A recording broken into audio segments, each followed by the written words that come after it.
This is the work meeting of the Provo Municipal Council, 11:30 a.m. Tuesday, March 28th, 2023. We will do on the dais today, we have Councillor George Handley, Councillor Dave Shipley, Councillor Bill Fillmore, apologize, Councillor Rachel Whipple, myself, Catrice McKay, and we have Wayne Parker and Brian in legal and Justin, the executive director. The opening prayer will be given by Catrice McKay. Dear Heavenly Father, we're grateful to be gathered here today. We look forward to learning about the happenings of the city, and we pray that we can be guided in our questions and the things that we need to do to help the citizens of Provo and to make Provo the kind of place that people want to live and the quality of life they deserve. And we are grateful for all the time of staff and the individuals who help and take interest in the city and have a passion for knowing what's going on and helping to improve it. We say these things in Jesus Christ. Amen. Although this is a public meeting,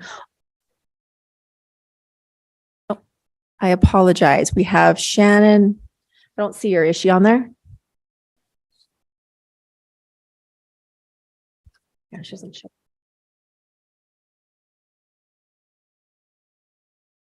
Okay, we have Shannon Ellsworth on Zoom. Although this is a public meeting, only the presenters and those invited by the council may speak or ask questions unless otherwise invited by the chair. Please wait to speak until called on by the council chair. Our first matter of business is an ordinance requesting a street vacation for Edgewood Drive from 5400 North to 5600 North in the Riverbottoms neighborhood. And this will be presented by Aaron Ardmore, a planning supervisor. Okay, thank you. If we could put up just the map from the ordinance. Perfect. So this is, I believe, the last portion of the River District plans that are going to be before the City Council. We had before this the general plan and then the rezone, and now this is, I believe, the last legislative portion of this is vacating this section of Edgewood Drive. If you recall, on the concept plan, they kind of respected the through traffic and respected the angles to get city service vehicles through their parking lot still, similar to the same alignment, but they'd be vacating it to develop the buildings and the parking lot for their project. So that's what's in front of you, I believe, tonight. If you have any questions that I can prepare for tonight's meeting, I'd like to know those, but that's all I have. Yes. This street vacations actually don't go through planning commission. So this is the first public hearing for it. Any more questions for Aaron? Okay. All right. Thanks so much, thanks. Aaron. All right. Number 2, an ordinance amending the list of appendices included in the Provo City General Plan. And this is a citywide application presented by Brandon Larson. By Bill Pepperoni. Brandon should be on his way. I think when we just went through the general plan and updated that with you a few weeks ago, we had some gaps in some of the appendices that should have been in that. And that's all this is doing, is trying to fix that. That should have been in the original general plan approval.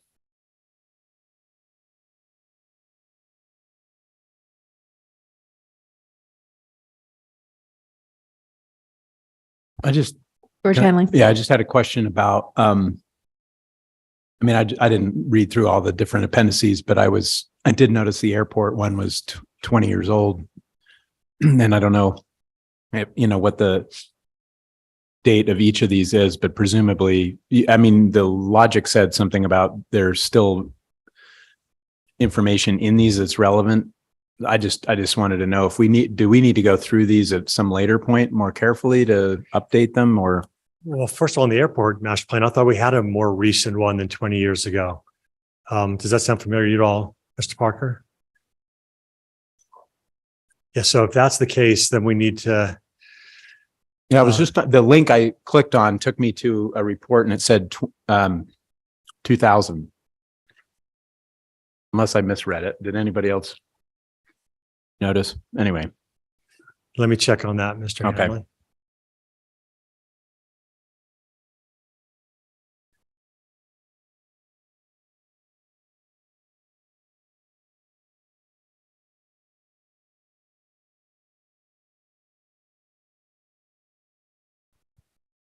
Yes.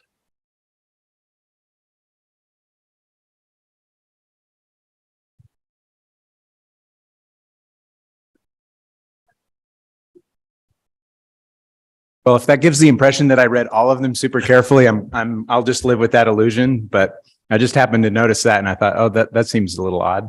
That's a lot of reading. That's all I have. Thanks, Bill. Any more questions for him before we let him go? All right, number 3, a discussion regarding the Canyon and Foothills Plan and the River and Lakeshore Plan. Is this you again, Bill? Or do you want to push things? Yes, if we could, let's, We're going to take a 5-minute break. Is that what you want to? that'd be good. All Let right. me go get Brandon. Thank you.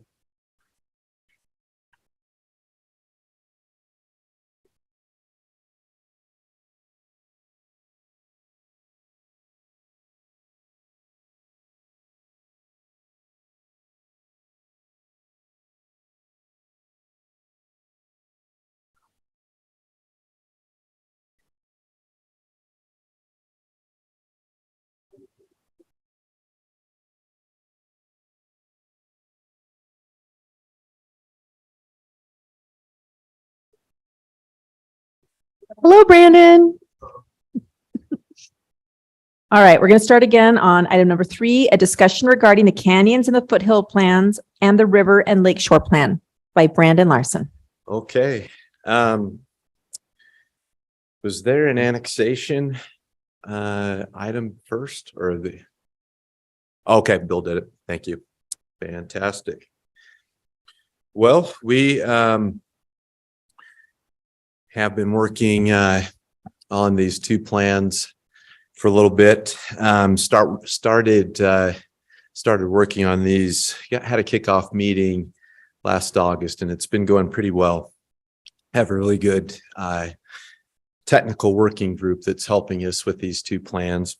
And I'll kind of, what I'm going to do here is kind of explain why we need these plans, why they're important, and then go on and explain kind of the timeline for the plan preparation, kind of the path that these plans are going on.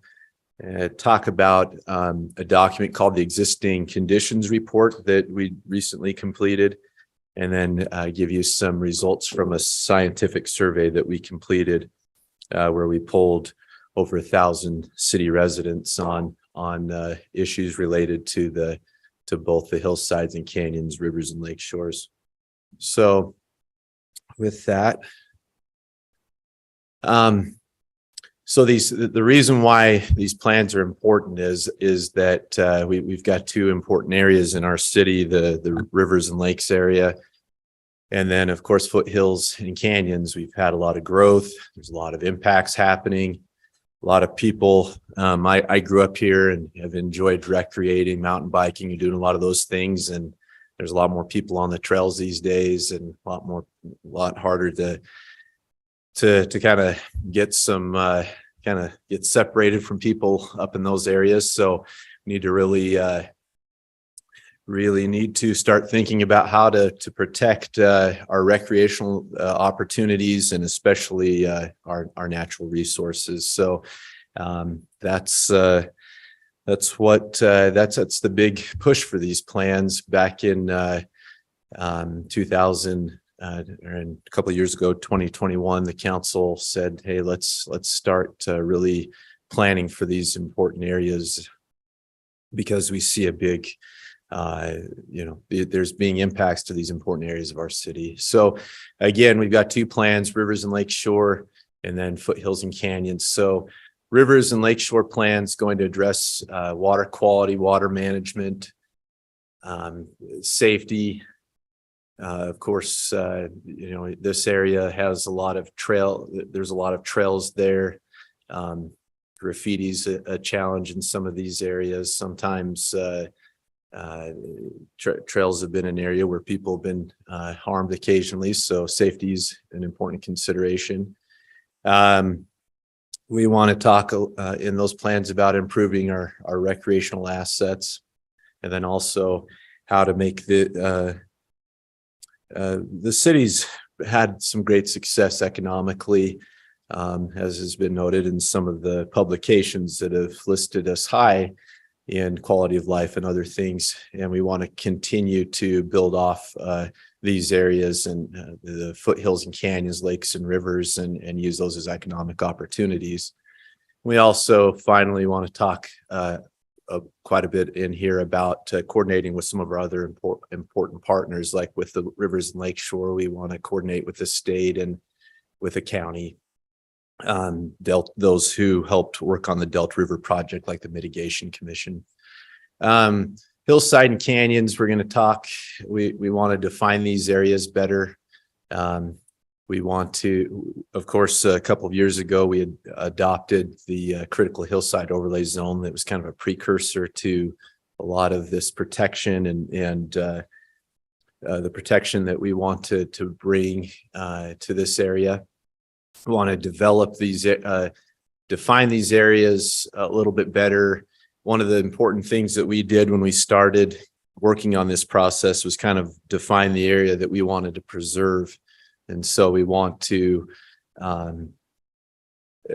again, identify those areas of protection, those areas that still haven't been developed, those that have important critical concerns like slope or geological concerns. So we want to develop those issues quite a bit in this plan. We'll increase education through this plan. And then define our trails. Trails is certainly something that's in great need of defining through this and other efforts. And then we hope through both of these plans to establish some really important goals for the protection of our natural assets, recreational assets, and so forth. So this is kind of a rough plan. Kind of a map of kind of where this project's been and where it's going. So we started out in August with a strategic kickoff meeting, set up a really good, we feel like a really good group of technical experts to help on both of these plans. We've got people, scientists, recreational enthusiasts, professors, economists, just a whole broad group of people that environmentalists, just a big broad group of people to weigh in on these issues. And so we had a kickoff meeting, have invited their feedback. After we got some of their feedback, some of staff's feedback, we've been working with our consultant design workshop to prepare what's called an existing conditions report. So in this report, what has been prepared is basically we identify the real key concerns, existing issues that we want to dive into more through these two plans. There's a lot of mapping work that went on. For example, on the hillsides, we want to know where the slope hazard areas are, where's the geological hazards, where's the fire hazards, and kind of overlay those on maps. And then it gives us an idea of where the most critical areas of the hillsides and canyons are. And it gives us an idea where we could also have some additional development in those areas. So we did a similar thing for the lake and lake and rivers area. So we've completed that report, that existing conditions report. Had another meeting recently with our technical experts and got some feedback on them to kind of help us make sure that we weren't missing some important ideas, and they gave us some really good feedback. So now we're and during that kind of that end, towards the end of last year, the first of this year, we had worked with Y2 Analytics again on another survey to get feedback from the public on how they use these areas. Again, the rivers, canyons, lakes, and lake and river, and how they use them, what improvements they see need to be made, how often they use these areas. And so I'll give you a little bit more. I'm going to go through some of the survey results with you here in just a bit. But so we've gone through that point. That's kind of phase one of our plan preparation. Now we're going to start analyzing that community engagement more, and also do some other types of community engagement, like potentially like pop-up events, go and connect with people on trails and in these areas. So and from there, we will, after we do some more community engagement, we'll start drafting the plan and bring it back to you, hopefully by the end of, hopefully in the fall. So that's our plan. Again, this whole thing started in 2021. Design workshop was retained to help us with the plans. They've been really good to work with, form those technical committee groups. And I think we've kind of gone through this. We've got Y2 helping us, and design workshops continues to be very helpful as a supportive consultant for us.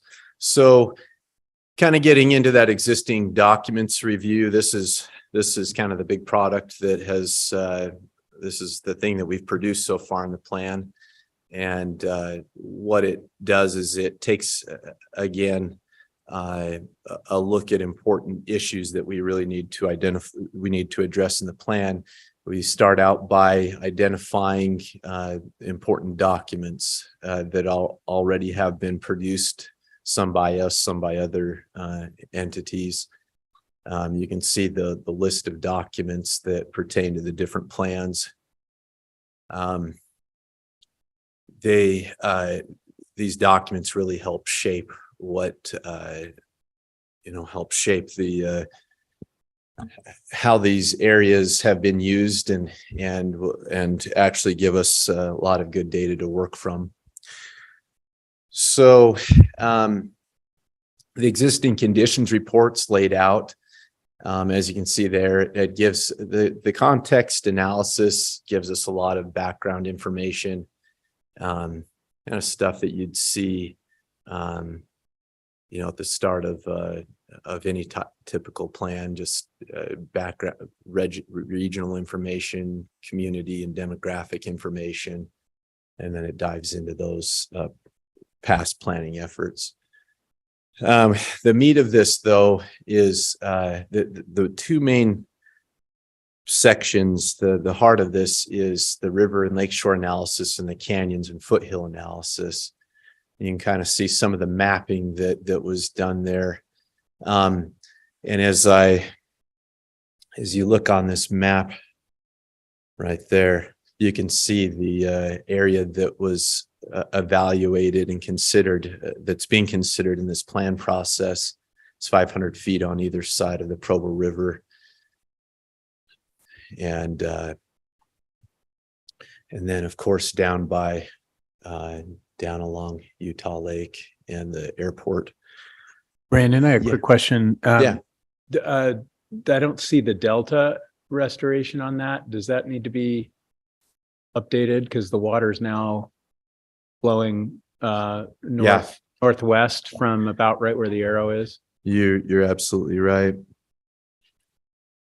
mean, it's flowing in both, I guess, but Yep. going to be braided, and we probably should indicate where the corridor of the Delta project is already, because it's got its own boundaries.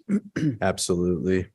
we will update the plan. The Delta River project's definitely addressed in this plan and in the existing conditions report. We need to update our map to add that. So we will do that. That's why we're here. Ultimately, we want your feedback. So thank you. And while I have you, could I just Yeah. ask another question? So on both of these, Mhm. you know, a lot of our plans, like the trails, Mhm.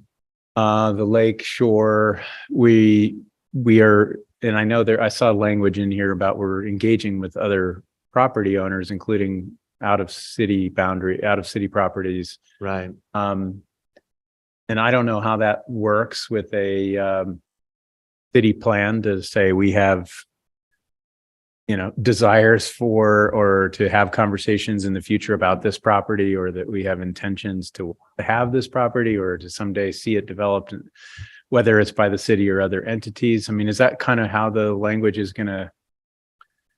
Yeah, we will definitely make efforts. We haven't dove into that part. We haven't started analyzing that, but I could definitely see that being a critical part of this plan. And certainly we want to have important policies to guide the actions of the city. So yeah, we can definitely put that address the issues of exploring acquiring other properties for preservation and so forth. So I think that'd be a helpful policy to explore. Brandon, if I might. Yeah, just sure. a question. If you go back to the map, Yeah. frankly, the map on this size is rather mystifying. I mean, you can't follow half the legend on this. Mhm. And I'm wondering if some of us wanted to explore this in greater detail with you. If you have a blown up, expanded map on a wall somewhere, Yeah. it's a little clearer to follow. You have Yeah. something like that at your office? We do. I think again, the existing conditions report wasn't necessarily. We're going to bring to you a draft report here in the summer to review, and if that was kind of the intent. But if you would like to explore these maps further, we can certainly do that. I can provide them. Well, to you. I personally, I can certainly wait for the draft, I suppose, but Right. I would love to talk to you about a large scale map on a wall. Make sure I'm understanding all the points of demarcation. Sure.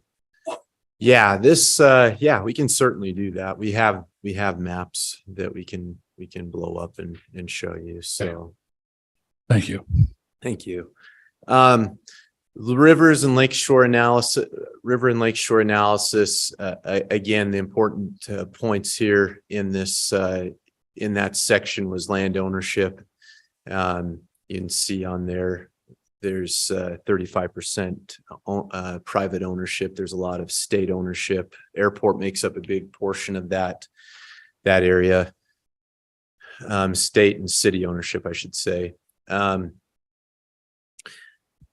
Hydrology, ecology are important issues in this area. I'm going to get into this in a little bit. Citizens definitely have. That was one of the things they really. I mean, I guess it's no surprise. I think there's some misconceptions a little bit on water quality anyway, but water quality is a big deal to our citizens, and so that's definitely going to be addressed in there along with ecology. Of course, this area down here, especially down by Utah Lakes, an important migratory area and an important wetlands area where we see a lot of salt grass that's important for birds and mammals and so forth. A really interesting thing too, like on connections. One of the things that came out of the report is just the idea of trying to better connect some of our trails with public transit. That was one of the findings that was initial findings was that for the Provo River, there could be a lot better connection with our trails to the public, to our public transit public transit offerings. So Another thing that's important for connections is kind of related to business. We have a lot of businesses that have kind of turned their back on the river. And we want people to start embracing the river in their designs. We've got this office building being proposed up by the movie theater in the Riverwoods. And that design's a good one because it's actually kind of what it's doing is embracing the river. It hasn't turned its back on it. It's incorporated the river on it on the west side. They've got patios that go out near the river. And so we want to encourage more development and interface with the river. The hillside and canyons, again, these are our consultants prepared these maps. They're examples of how you've got fire areas, hillside, slope areas. When you take all of those and put them on top of each other, you can get a pretty good idea of where where you want to keep development away from and where you can where it might be suitable to have additional development. So these are important maps. We will continue to refine those and get those to you. But these are our kind of initial mapping efforts that we have done in the first phase of this plan process. So this is here you get an idea of kind of a breakdown of how the land is owned. Provo owned parcels are orange. You've got some other government properties, purple.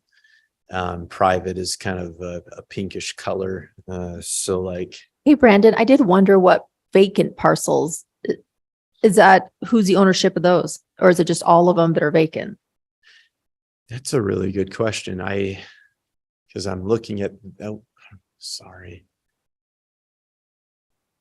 I don't know the answer to that question. So like right there, I'm trying to think of why we would have listed that as vacant. So that right there up at the top is Orem City. So that may be something we need to fix with on our map there, because it definitely is Orem. And I think that could be owned. That might be a piece of property that was proposed for a subdivision a number of years ago. So I think that could be private property as well. And I can't remember. I don't know the answer to that, but I will definitely dive into that one. It'd be nice if that made more sense, the yellow. Yeah. Let me look into why that is listed as vacant.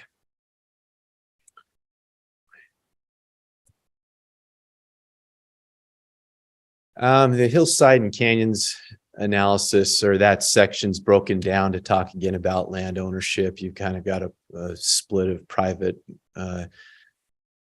public ownership there, nearly 50-50. You've got some big landholders like BYU that definitely count for some of that, and some of the private residences there. Of course, we've got a lot of Forest Service land and city-owned land. This is an area that's important for trails and trailheads, and so we want to develop that a lot more in our plan. But so we definitely discuss the existing trails that all are in this area of the city. It's an important area for big game, small animals, but also big game like cougars and bighorn sheep and deer and so forth, elk. Counselor Whipple. Yes. So on the trails, we Yeah. have some officially established trails, but there are a lot of unofficially established ones, social trails, and ones that have been in existence for long enough that there's essentially a public right of way for them. Is part of this plan going to look at trying to consolidate those so that we no longer have disputed trails, but we just have established, maintained ones? Yeah, I think that was part of the process, was to kind of bring some definition and some clarity to those trails. So yeah, we definitely. Well, wasn't that done with the trails plan? I thought we already did that.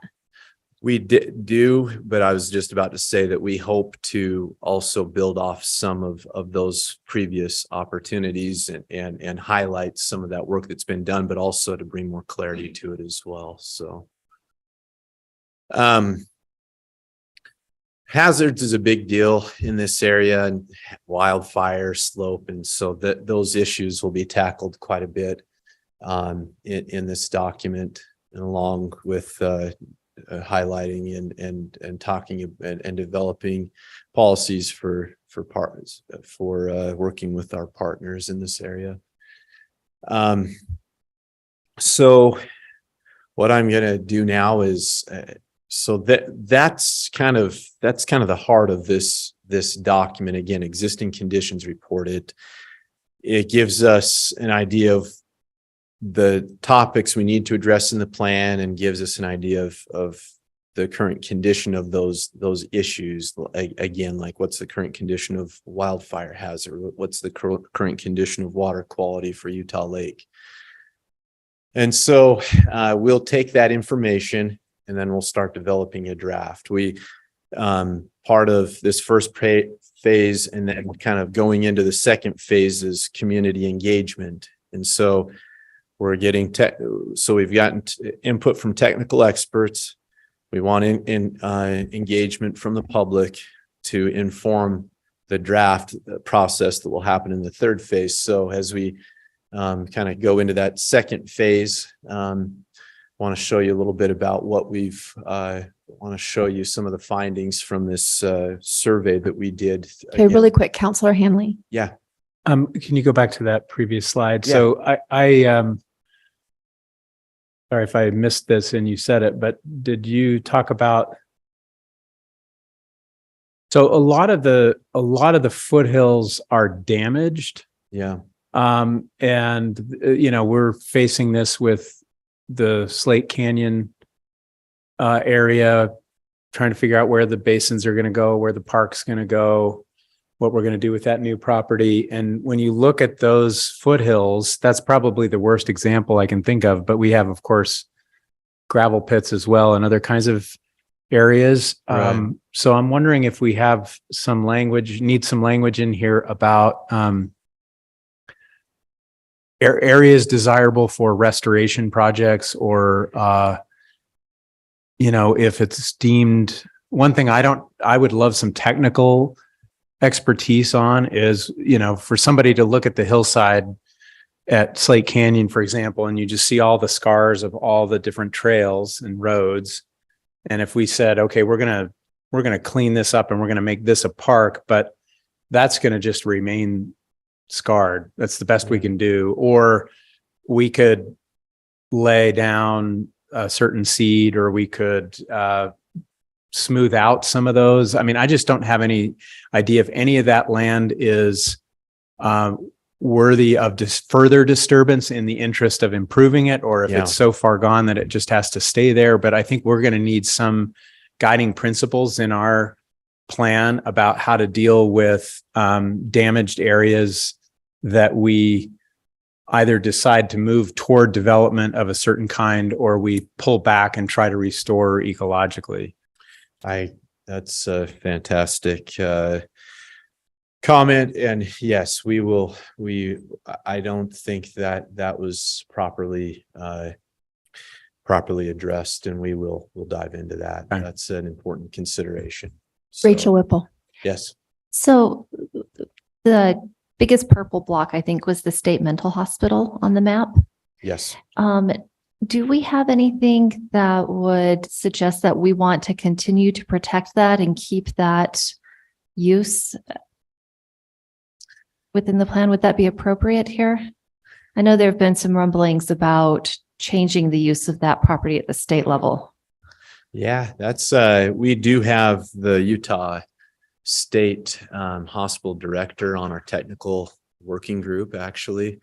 That would be a really good question it'd be really good to explore that. I mean, that kind of seems to go along with, we've had other areas within the Rivers and Lakeshore that we've wanted to kind of explore and see if it should be utilized differently or operated by somebody differently. And so maybe that's a good consideration. It isn't one that we've talked a lot about, but I think, again, that's another good consideration that we should address through this plan.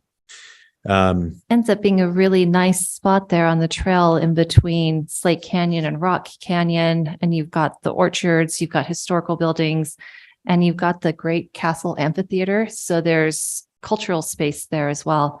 Right.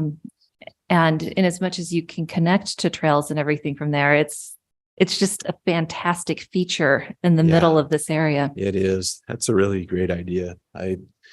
We will explore that with the Utah State Hospital Director, and he had an assistant come with him as well. So yeah, I think that'd be a really helpful thing to consider, and we will address both of those issues in this plan. So I do want to show you a little bit about the findings from the survey, what our residents are saying about how they use the plan, how they view these areas, the canyons and lakes area, rivers, so forth. So these are 4 key findings that Y2 Analytics found. So the most popular natural feature from the residents is Provo Canyon. That's the one that they use most often. It's the one they appear to enjoy using the most. They also say Utah Lakes, the area that they see needing the most improvement. Number 2, you can see there that the rivers, there's a perception that not only Utah Lake, but also maybe there could be some improvement on cleanliness with the Provo River. Utah Lake certainly. So environmental preservation is a big key here. The residents would love to see environmental protection for those areas, additional environmental protections. And as far as one of the questions we asked is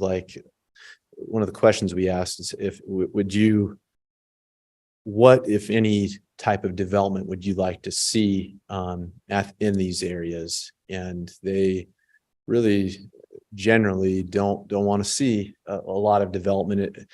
For the most part, Utah Lake, they were a little more open to development. I also found, I'll get into this in just a second, but it was interesting, like with the Rivers and Lakeshore area, they weren't really interested in seeing too much home development by you in this area. So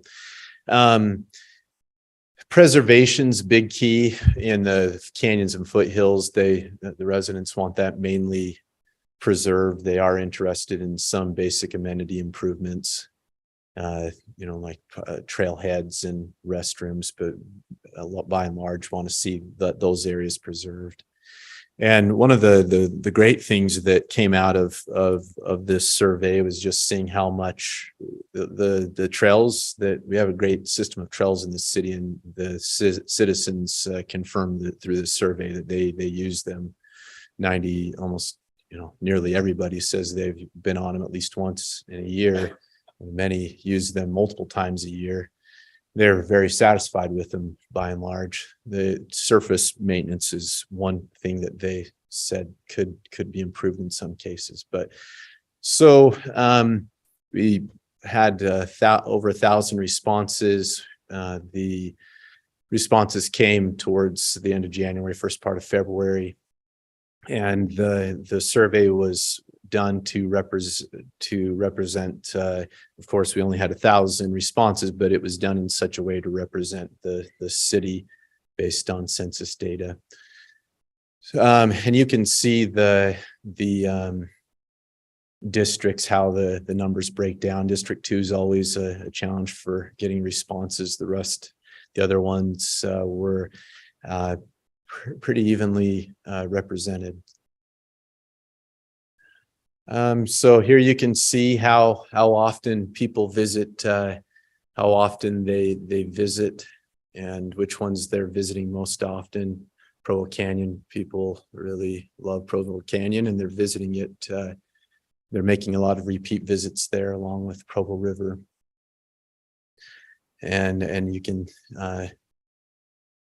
see that not a lot of number of people, more than half, are going to Utah Lake, but not a lot of repeat visits there.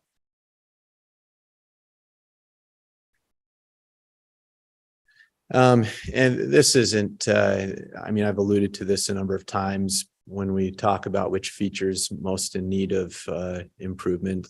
Most are saying Utah Lake, but there's also a lot of respondents who said, I don't know. So they aren't overly concerned.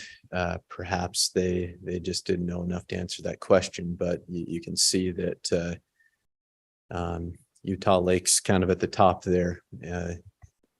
Okay, question from George Yeah. Hanley. Yeah, I just wanted to ask about that. So clearly, you know, the overall health of the lake is beyond our sole control. I mean, obviously we Right. play, and we're already, you know, rebuilding a water treatment plant and so on. So it's not, I'm just wondering if this, in the survey, people, when they said the natural feature that needs improvement, were they thinking of the lake ecology, or were they thinking the lake shore areas could be more usable? I mean, it seemed like there was some information there about they want to see more trails and so on, but Yeah. I don't know. I just don't know what the question was that triggered that response. If it helped them understand that we don't have Right. direct jurisdiction over it. Yeah, exactly. Then the finding, the Y2s, you know, there are four main findings. One of them kind of alluded to environmental protections and cleanliness. But as we get in here, I've got a few more slides. It's going to bring a little more color to that. But they Councilor Whipple. yeah.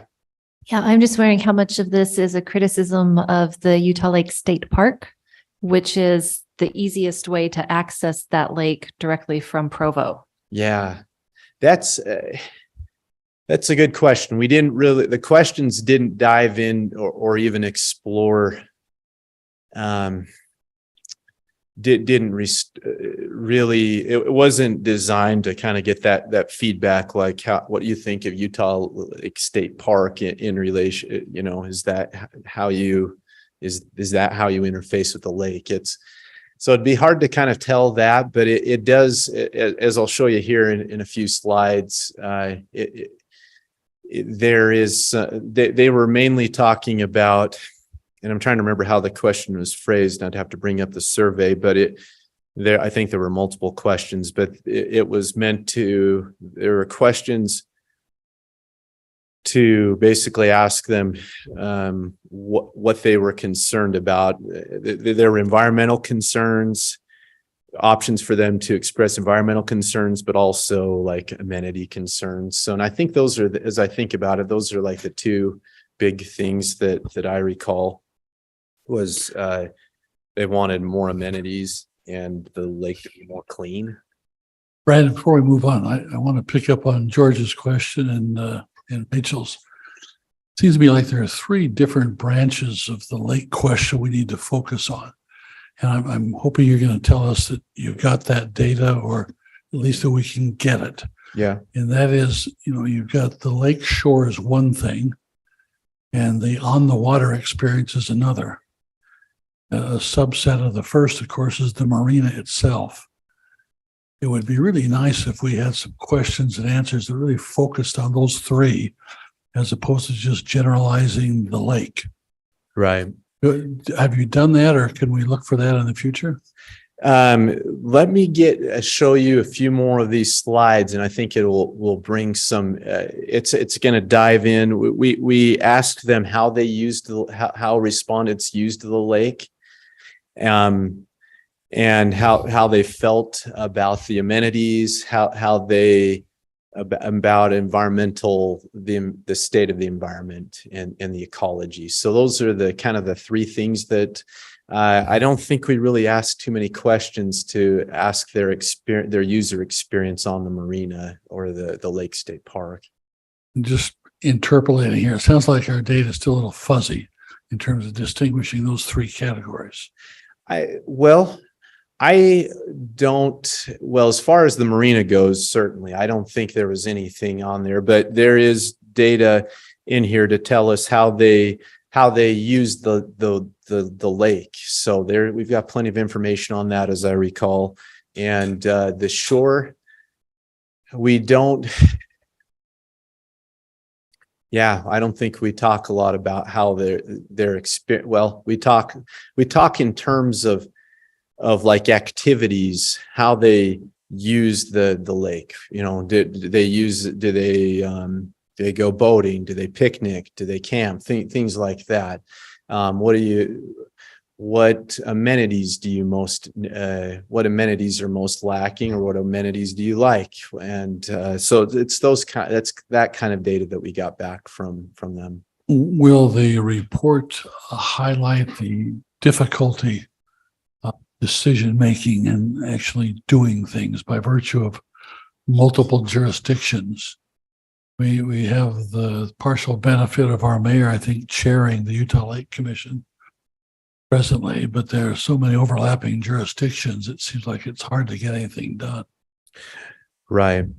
And we can definitely note, we can definitely address the challenge of working with jurisdictions. I mean, the whole point of this is to protect, well, to not only protect, but improve these areas. So we're definitely going to provide some policies that will help to improve and protect these areas. Great. Thank you. Yep. So first, it's these slides are more going to address the first ones are going to address more of the canyon and the natural features kind of generally, and then we'll start getting into dialing down into some of these areas more specifically here in just a moment. So you can see the satisfaction level for these main natural features in the city. Again, Provo Canyon is kind of the one that really stands out. Rock Canyon and South Fork are really high up on that list. But there's again, you can see how that all lays out there. There's a number of people who like to see some improvement again at Utah Lake, and we'll dive into get a little bit more of a feel of why they feel that way.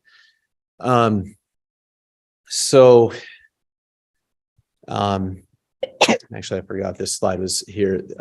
So as far as water satisfaction, here's one on Provo's waterways.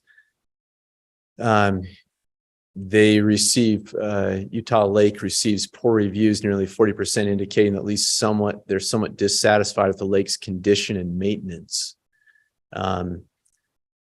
So they think the lake.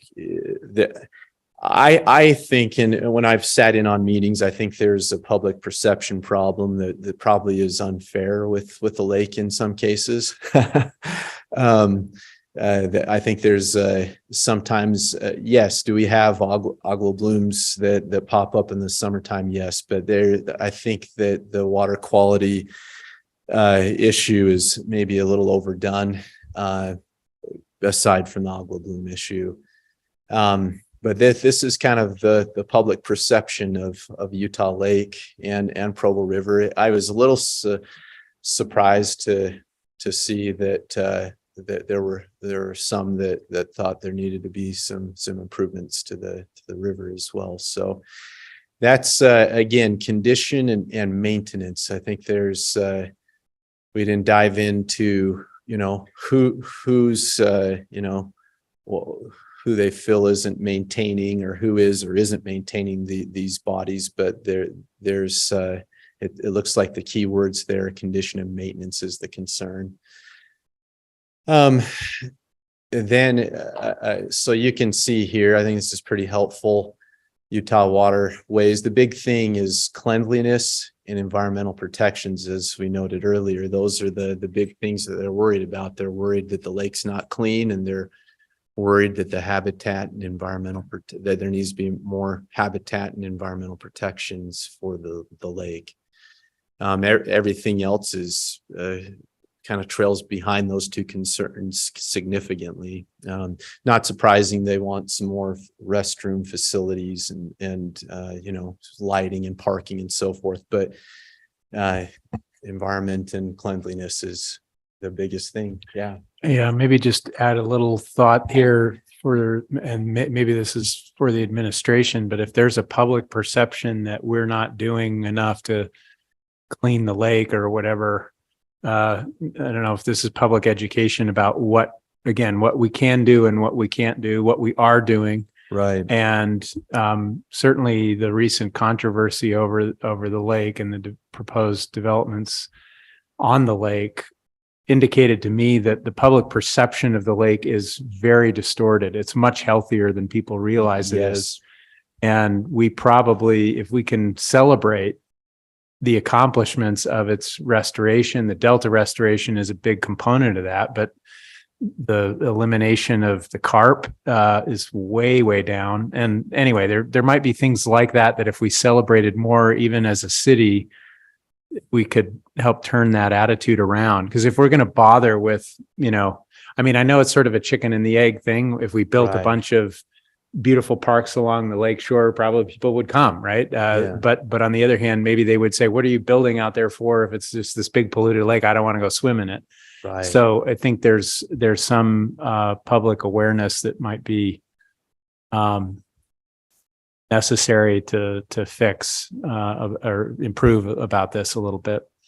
I agree with you. And that, as I noted earlier, when I got started here with you, one of the main things that we want to do through this process is educate the public. And honestly, I think the most glaring thing that I see right here is educating the public on that issue right there. Because when I've sat in on meetings about Utah Lake, the water, there seems to be a public perception problem that maybe isn't deserved on water quality. So, Hey, Brandon, just give you a heads up that we have like 3 minutes. okay.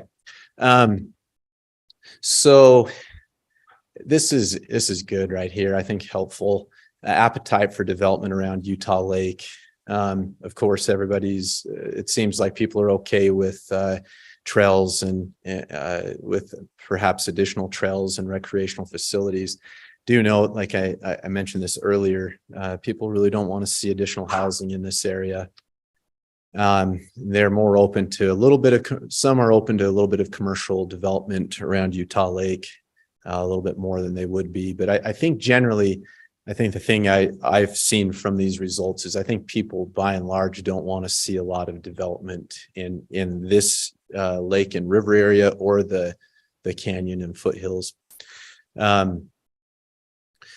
So this is, we're going to the Provo Canyon area. This is what improvements people want to see for the Provo Canyon area. The big thing is, you can see the big three there: restrooms and parking and cleanliness. So big things that the others seem to kind of trail behind it. So I think we see a consistent theme of people.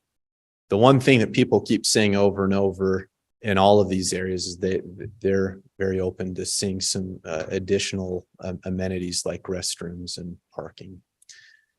Brandon, before you move on, I want to take you back to the river trail. Okay. One of the problems with the Provo River Trail, of course, is its discontinuity, right? Right. Patches. And I'm wondering if there's some kind of master plan on the Provo River Trail where you could look at a map, from the canyon down to the lake. You could see what's in place and done, what's planned, what we own and can work on, what's private property and where we is prohibitive, where we can't make connections. Is there anything like that we could get our heads around to expand the trail experience on the river? The parks, the parks plan, the parks and trail plan may have some of that. I can look into that and then get back with you. I'm not 100% sure on that, but I know that we explore some of those issues in our. I think that'd be a good component for the final report we're doing. Right. And I agree. We do have that parks and trails plan. And so we may, I don't think our plan, I think we wanted to be supportive of that plan and not redundant, I guess. But yeah, that's something we can certainly, if that's something that we need to explore deeper and if it's helpful, yeah, certainly we can. I guess maybe I've just assumed that whatever Parks and Rec have in mind would be component this overall study and report. It's That is not true. separate. Well, No. it's part, I mean, it's what this plan is too, right? It's what we're Abs- working on. Right, exactly. We'll continue to explore that. That's a very helpful note. We will make sure that the Provo River Trail is very much addressed and And it is connectivity. currently continuous. I mean, there's no interruption of the trail. There's lots of problem areas, but you can take the trail from Bridal Veil all the way to the lake. Right. I think the only sort of semi disruption is when the trail is the sidewalk on University Parkway, Right. University Avenue, sorry, University. up by Riverwoods. I was sensitive to other gap. No, it's continuous, but it's not, that's the only area where it merges with the sidewalk and then kind of gets back down to the lake after it goes past Avenue, but you can go all the way down. And then there was disrupted when they did the Delta restoration. So it was cut off, but I think that's either been reconnected or will be. Rachel Whipple. Thank you so much for working on this and presenting it to us. I know you're out of time. Just one other thing that I wanted to ask about is, do we need to incorporate the FEMA map as another reference document with this plan? I know that's not finished yet, but we've got some preliminary things. I don't know how the timelines work, but it may be that because that overlaps in the same area, we should possibly consider it. Yeah, it could. I think the FEMA map's gonna be finished up a little later than we were hoping to finish this one up, but also we could certainly come back in and update it once that FEMA map's done. But we also are working to include the Utah Department of Emergency Management in our discussions here for this plan. That way we get their valuable feedback as we do our own plan. So you can see that the residents don't really want to see too much development in the canyons. A third of them don't want to see any development that includes any additional recreational facilities. And same thing with the foothills. I think that, and the last thing I want to show you here is just how satisfied the residents are with the trails system. It's awesome how well they appreciate the trail system and they're using it. So they think it's well maintained for the most part, and so I think that's something that we can definitely celebrate here at the city. So with that, I know I'm out of time. So if you have any other questions, I'm here. If not, I'll get out of your way. So Thanks, Brandon. thank you. And again, thank you for your really valuable feedback. That was very helpful. All right. Number 4, a resolution approving the Utah Valley Home Consortium HOME-ARP allocation plan in the amount of $5,144,957, which is a substantial amendment to the program year 2021 annual action plan. And this will be presented by Melissa McNally, our community grant administrator. Hi, thank you. So I just thought that this afternoon we could take a brief overview of the plan and what went into it. I don't know if you've all had time to read it, but you all have copies, and I thought we would just go through it if it's helpful to you to go through it on the screen. And if it's not, we can just look at this and it's fine too. So in September of 2021, Provo was awarded $5,144,957 in HOME-ARP funding on behalf of the Utah Valley Home Consortium, of which Provo is the responsible entity. And these are federal dollars. They were awarded by HUD, and the purpose is to serve people who are experiencing homelessness or near homelessness and fleeing or attempting to flee domestic violence, sexual abuse, human trafficking, and stalking. So in the fall of 2022, Provo City staff began consultation with several agencies who serve these populations. The consulted organizations included Continuum of Care, homeless service providers, youth groups, domestic violence service providers, local governments, behavioral health service providers, religious organizations, organizations supporting persons with disabilities, fair housing organizations, and several state health and human service departments, among others. And the purpose of those consultations was to determine gaps in service. So here's a complete list of everything that all the consultation efforts and some of the feedback. So consultations were determined to determine the gaps in service and where our dollars were needed the most. And once that input was received, we put data together,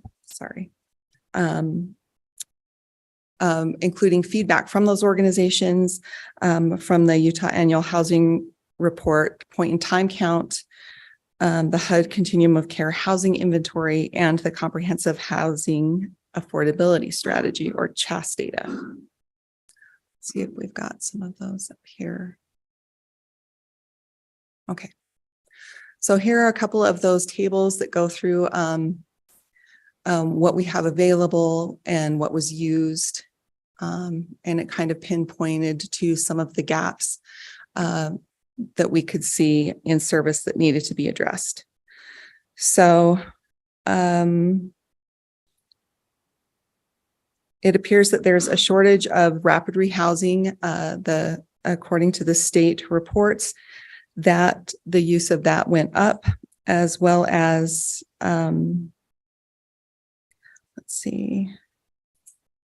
as well as some permanent supportive housing. And they attribute that to staff exceeding staff capacities and tight rental markets. And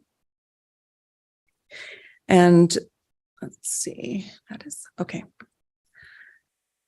And according to the most recent CHAS data, which is up in front of you now, there are approximately 18,620 households in Utah County that are faced with severe cost burdens. That means they're having a hard time meeting their rent on top of their other financial responsibilities.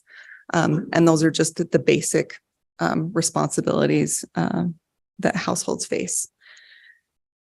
So in the allocation plan, we're proposing that the funding be provided or be divided between supportive services. Go to that page. Okay, there we go. Supportive services in the amount of $1,093,303.36 and tenant-based rental assistance in the amount of $3,279,910.09. And the remaining funding will cover administrative costs and nonprofit operating costs. We feel like the tenant-based rental assistance will address several housing needs, and it's a program that is not confined to a single geographic location. So these funds could be used anywhere throughout Utah County to help with rent. And then with that combined with the wraparound supportive services has proven to be the best way to help households obtain and maintain housing that is affordable to them. So we plan to have these activities administered through nonprofit organizations, and we'll do that through a request for proposal process, much like we do currently for our regular home and CDBG programs. So, and that process will begin once this plan is adopted by the council and then accepted by the Department of Housing and Urban Development. So do you have any questions for me, or do you want me to go through any Thanks, specific Melissa. parts of the plan? No, that's great. You've done a lot I love how much work you've done with this as far as following up with the public and public engagement and working with all the nonprofits. So thank you so much for how you've approached this. Thank Any questions for Melissa? Councillor Whipple. Yeah, thank you. Thanks. I've been to a few of the meetings with you. You put in so much time on this. From what I've been learning at a lot of these meetings is that we have a really strong need for non-congregate shelter. Mhm. And the most efficient way to do that is to purchase a motel and to transform it into non-congregate housing so that people can be there for 30 to 60 days. I would really like to see that at some point, because that seems to be a really big gap that we need, that a lot of people have identified. Mhm. And in speaking with different police officers in our COP program, my understanding is that changing a motel that's used with vouchers and things like that into the non-congregate housing where it's well administered by the housing authority actually reduces police visits to that site. So it's better for the surrounding neighborhood than the existing use. Yes. So I would really like to see a proposal for something like that in the future, Mhm. knowing that it's going to take a lot of work and political will to make that happen. In the meantime, I really love this proposal, because if you can keep people in their homes or get them into homes and give them that assistance so that they can be there, then they're not getting into that homeless state. Mhm. And that's a much larger group of people Mhm. than the ones who find themselves unhoused. And to put money into our agencies, our nonprofits that do supportive services to help them navigate the huge administrative burden and to receive this help and services, I think is fantastic. So thank you so much for this program. Thank you. I want to see more. I know that we're limited in what we can do, Right. but this is a really good step for us. Thank you. Melissa, if I might, just a question. My Yes. understanding is that this is a one-time funding, federal money. It is. And my question has to do with the long-term implications. Once we do this, are we creating an expectation that this will be something of an ongoing program? And if so, where does the money come from? So no, that is why we're funding supportive services also. As many of the organizations have identified that that's essential in helping people get out of poverty. It's not just rental assistance, it's the addition of those supportive services to teach them the life skills to get to those goals on their own and not have to continue with this rental assistance. Well, I agree with the impetus behind it. I think for all the reasons that Rachel enunciated, it's a very worthwhile thing to do, and hopefully has the humanitarian impact that we hope. But my question is, what happens next year once the voucher money's gone? We're not going to cure the problem in 1 year. No, we're not. So then what? Well, we have until 2030 to spend this money. I think it's going to take us a while to go through 3 million in rental assistance. And hopefully we'll have other things in place at the point that this runs out to continue helping those that need the assistance. Well, the fact that we have till 2030 is helpful. Mhm. Is there kind of an expectation that we're going to find some more federal money, or we're going to get grants, or is this going to be on the back of the city, since we're going to bear a large portion of this effort? No, I think that when funding runs out. And it's not, this is a countywide program. So maybe if you could explain more on how it would be on the backs of the city, that would be helpful. I'm just trying to understand your question better. Sorry. So am I. What I mean is that this is a program intended to help those who need it. Right. And so typically with governmental programs where you address a need in a humanitarian way, you create certain structures or at least expectations. And so when the ARPA money dries up, I'm just wondering if that's been discussed at all by the county committee or commission you're working with. As the, what's the long-term plan here? Because as we have heard and read, the poor are always with us, Mhm. right? Yes. So I just wonder if there's a plan, long-term, Um, instead of just the use of this money. I think the plan is wait and see. That's not much of a plan, but we've seen before where we've gotten allocations of funding to, I think when we went through the Great Recession, we had a pot of money that we used for some of the same purposes, and that went away. And we had to come up with other things. The state has other programs. There are other, the continuum of care gets certain amount of funding from federal dollars as well. Yes. I think that's the question that the state legislature was trying to address when they passed the legislation this last session, saying that something needed to happen in Utah County to address the issue.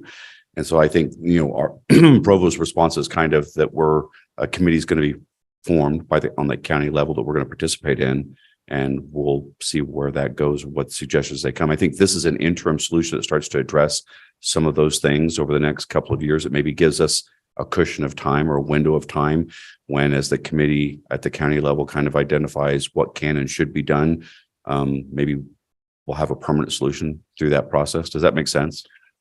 Yeah, I mean, because Provo is the county seat, because we have a disproportionate number of homeless and domestic abuse issues that we have historically taken care of. I just think it's prudent to try to anticipate the long term, and that we don't create problems that, unintended consequences 10 years down the road. But sounds like there's a vehicle in place to at least discuss. I think there's the beginnings of a vehicle. I mean, I think that's the process. Is the committee is going to be formed to determine what can be done, where should it be done, when should it be done. And then between now and 2030, I assume we're going to learn a lot. Let's hope. Yeah. Okay. Thanks. Okay, Counselor Hanley. Yeah, maybe just to follow up on that really important question. I think as I read it, it sounds, the AMI, whatever the category is, the lowest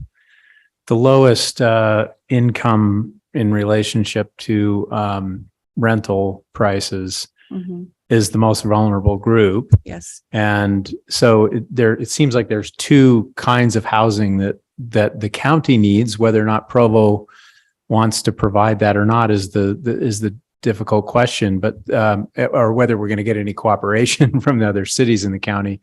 But we need not only this longer term housing solution for homeless people who need a month or two rather than 3 to 7 days or 2 weeks at most to get themselves on their feet. Mhm. And we also need this affordable housing stock that is going to meet that lowest income level.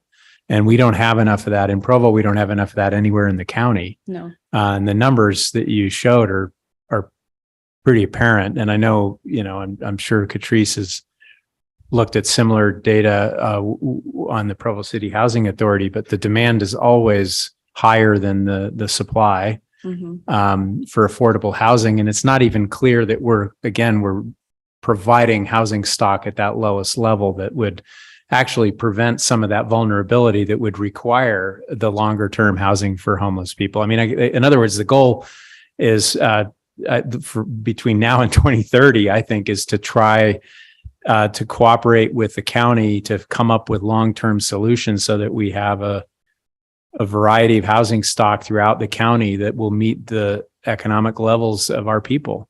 And because otherwise, if we just have this skyrocketing housing prices with the income staying at, falling behind every year, more and more people are in that category. And it ends up putting more and more pressure on the county to do something. So I just want to echo what Rachel was saying. I would love to find a solution here locally, and maybe it's got political implications that I haven't thought through. But for better or for worse, we already have all of the immediate resources here Yes. The supportive resources that you were alluding to. But we're missing that one piece. And I would rather do something longer term that's safer, requires less police vigilance, and provides more meaningful, kind of a more meaningful way station for somebody to transition away from homelessness. Yeah. I would be really keen on that as well. Mhm. Any more questions? Yeah. So to that end, if this proposal is approved, is there any ability to repurpose any of the tenant-based rental assistance if we get Yes. 3 years down the road and Yes. decide that we'd like to do short-term housing? Yes. Okay. Another quick question, and I realize you guys have been through a lot of committee work and talked through this, but one of the things that from a public perception standpoint that every nonprofit has a challenge with is administrative costs, Mhm. and taking a dollar from, the help that they could be giving for administration purposes. Can you help us by just talking through just briefly how the committee decided to take the full 10% that is allowable for administrative and, specifically how that administrative is going to support what we're budgeting, in this proposal, if that makes sense. So does it require more FTE, for example, for somebody to do the tenant-based rental assistant, things like that? Yeah, it possibly would. We took the 10% just because that's what HUD had allocated. The plan is to at some point go back, because I know we're not going to need all of that, but to see where it would be best needed and to put it there. But as far as nonprofit capacity, yes, I think there is a need for more personnel to deliver the supportive services and to run a tenant-based rental assistance program. I know that there are staffing needs. There's a lot of staffing needs. So some of that administrative budget could be reassigned to actually allocate out to some of these other pieces. yes. Okay, thank you. I believe in the past we've done that, haven't we, Melissa? When we readdressed some of the ARPA funds, we took some out of. Yes. Yeah, I remember that. Yes. Okay, any more questions? All right, thank you so much, Melissa. Okay, thank you. All right, an ordinance amending Provo City Code regarding citywide fireworks regulation. And this will be presented by the Fire Battalion Chief, Lynn Schofield.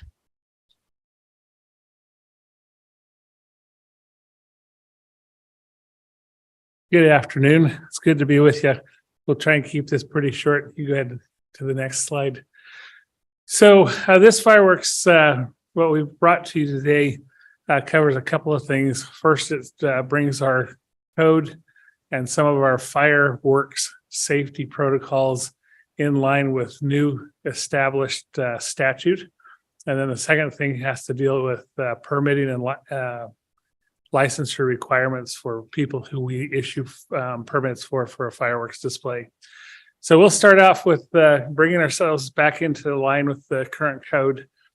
This past legislative session, they added January 1st as an additional day for the New Year's celebration open shoot window. We were happy. They started off with a 3-day window, but they held it to 1. We were happy about that. But in looking at how we have messaged our fireworks in the summertime for the safety, and then recognizing that our fireworks discharge restricted area along the East Bench is not a seasonal thing. That is a permanent by ordinance restriction on fireworks use. We kind of recognize that we had a little bit of a deficit there, which we wanted to bring back to the council. So a couple of things that we needed to clean up as we were going through the ordinance preparing for this meeting. I noticed that we somehow neglected to have Spring Creek Park in the ordinance. So that's adding into the ordinance as it is, as we have used for the last couple of years. And then the second part of the open discharge window that we wanted to look at was to open 4 parks, Saratoga, Kiwanis, Provost, and Spring Creek, which are the 4 easternmost parks closest to our discharge restricted area, for the other open shoot windows, those being January 31st and December 31st and January 1st. And then also Chinese New Year, which floats from year to year, depending on the year, depends on when that is. So that we have consistent messaging for people who want to use their consumer fireworks. That if you live in the discharge restricted area, we're going to provide you a place to use your fireworks that is not in the discharge restricted area. So that's part one of what we're bringing to you. Go ahead and the next thing that we needed to clean up is this is kind of a I don't even know the right word for it. As you're aware, fireworks are regulated by the federal government, the state government, and the local government. So the federal government, the ATF, regulates them as an explosive device. That includes consumer fireworks. That includes all of the fireworks you're going to see for your ground display shows. It regulates the transportation, importation, and everything to do with explosives requires an ATF license. On the other hand, the state fire marshals licenses fireworks display operators. And then we as a city allow them to do shows in our city by way of a permit, making it a permitted use for a single one-time instance where they can come in with a permit, having fulfilled the requirements, and do a show. Next slide, please. And that's permit is provided by the fire department. To have the fireworks display, you have to demonstrate proof of a license. You have to have proof of insurance, and then you also have to provide a site plan. Where this got interesting is we have a fireworks vendor within the state who has a current, well, they do not now current, but at the time had a current display operator's license from the state fire marshals. They had a state importer license, which means that they could bring fireworks into the state and possess them and transport them, which was suspended at that time by the state fire marshal's office. And then their ATF broad storage license had been revoked. And at that time was undergoing judicial review. And so this particular vendor put in a permitted application to do some fireworks shows up at BYU. And we were faced with a dilemma of issuing a permit to somebody who we had knowledge of one of their licenses having been revoked. And so been in consultation with the state fire marshal's office. We were not able to move as quickly on this because of some of the fireworks things legislatively this year. And we decided to bring it here to the council. And so what we're asking the council to do, you can go ahead to the next slide, is we just like to add 2 lines into our permit process. Line number 1, which is already in effect, which means that they have to provide proof of license from the state fire marshal's office. And then line number 2, which we are proposing to add, if any regulatory authority has revoked or suspended your license, we as a city are unable to provide you a permit, actually shall not provide you a permit. The reason we propose that is I think we get ourselves in a problem when we allow somebody to use fireworks who is in the penalty box at some level. And I think that I have concerns about whether their insurance company is going to pay out a claim if they're in the penalty box. So we wanted to bring this forward to the council. I think it's a good step to kind of limit our liability. Great, thank you. Councilor Whipple. Yeah, so which license is it that the Utah State Fire Marshal issues? Because you mentioned 3 different licenses above. So the Utah State Fire Marshal has, I think, 4 licenses. One is a display operator, which means they can actually set up the fireworks on site. They can shoot the show. The other one is the importer wholesaler, which means that they can purchase the fireworks, transport them, and set them up and shoot them. There also is a couple of flame effects, which aren't really applicable to this one. But the one that was in question here is their importer wholesaler license from the state was suspended because of the revocation of their ATF license. And so what we ended up having is somebody applying for a permit with a valid license to actually wire the show, shoot the show, but not able to legally transport them or possess them within the state. I mean, it was, they write books about this stuff. So the reason I ask is because where it just says the documentation of a current license, it doesn't say which license you want to have on there. So is this something that will be covered within the application? Yes. Okay. So it doesn't need to be more specific No. in the ordinance than that. No, for them to shoot the show will, and perhaps, you know, looking at that now, perhaps we need to add importer, wholesaler, and display operator license. I would be open to Wouldn't that. it be helpful to simply reference all appropriate licenses? Yes. I assume, and we can ask Mr. Jones to comment on this, but one of the reasons we want this in our ordinance is liability protection issue. I mean, I would think that we grant a license to somebody who's got a license that's been revoked or suspended for whatever reason, and then something really goes wrong, somebody could sue the city saying, you know, it was very negligent of us to issue a license when we knew or should have known that these people were on suspension or revocation. That's the position that we hold. And this proposed change to our ordinance actually provides us the legal cover to deny their license. Any more questions? So Brian, we'll look at the language for tonight. Okay, yeah, we can certainly look at adding that phrase. I mean, to Mr. Fillmore's question, I'm not actually terribly concerned about ultimate liability because the Governmental Immunity Act gives immunity for discretionary acts, including the issuance of permits. So I don't think we actually would have any liability for issuing the permit, but that doesn't prevent somebody from filing the claim. So to the extent that we're making it explicit that they, to the extent that we are, I mean, in my mind, this is more about protecting the citizens by preventing the act from even happening than it is about liability for the city. And by preventing the act, then we're preventing the claim from even. All right. Ready to go to the next one? Sure. All right. An ordinance amending Provo City Code regarding the fire plan review fee updates. This will also be presented by Lynn Schofield, the fire battalion chief. All right, this one actually is pretty straightforward. I didn't do a cool PowerPoint presentation because it's pretty straightforward. So we send our fire protection plans out for a third-party review to a company that is comprised of fire protection engineers. We have done this since I've become the fire marshal in 2008, and they raised their rates. And so you have before you, I believe, same thing that I'm looking at. So what we've done is we took their rate increase, which went from $75 to $105 an hour.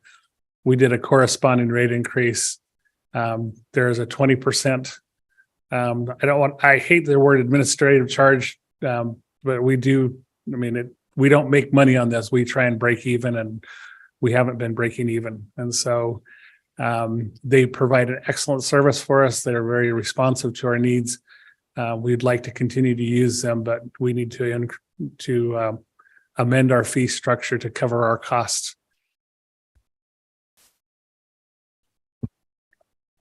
Councilor Whipple. So when did they change the rate that they charged us and how long have we been digging ourselves into a hole on this? So they raised the rates in October, and we had a problem. We actually started talking about coming to you in October, but then we had a person start burning up the east side of our city, which kind of moved our attention elsewhere. So we need to get out of the hole. Do you know how much this has cost us since from October to now? No, we've always, that's one of the reasons that the administrative fee helps us to bridge that gap a little bit. But no, I don't. I can certainly research that. It would take me a few days, but I certainly could if that's the desire of the council. I'm not sure if it's the desire of the rest of the counselors. I just want to encourage all of our departments to upgrade their fees promptly so that you guys don't dig yourselves into little tiny holes. We don't want that. Right. Any other questions? All right. Thanks so much, Lynn. Thank you. All right. An ordinance amending Provo City Code regarding micro mobility devices. This is a citywide application presented by Brian Jones, the city attorney.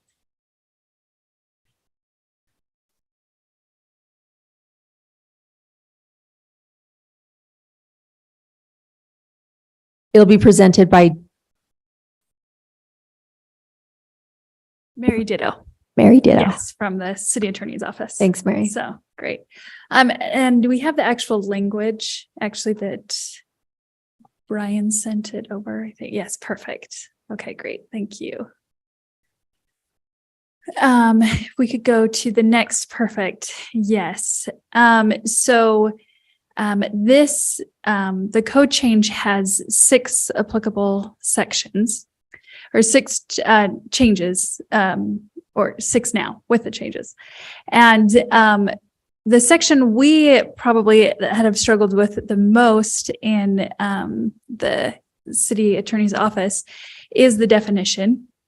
Because as we know, there are so many different types of devices, and there's probably, 2 or 3 new ones each day in some ways. So trying to make it broad enough to include what we feel is important, as well as making sure that Section E highlights the fact that it's not automobiles, motorcycles, golf carts, wheelchairs, or other such vehicles. So definitely would appreciate your thoughts on that section. And I'll just go through kind of what each other section highlights, since you have the language right there. Section 2 highlights not having it available on the, not allowing these devices on the sidewalks. And number 3 is the safety available. We did remove the helmet requirement. So this just deals with visibility. And that was similar to what was in the code previously. Number 4 is the making sure that they're not obstructing the sidewalks and things. And so that where they're parked doesn't limit others.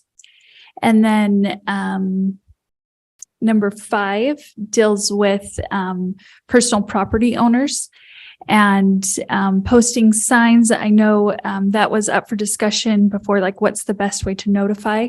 So we can discuss that as well. And best way to give reasonable notice to the prohibited use or users. And then the last section deals with those renting these types of devices are not able to do so unless they have a contract with us. Yes. Can you, did you just say you removed the helmet requirement? Yes. Yeah, I just Yeah. checked with. And why did you want to remove that? I liked it. Well, part of it has to do with scooter rentals,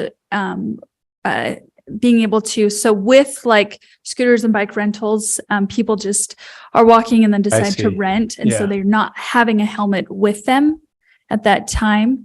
And so that was probably one of the biggest things. So having that as an option. That makes some sense. Yeah. But I really like, if we're not going to require it, I would love to see maybe a public education campaign that doesn't require legislation, but really, really stresses wearing helmets. Mhm. I mean, I guess with the scooters, if you're taking it, obviously I can understand why that most places where scooter programs exist, they don't require helmets because they can't, for the reason you just Sure. mentioned. But there should be a culture of wearing helmets for the vast majority of these devices whenever out and about.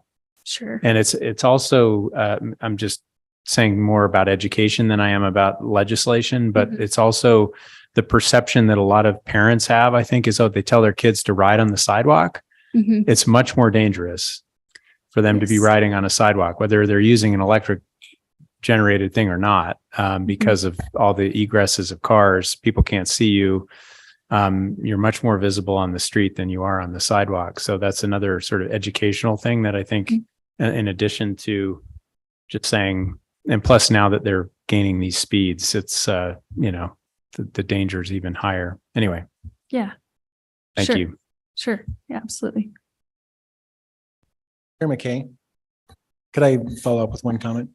I just wanted to make sure that it's clear what we're doing with the subsection 2 or section 2 about the sidewalks, because it's a little bit confusing. So if you look back up in 1B, there's a list of devices that are defined in state code.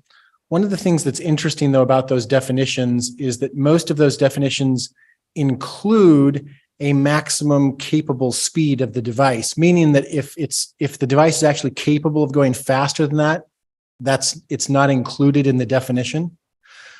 Which is why in C, we've said any device that meets all of the elements except that it can go faster than that is still included. And so in subsection 2, the ones that we're banning from the sidewalks are the ones that can go faster than the state definitions allow. So as this is currently written, you can ride a motor-driven cycle on the sidewalk as long as it's only capable of going the speed that state law allows such a device to go. If it can go faster than that, you can't ride it on the sidewalk. It's the way it's currently drafted. I just wanted to make sure that that was clear. So Brian, that raises the obvious question. How are you going to educate the public to that nice distinction? And how are you going to enforce it? Well, I think the only way to educate them is probably if a police officer stops them because they're going faster than that. How are you trying to gun on them for speed or? Well, I don't know that our police officers have ever done that. You're talking about a radar gun? Radar gun, yes. Yes, let's be clear for the record, Brian. I was referring to a radar gun. Well, I mean, logistically, just being realistic, given our number of officers and their enforcement techniques, what we're probably really talking about is somebody gets in an accident and is getting cited for violating the law. Otherwise, I mean, the idea that the officers are going to be out there and actually able to enforce is probably not realistic. I mean, even in an accident after the fact, it's pretty hard to establish how fast they were going. Yes, agreed. But you feel like you've got to make that distinction because of the state law. Well, I mean, Why not well, just- the alternative is to just ban all devices from the sidewalks. And the council can certainly decide to do that. We weren't sure that the council wanted to go that far. It did seem to me that if they were fast enough, if they were going fast enough, these devices that we were talking about in the last meeting that can go 100 miles an hour, it seemed to me like those clearly ought to be banned from the sidewalks. Sure. My question, I guess, goes to Mr. Comment.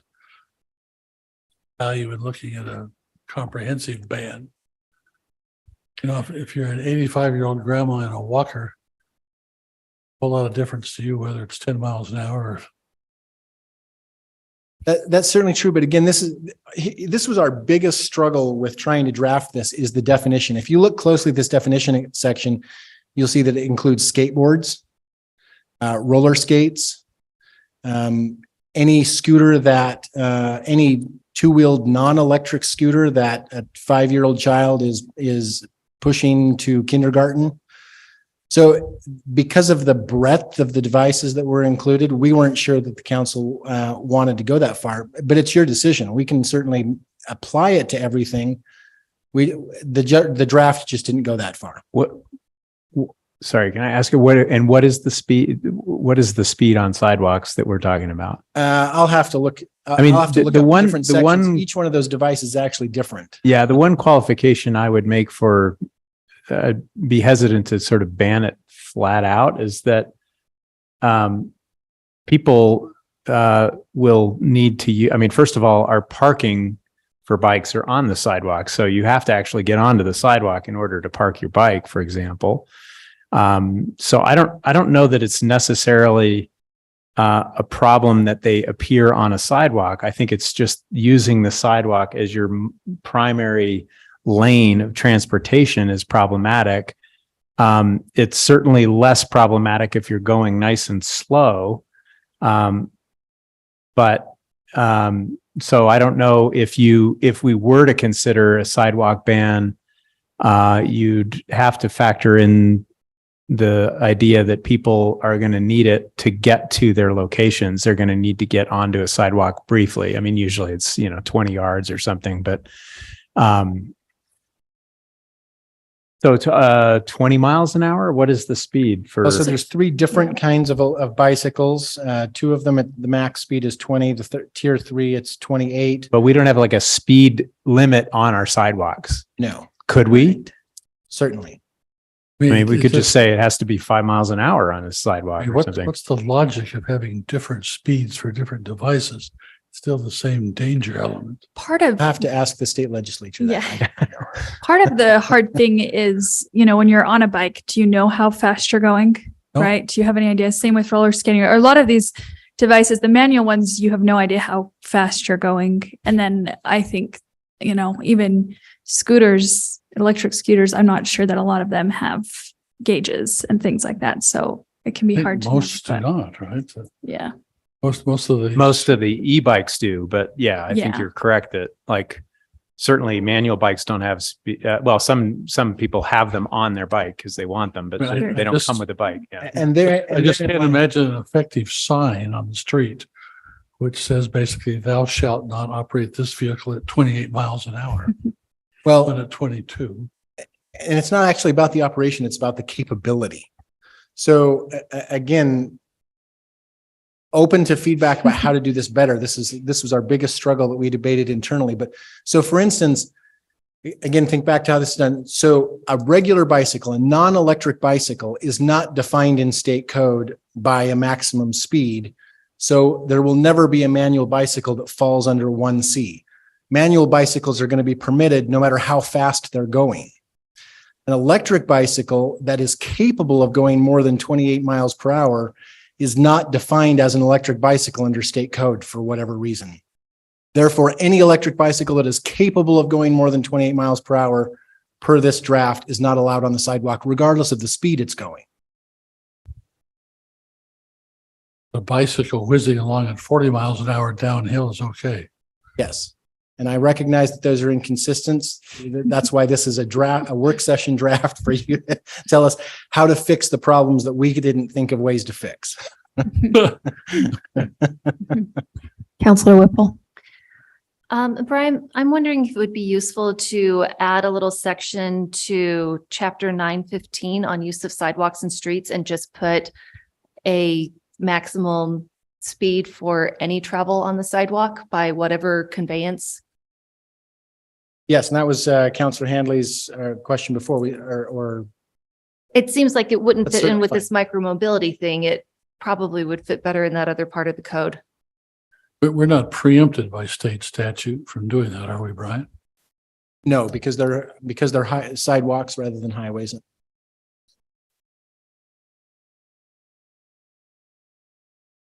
Favor of simplifying it. If we're trying to generate a greater environment of safety, we need to keep it as simple as possible for our citizens, not just for enforcement, as the deterrent, right? I recognize the dilemma. I'll bet there's been a lot of head scratching. Just wondering if there's some things we could do to improve, maybe along the lines of what Rachel's suggesting. I guess One- along those lines is a consensus on the council what a maximum speed should be. 5. I mean, my bike will go 23 miles an hour and I would do serious injury to anybody if I were going any more than 10. These things can be heavy. Mm-hmm. I mean, I just think Maybe you're, we start at 10 and see how it goes. I don't know. yeah. I think it shouldn't be any faster than I can run. Did you want to publicly announce how fast that was? That'll We will have a demonstration. We'll time you so slow. like the NFL tryouts. The Whipple Run. That's clearly a useful standard that everyone would understand. Okay, do we need to take a straw poll on adding a max speed for the sidewalk?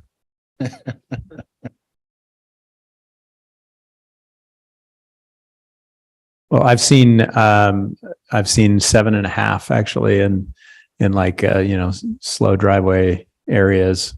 I don't know how that number gets picked.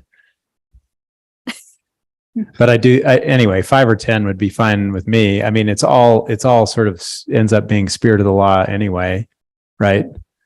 The police officer is going to try to educate people, say, hey, I see you're using this sidewalk as your primary mode of transportation. And you're going 11.5 miles an hour. Yeah, I think the issue is more, this isn't a safe thing for you to do. But at the same time, I don't think any police officers are going to worry if they see somebody coming onto the sidewalk because they're going into a store. And they're not going to be flying into the store, right? They're going to be slowing down to park or whatever. But yeah, most. I would just like to add as a tangential matter that if we don't want people riding these devices or anything wheeled on the sidewalk at high speeds, it's really important that we have a safe place for them to operate those vehicles. So having bike lanes or safe streets for them is how we solve this problem. Okay, well, we need- In order to move this along, We need a motion. I'll make a motion that we add a separate section indicating that no device, motorized, electric, or otherwise, is permitted to travel more than 10 miles an hour on a public sidewalk. I'll second that. Right? Do you have a vote? Or just that, is that all we need? Well, it was a motion, so we would. Yes, let's vote. Let's vote on that motion. All right, Counselor Hanley, Yes. Counselor Shipley.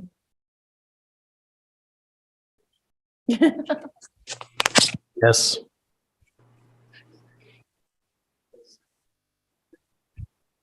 Counselor Fillmore, Yes. Counselor Whipple, Yes. Shannon. Can you hear us? You want to vote? Yeah, Counselor Ellsworth here. I'll vote yes. Counselor McKay, yes. Okay, great. We will add that section in. 10 miles an hour. We'll All right. add that in there. What about the rest of it? Are we okay with it as it is? This one doesn't have comments.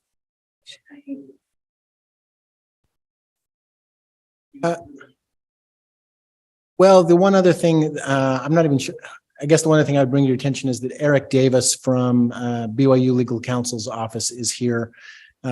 We sent over a copy of this.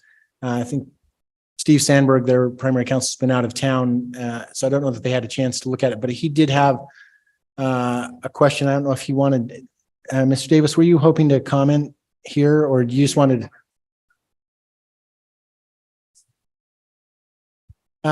He just had a question about subsection 5. And I'm not sure I can accurately capture it, but it says in a manner prohibited by the property owner.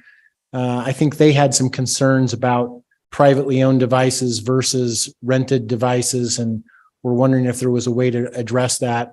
I guess if the council is inclined to, I'm not sure that in the 5 minutes that I've known about the question, have come up with a way to address that. So if the council is interested in hearing comments about that or taking that under consideration, we probably need some more time to think about it. I would think it's irrelevant if they were owned by them or not, or is there legally a precedent that makes it different? I think their concern, as I understand it from an email conveyed third hand, is that they were concerned that the phrase "in a manner prohibited" only applied to the way it was being driven and not the type of device, and that they wouldn't be able to prescribe rented devices. Is that the concern?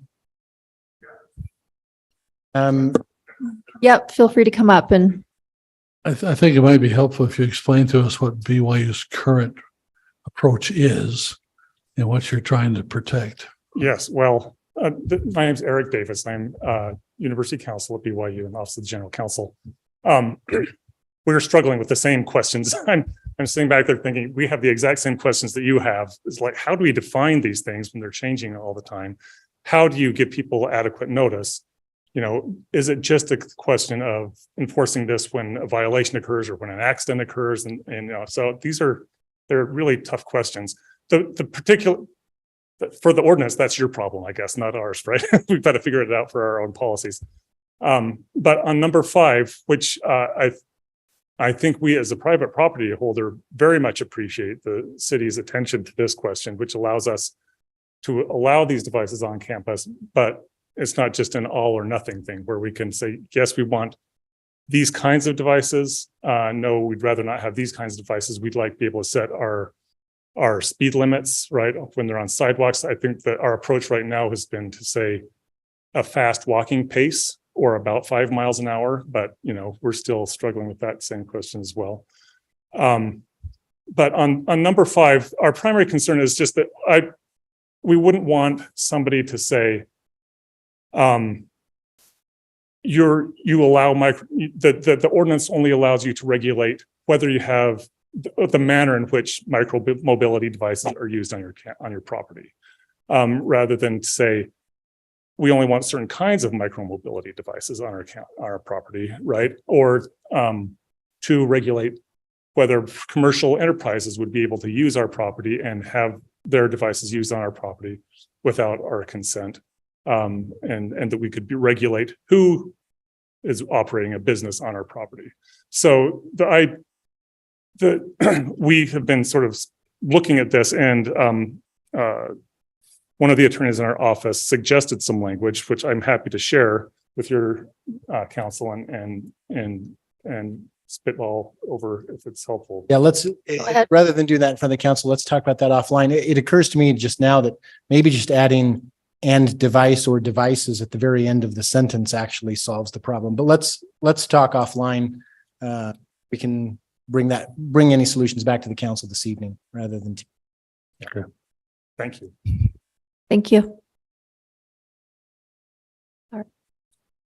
Anything else for Mary? It covers it on our end. So if you have additional questions, but yeah. Yes.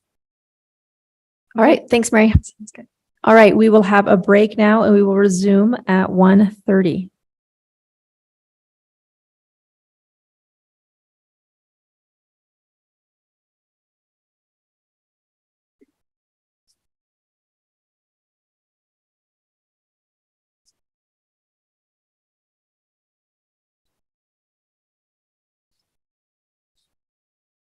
Recording stopped.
Oh yeah.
Again,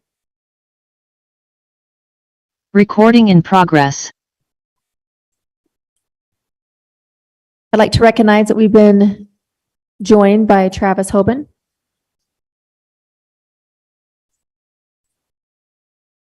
All right, we are now going to have a presentation regarding the 2024 budget development with development services. And this will be presented by Bill Pepperoni.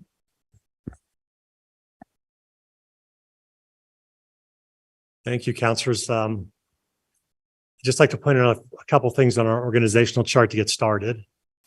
One is that you'll see in the slides I'll present that not every division is represented. And I did that on purpose just to keep this as brief as possible. Every year at budget season, your agendas get very long, and I'm just trying to be merciful. Another thing I'd like to point out is that if you look down here in parking, you'll see a couple new hire positions. It's been very difficult for us to stay fully staffed in the parking division in the part-time positions. We just have tremendous turnover there. We spend quite a bit training people, getting them in uniforms, only to have them leave after a short period of time. So that's been a challenge, and that's something that I'll pick up on again later in the presentation. The other thing I'd like to point out is in the almost 13 years I've been here, we have never had so much stability in the zoning enforcement division. That's typically been an area of turnover, and it's been very stable for the last year, 2 years, somewhere in there, which has been very helpful. So just to kind of show you some data and some trends, you can see our planning applications over the last 4 years. We had a high last year of the 252. We're expecting that to dip in 2023 because of the increasing interest rates that has slowed down the economy and the applications we're seeing. So 2022 was our high of the 252. I included the information on the master plans. You just had a presentation on that, but because I know that's a priority for the council, I just wanted to include that information. But Brandon Larson has already gone into quite a bit of detail on those earlier today. Building permits, just a slight dip from 21 to 22, and just a slight dip in building valuation, but still pretty high building valuation. Just one or two or three large buildings like buildings on BYU campus or large apartment buildings can have a huge impact on that building valuation.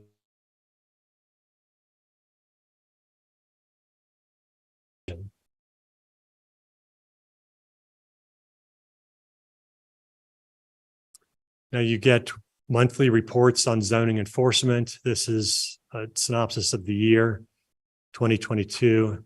So you'll see open cases, closed cases, the rental dwelling licenses that are continually going on, and then zoning verification letters.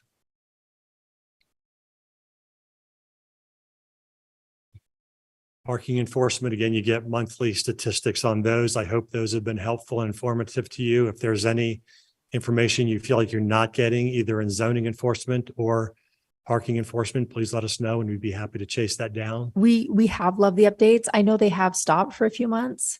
I think Scott's going to get back on it, and I don't know, he's doing some year-end report or something, but we haven't received them since sometime in last year. Okay. There was one, but it was in a different format. So he had each of the officers talking about their cases and reviewing things. Okay, so is that the new format? Right. We do enjoy them. Good. I don't enjoy them. I do appreciate them though. I Well enjoy said. them. I am so delighted every time one of those pops up in my email. I'm like, I get to read a new one. I'm not joking. Like, I'm sincerely that happy about them.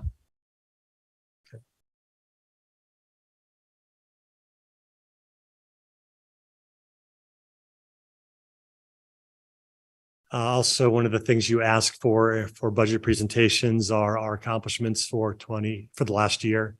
So getting the general plan completed was certainly at the top of that list. It was took a lot of effort and a lot of time, and we appreciate the council's patience and support on that.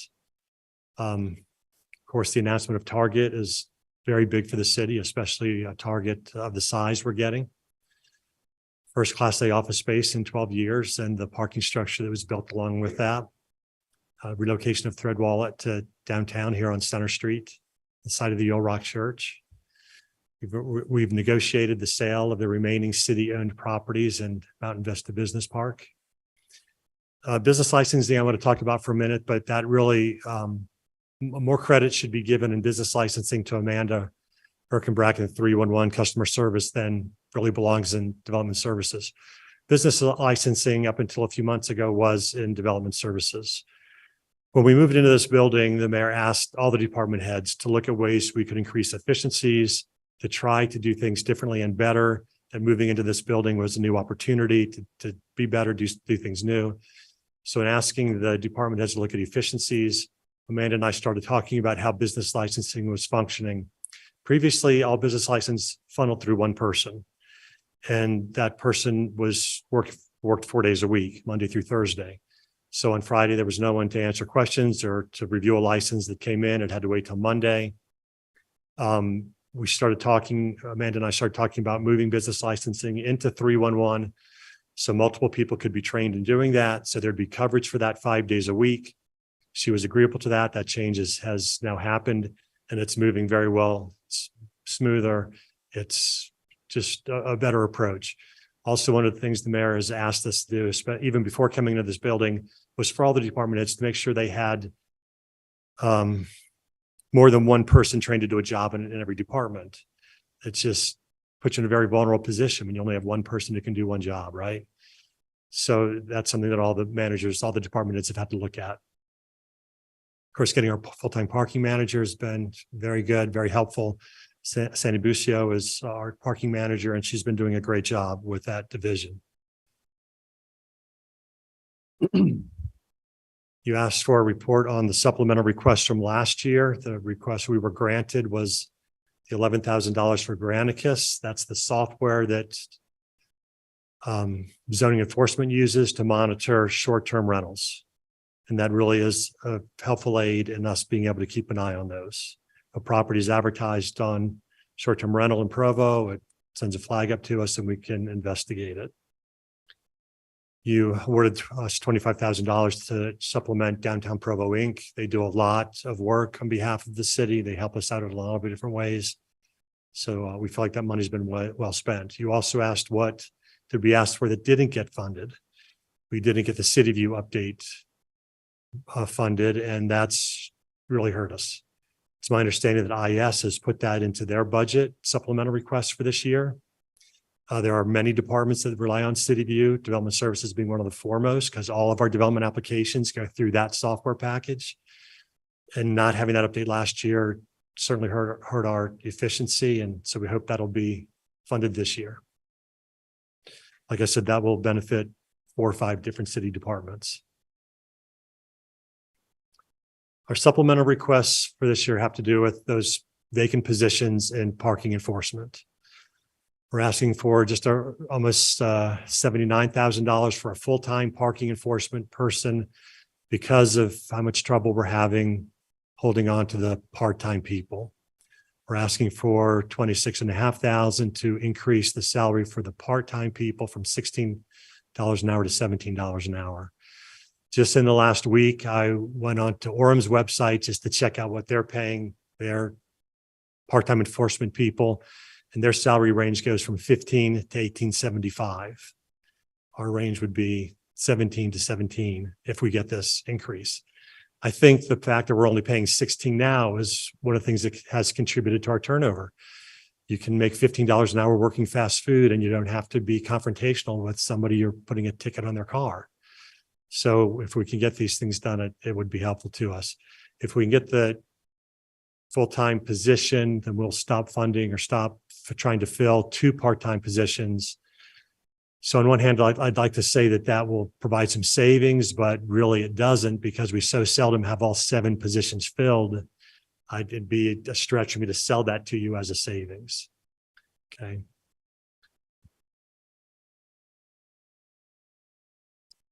The last thing I'd like to say in my presentation is that it's feels very good to work in a department that work so well together, where people are professional and very conscientious in their daily duties. I'll give you a good example of what I mean. Just last week, Scott and Jenny Smith, who are working on an annexation application with us, came into the office for a meeting, and they were sitting out in the front counter reception area while they were waiting for the meeting to start. They were there for a few minutes. And when I brought them back for the meeting, Jenny Smith went on at some length about something she had watched at our front counter. It was very impressive to watch. One of those, that person is one of our division heads sitting here, but that really could have been anyone in our department. Not only do we try really hard to remember that we are public servants, but the mayor's recent mission statement has helped bring that back into our forefront of our minds. We're here to serve. But it's also very helpful. It's very comforting to work in a department where the employees are so willing to cover for each other and help each other out. There's a really high level of respect among the employees. And when somebody has a personal situation going on and they need help, other employees are very quick to volunteer to help them out. And it creates a very enjoyable work environment. So it's enjoyable to come to work in a department where the employees are so dedicated. That's all I have in my presentation. I'm here to answer questions. Division heads are here to answer questions. That's all I have to present. Thank you so much, Bill. Any questions for Bill?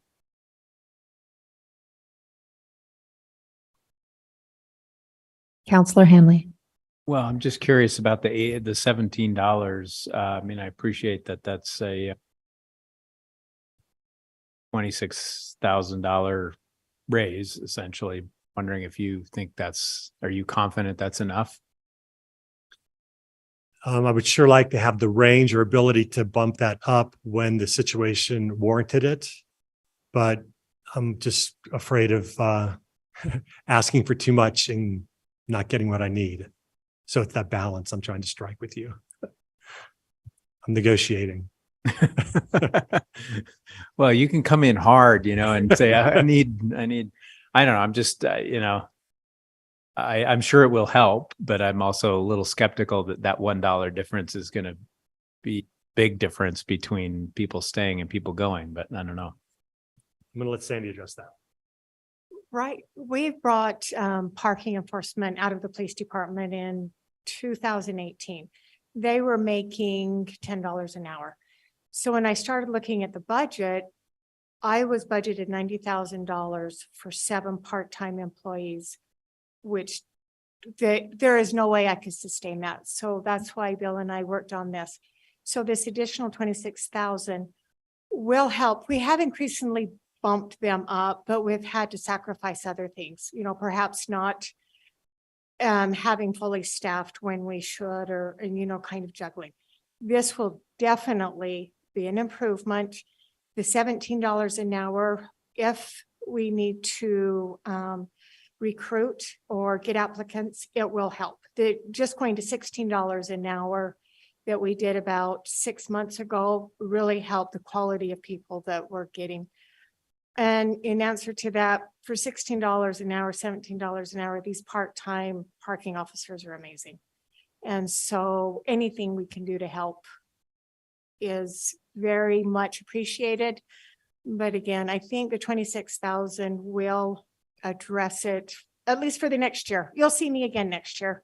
But I think for this year, it will definitely help, especially if we can get that one full time for some stability in the department. Okay, thanks, Sandy. I know as a citizen, I dealt with Sandy a lot back in the day, and she is lovely to work with and was a huge asset. That's one of the things that has jumped out to me in the monthly statistics you get from parking, is that if you look at the number of citations they write and the revenue that we bill versus the hours that we work, and we've never really given you an analysis of hours, but if you look at the hours that yields that production, I'm very pleased with that. Sandy's doing a great job. Her people are doing a great job. That's actually an interesting stat. You could add that to your KPIs. The full-time position in exchange for the 2 part-time will give us coverage on all the shifts we need. Okay, thank you, Bill. And hopefully we don't steal any more of your employees in the coming year. But we really love Rachel. she's wonderful. Rachel Whipple. So the revenue that you get from the parking enforcement, does that go, where does that go? You just go back to that. So where does that collected revenue go? Mr. Parker, would you answer that? The General general fund. fund. So it would be appropriate for more of your collected revenue to go to help pay for our parking enforcement. I would love that, but that means other people lose that. So Yeah. Well, and I don't see the parking enforcement as a revenue thing. It's more of a quality of life, right? To be sure that people are parking appropriately, that we have the space, that public asset is managed well. So I don't want to make it sound like I'm trying to tell you to go out there and get lots of tickets, but I do think that your work should pay for itself, and it clearly more than does. So in that vein, Sandy's been working on different things with the police department to try to increase that difference between potential revenue and collected revenue.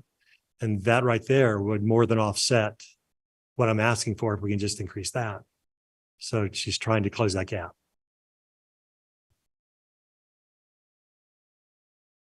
Thank you. No more questions? All right. Thanks so much, Bill. Thank you.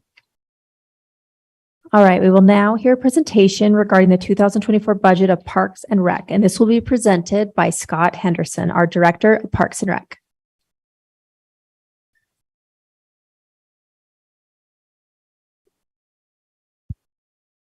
I'll be joined in the presentation today by Doug Robbins. I think I always joke about, I know my entertainment value, even myself listening to me speak. So I know you'll want to change up of people. But this is a great time to talk about Parks and Recreation in the upcoming budget, and also the story that Parks and Recreation has to tell. What we will see throughout this presentation, the things we're covering is we talk about how Parks and Recreation is aligned with its administration and with its council, and also with its citizens. And it'll also talk about what we have accomplished, what we have gotten done, what is unique about our department. The short horizon goals are things coming up over the next budget year. And then who judges your success? I can stand up here all day and say we're the greatest department around, but sometimes outside perspectives are a good thing, both in improving and getting your department assessed. So starting out with the Provo Recreation Center, most people call it the Rec now. So the story is our success comes from high citizen use, and revenues at this recreation center have always covered costs, covered future needs, and in our best years even contributes back to the general fund. The triple play membership is probably the best value in community recreation that you will see in this nation, giving rec center members also use at our golf course and our ice arena. On the budget horizon, we still have issues with part-time and seasonal. Bill talked about that also with parking, and we have that same thing. Our department is made up of approximately 15 full-time employees and 750 part-time and seasonal. So when that market weakens or recruiting amongst that market weakens, it puts us in a bind. So we are working our way through that. We have really made the commitment at the rec center to keep us new forever, and ongoing maintenance of a 10-year-old facility just gets more and more difficult and tougher to do. And as we've come out of COVID, we're approximately about 10% short of what we consider full strength in our comeback. And we look at that as something exciting to achieve in this next year. We're joined today by a lot of our team members, and Kathy Smith's our rec center manager. Kathy, if you could stand up for a second, thumbs up, good too. Yeah. Kathy's the best manager we've ever had at the rec center. We just keep getting better and better. She's an absolute talent and does amazing things working with all those teenagers that we find tough to raise. She employs all of them. So there is no shortage of issues and problems for her to do, but she's growing this operation while dealing with all those. In our performance measures, we've really focused on ways that we can expand our impacts and show that how we are continually making our community more healthy by offering more classes, more opportunities for our seniors, selling more memberships, showing fiscal responsibility and a self-funded operation, improving our senior programmings and creating a dynamic element there. The special events that we host at the Recreation for the Community, I think was a great measure. And then also making sure that we've got, since we do have a river through our community and a lake next to it, that we are teaching kids how to swim in this facility, and that's important to us. Not only do we use performance measures, but we use benchmarking compared to a lot of other ones. Shows our total revenues per square foot at the Recreation Center, which is high amongst our comparables. And this graph shows where it all comes together and shows the 109% cost recovery that we do at the rec center. And this is rare. And these are things that we're used to in Provo, but this isn't in every community. Peaks Ice Arena. Hey, we have a question here, Oh, Scott. sure. Yeah, sorry. Yes, I was going to wait, but then I realized you were just going to keep going, and this was probably going to be a long just keep presentation, rolling, and I'm so. going to forget my questions by All the right. end. So, I'm with you. first of all, congratulations on all your success. You predict that for 2024 it'll be 1.6 million again. So for 2023 and 2024, 1.6 million in attendance. Yeah, I think what we're predicting, some of these performance measures, because they were due about the same time as this presentation. So there's a little bit of rework, because I was saying earlier on that we plan to get up to full strength. So I'm assuming that if we gain that last 10% of memberships, that attendance is going to go up also. So that's probably a number. Yeah, I was we need just to curious correct it. why you wouldn't predict it would just continue to grow. I mean, at some point you reach a saturation point. There's definitely times I go when it's super busy, and sometimes when it's pretty much empty. Yeah, we're not at saturation point yet, but you pointing that out pushes us to push that to a higher number. But I was just curious, as demand increases for the rec center, is there maybe a thought process around increasing membership rates, or is there a plan around that? Or that, you talked about everybody, it seems like when we're at New Year's resolution timeframe, which is January through March, and now with this extended winter, we've been busy through this entire time, that's when we'll start hearing about the capacity issues. And then other times when we expand out to the outdoor aquatics and add to that expanded square footage, we hear less about that. Okay. I think our first inclination is to derive our success on greater use by our citizens and find ways to get through. And we add fitness classes into timeframes, and then we have more fitness equipment on that floor than I ever thought would have been imaginable. So we keep trying to find ways to continue to expand that capacity. So there's a lot of strategies that we can employ even before we get to raising fees on our residents. Yeah, thanks. Thank you. The Peaks Ice Arena received an outside assessment from Fraser Bullock, who is working on bringing the Olympics back to that. That is one of the most successful Olympic venue transfer then to day-to-day use that he has ever seen. And when the IOC came to evaluate our venue, it was the ice arena was actually featured in most of their quotes in the article about saying what an amazing transition this was for this facility. It's completely self-sustaining upon its own revenues and users. So it's something that we're very proud of. Foster Watabe is here, and he is our general manager. Absolute rock star. We are right now working with the committee for bringing the Olympics back to Utah. And this is Utah County's only venue for the Olympics. So if Utah County wants to be part of this process, the Peaks Ice Arena is going to be that element. But it hasn't been easy. The Peaks Arena had to rise from the political ashes, where I remember at our state conference in Parks and Recreation, I was doing a presentation bragging about how two governments can work together in running a facility like the Peaks Ice Arena. And I think the next week at the Ice Sheet Authority, the county told us, now we want out. And so that put a lot of pressure, and the council and the administration at times stepped up and saw the value of this facility in their community. And hopefully you see from Parks and Recreation about our commitment to eliminate the burden or the financial burden of taking on that element by making it completely self-sustaining without tax dollars. So all of a sudden a difficult decision. Now, when we look back, seems like an easy decision as we go day to day. On a horizon, we are receiving funding from the state towards both our day-to-day improvement of the facility for day-to-day use and also in preparation for the Olympics. So we were able to negotiate that the local match would only be activated if we actually get the Olympics. And then we would be coming back and talking about our Olympic match. And then that would be where we expand the seating capacity for our arena rink. So I feel like that was very favorable to Provo City. We've just received a check for $800,000. So we'll be starting on locker room improvements, and the legislature also passed additional funding to continue the construction and improvement on that project, but waiting for the arena expansion until we actually get the Olympic bid.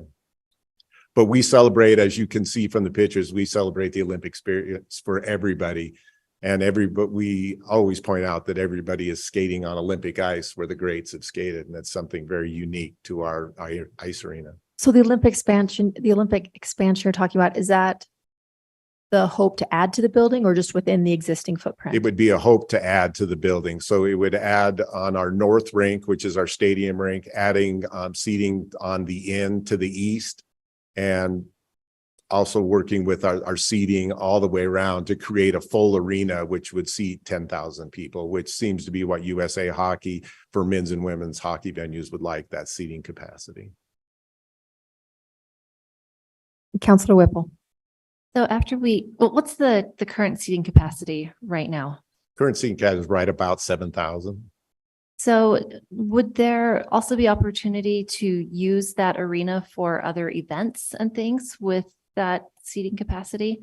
You bet. Yeah. The spaces, if you remember back in the Olympics where we have our indoor turf field, that was set up with temporary bleachers. So that was part of the capacity. Right now, if you walk in there, you see only seating on what would be the south side of the stadium rink. So you can expand it for one, or if we wanted to look at trying to set it up for other events and do those things, we could look at permanent seating too in that area. We tried to maintain some of the flexibility to move because we haven't seen the need for 10,000 capacity and been able to do that with our permanent seating in place. So I think unless we really got into the big event realm, then that would really change how we operate there, but it is an option.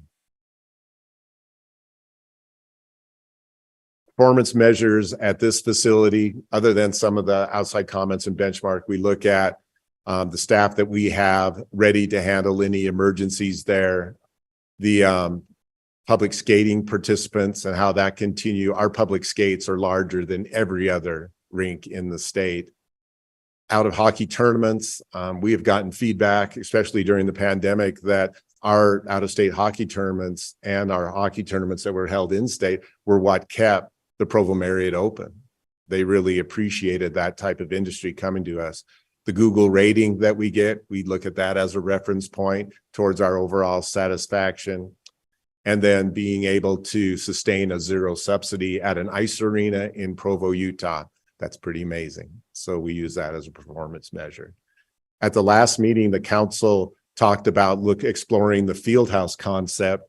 And so as part of the budget process. So here's a couple images, which are initial schematic images, the possible look of a field house. This would add an additional soccer field, which is badly needed. We're running soccer programs well after midnight just because of the demand is so high. So this would create another soccer field connected to the lobby, very schematic in design. This also creates an outdoor ice ribbon, which is really the hot facility in ice skating on the outside. So we would have indoor and outdoor skating because we are hitting over 400 people at our public skates. This would add not only to the amenities offered, but would improve the business plan of our facility already that is doing well. But this gives you an idea. The estimate on this is somewhere between $6 and $8 million. So if we are serious about creating this concept, what a dynamic facility this would create. It's something that just council pushing on this vision and this element has created a lot of excitement, and it's something that would be such a great facility to welcome the world to our city with, you know, by looking at these improvements. Let's talk about the Timpanogos Golf Club. You know, we took a scenario where 3 holes were moved from open space into a desired development, but then working with administration and council, our department created a win-win scenario of a reinvention of the entire facility. This has been a golf course that used to be at about $900,000 in revenue and was subsidized for the remainder to get to that balance part. Now we will be turning in a budget this year of $1.8 million and completely self-sufficient with no subsidy.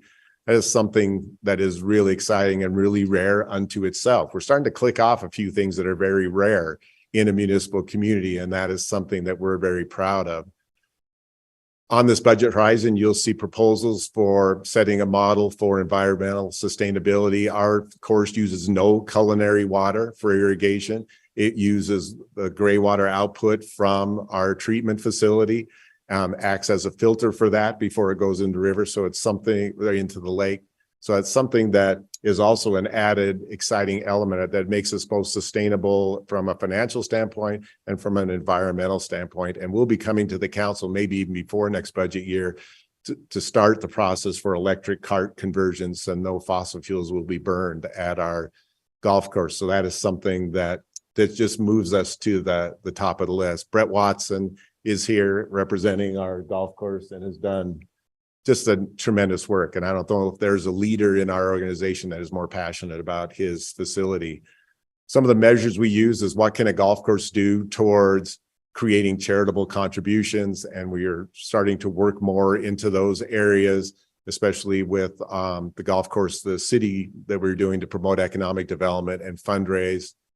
We were talking about our operational subsidy needs, which hangs at 0 again for this upcoming budget, and increasing our impact, reaching that goal of 85,000 rounds to where we have mainstreamed this community facility into where everybody utilizes our golf course. So a lot to be proud of here.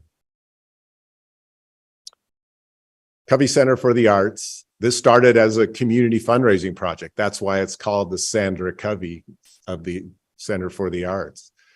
And the community really stepped up for this. We have benchmarked ours with the Western United States, and it truly is the best of the best. We have a 90% main hall booking rate, and we bring 175,000 visitors to downtown every year. We are a vibrant part of what makes downtown successful. On our horizon, the staffing level needs to be created to support that schedule. The council stepped up with us last year, council and administration, about hiring additional technician because we weren't being fair with our technician staff. They were getting tons of comp time and we were working them to the point of burnout. So we were able to get that additional tech staff going into the past year. But now we've decided that with our events coming in and the number of them, that we need a paid usher staff. But when we put in the budget for that paid usher staff, we also have the revenues to cover that within because of the extra use in this facility. So it does not require any increase to the general fund this year. We've been working through the refurbishment. If you haven't been there and seen the new carpet, maybe you'll see it at the gala this Friday, celebrating 15 years of successful operations at the Covey Center. And we're looking at balancing the schedule at the Covey Center to where it is not just a roadhouse where people are renting it, but we're running more concerts and creating a better connection with our community. So a lot of exciting things on just this near-term budget horizon. We measure ours by the number of days that the building is in use, how many performances we do, always trying to look for different ways and visual exhibits that we can run, the number of classes where we're teaching dance, and also the number of students in that program. So we'd love to expand our success and our horizon at the Covey Center of the Arts, but another exciting program and another super successful one. So I use this slide quite often because we love to sell parks and recreation. But what if you didn't have such a well-run parks and recreation department? We used to have the old rec center at Provo High. We used to have the Eldred Senior Center, and we had what was either called the teen center or the center. And all those were approaching about $1 million subsidy. When we opened the new rec center, that completely eliminated that subsidy, contributes 400,000 towards its capital annually.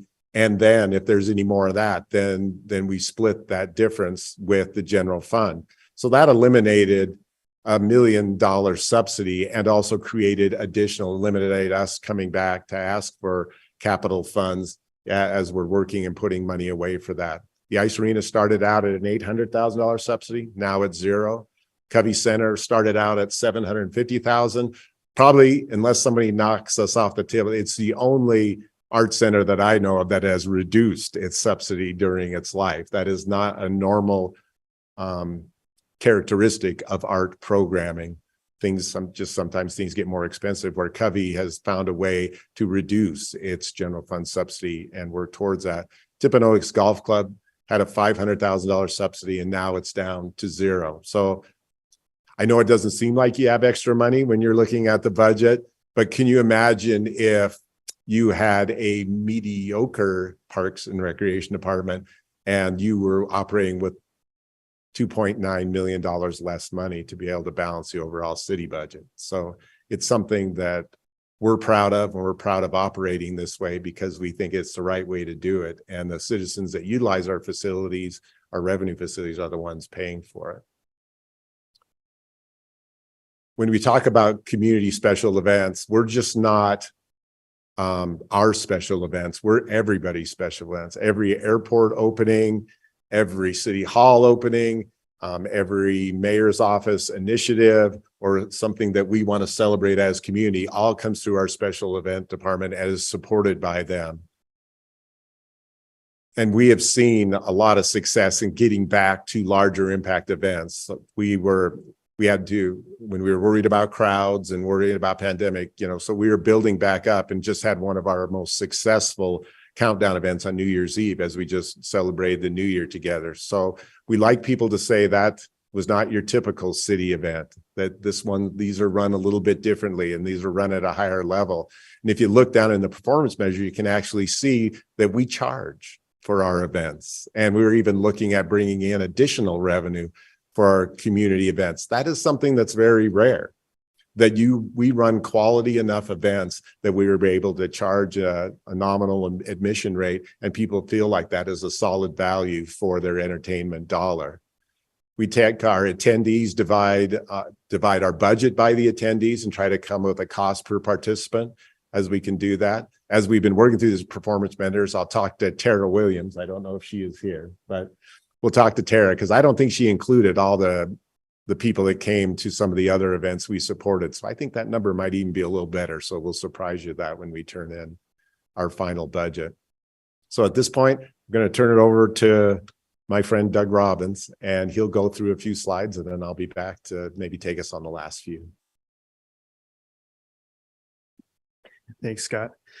Here in Provo, we have some of the largest youth and adult sports programs in the valley, in the county. Probably highlighted with our youth soccer program, with over 3,000 kids participating in that program, by far and away the largest program in the area, and many others that continue to be growing. We also really work hard to improve the experience that our participants have in our programs. And these are kind of highlighted in the jazz courts at the Recreation Center. I mean, our unique relationship with the Utah Jazz give us the opportunity to have a professional sports court experience for these kids and adults that are participating at the rec center. So you get to play on a real jazz court. The next is our transformation of our youth baseball complex at Fort Utah Park, where we've taken themed elements from 4 different Major League Baseball facilities: Yankee Stadium, Wrigley Field, Fenway, and Dodger Stadium.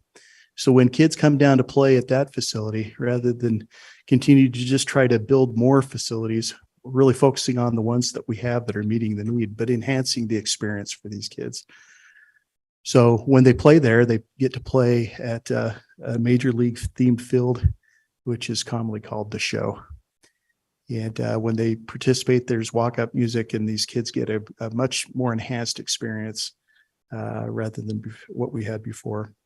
Field of Dreams is another experience-based program and concept at the Recreation Center where we've taken space and created small-scale sports field replicas there so that they can participate with their parents when they're just starting out in our sports programs, our Start Smart programs, and get a good experience going there, really with the goal of starting our youth out in healthy lifestyles that will carry with them for the rest of their lives with vascular disease. Our parks operations, lakes to the west, and a river running right through the city. Creation. This was really came as a relief valve to the community. On the horizon, over the past, doing what we always do, paying attention, taking some resources that we've previously utilized in the office and moved department. And what we're asking for from the council would be on the foothills and then also the Provo River Trail, Lakeshore Parkway and other areas throughout the city. Can I ask you a question about that real quick? Yes. So to be clear, is that to continue what you've already currently been doing, or is it all new stuff? This is really to take it to the next level. Over the years, these areas have just been kind of added, but there hasn't been dedicated funding specifically for this operation. Right. So it would be a standalone, separate operation with its own budget center. So to date, has it been more of a, we know there's a problem, so we go there? Yes. Versus continual maintenance? Right. Okay. Thank you. Also on the horizon is some funding requested to address a water conservation issue here on Center Street. We've got a turf strip out here that's about a little over 1.5 feet wide. It's really impossible to irrigate with overhead irrigation. We'd like to fill in that strip with decorative pavers and still create a large planter around each one of the sycamore trees and the Zelkova trees that are growing in the center median. That'll prevent the need to overspray to water that turf grass, but and save water and also provide that aesthetic enhancement that we need. And then one other request on the horizon is Harbor Park. It's a park we operate at about 800 north and about 2,000 west, directly underneath the high voltage transmission lines owned by Rocky Mountain Power. We've been leasing that land for several decades at a very low rate. I think it was $10 a year. But that lease has come due and the company has requested that we pay market rates from this point forward at $27,000 a year.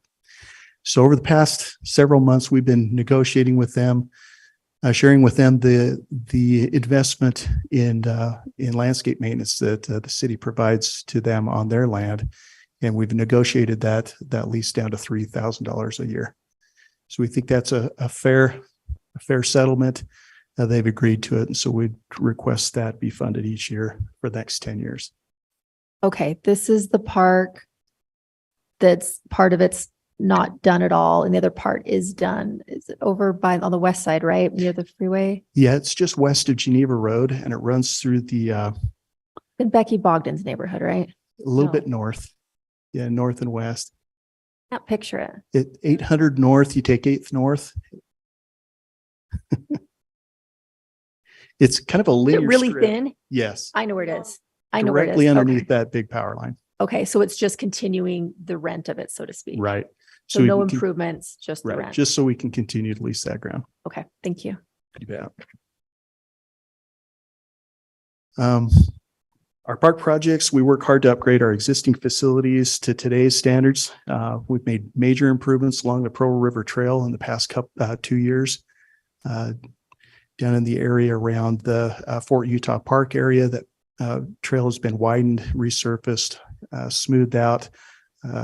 Two tunnels have been replaced and lighting installed.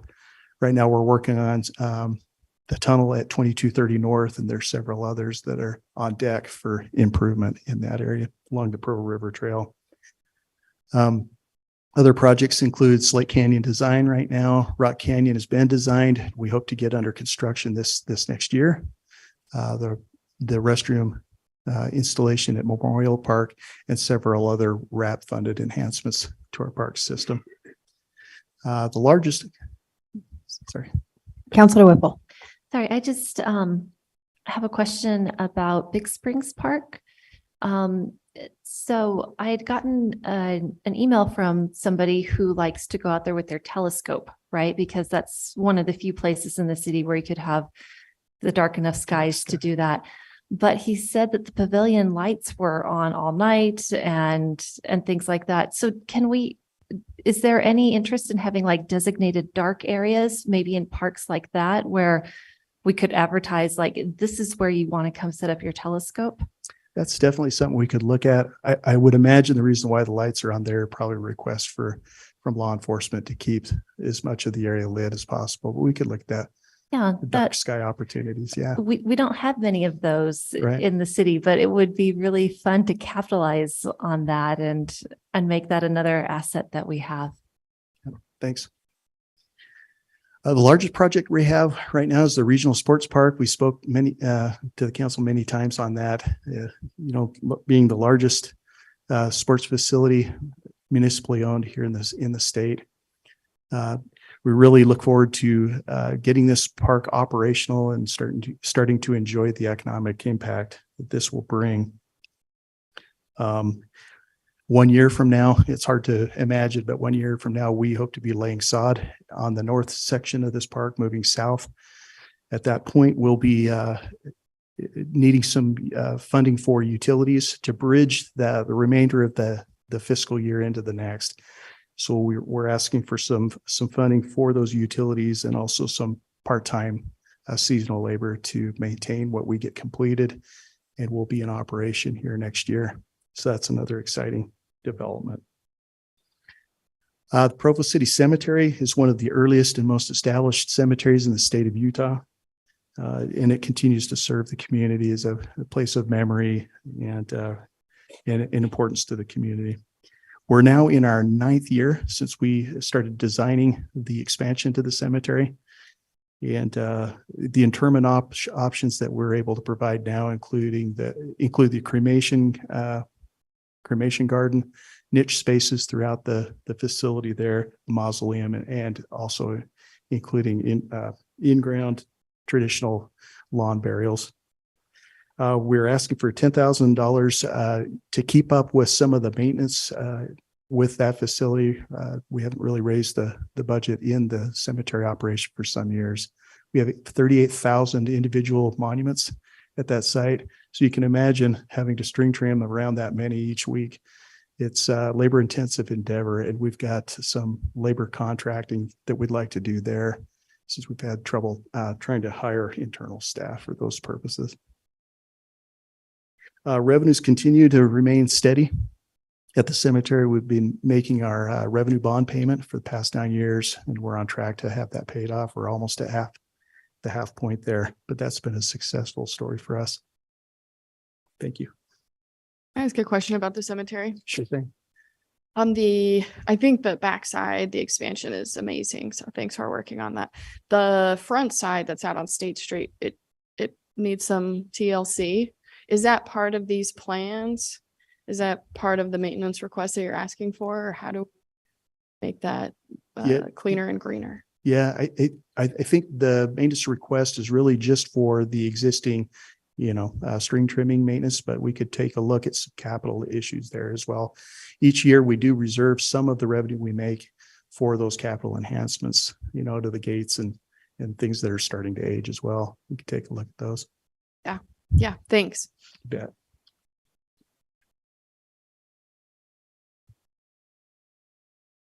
So we talked about who judges the success of your department and what Parks and Recreation has gone to create those benchmarks and those judgments of our department.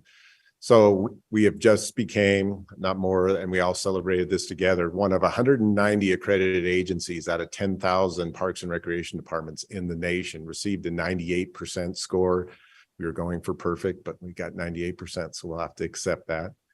That it was really a project that brought our department together. Everybody, every full-time staff member worked on this project together, meeting these guidelines. And accreditation is not a small thing. They actually call their ceremony the best of the best ceremony. And we have found, hey, this isn't for everyone.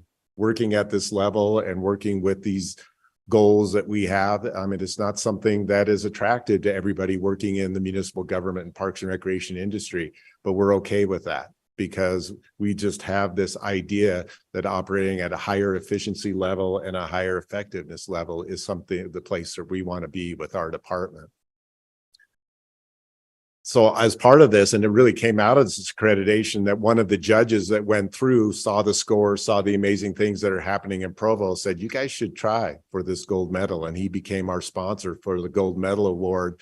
Pitcher Doug and I in Nashville accepting this award on behalf of our city really is the Oscars for our programs. And the American Academy from Parks and Recreation is an independent organization that gives this out. And we look at this, and this is something we'll continue to celebrate, because once you're a Super Bowl winner, you're always a Super Bowl winner. And that is something that is exciting to us, and we love operating at that level.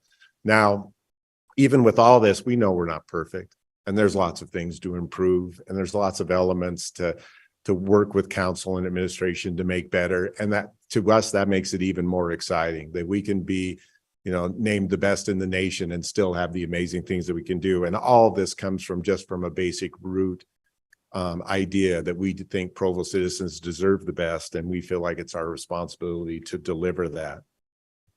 So when we were looking at all these goals that we just talked about and all these different operations of efficiency and elements, and talking about that with our leadership team, we found a parallel to that conversation in recent movie time. And we're hoping to show you a little bit. I'm sure Doug and I's briefing was not as dynamic as what you're going to see right now, but you will see that maybe when you talk about setting high goals and what the reaction can be and where we're going with this. So.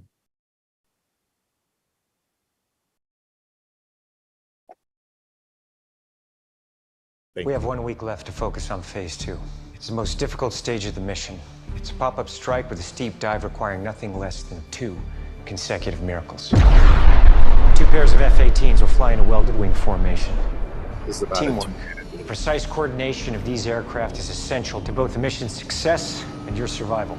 As you know, the plant rests between 2 mountains. On final approach, you'll invert directly into a steep dive. This allows you to maintain the lowest possible altitude and the only possible attack angle. Your target is an impact point less than 3 meters wide. The 2-seat aircraft will paint the target with a laser bullseye. The first pair will breach the reactor by dropping a laser-guided bomb on an exposed ventilation hatch. This will create an opening for the second pair. That's miracle number 1. The second team will deliver the kill shot and destroy the target. That's miracle number 2. If either team misses the target, that's a miss. The mission is a failure. Damn it.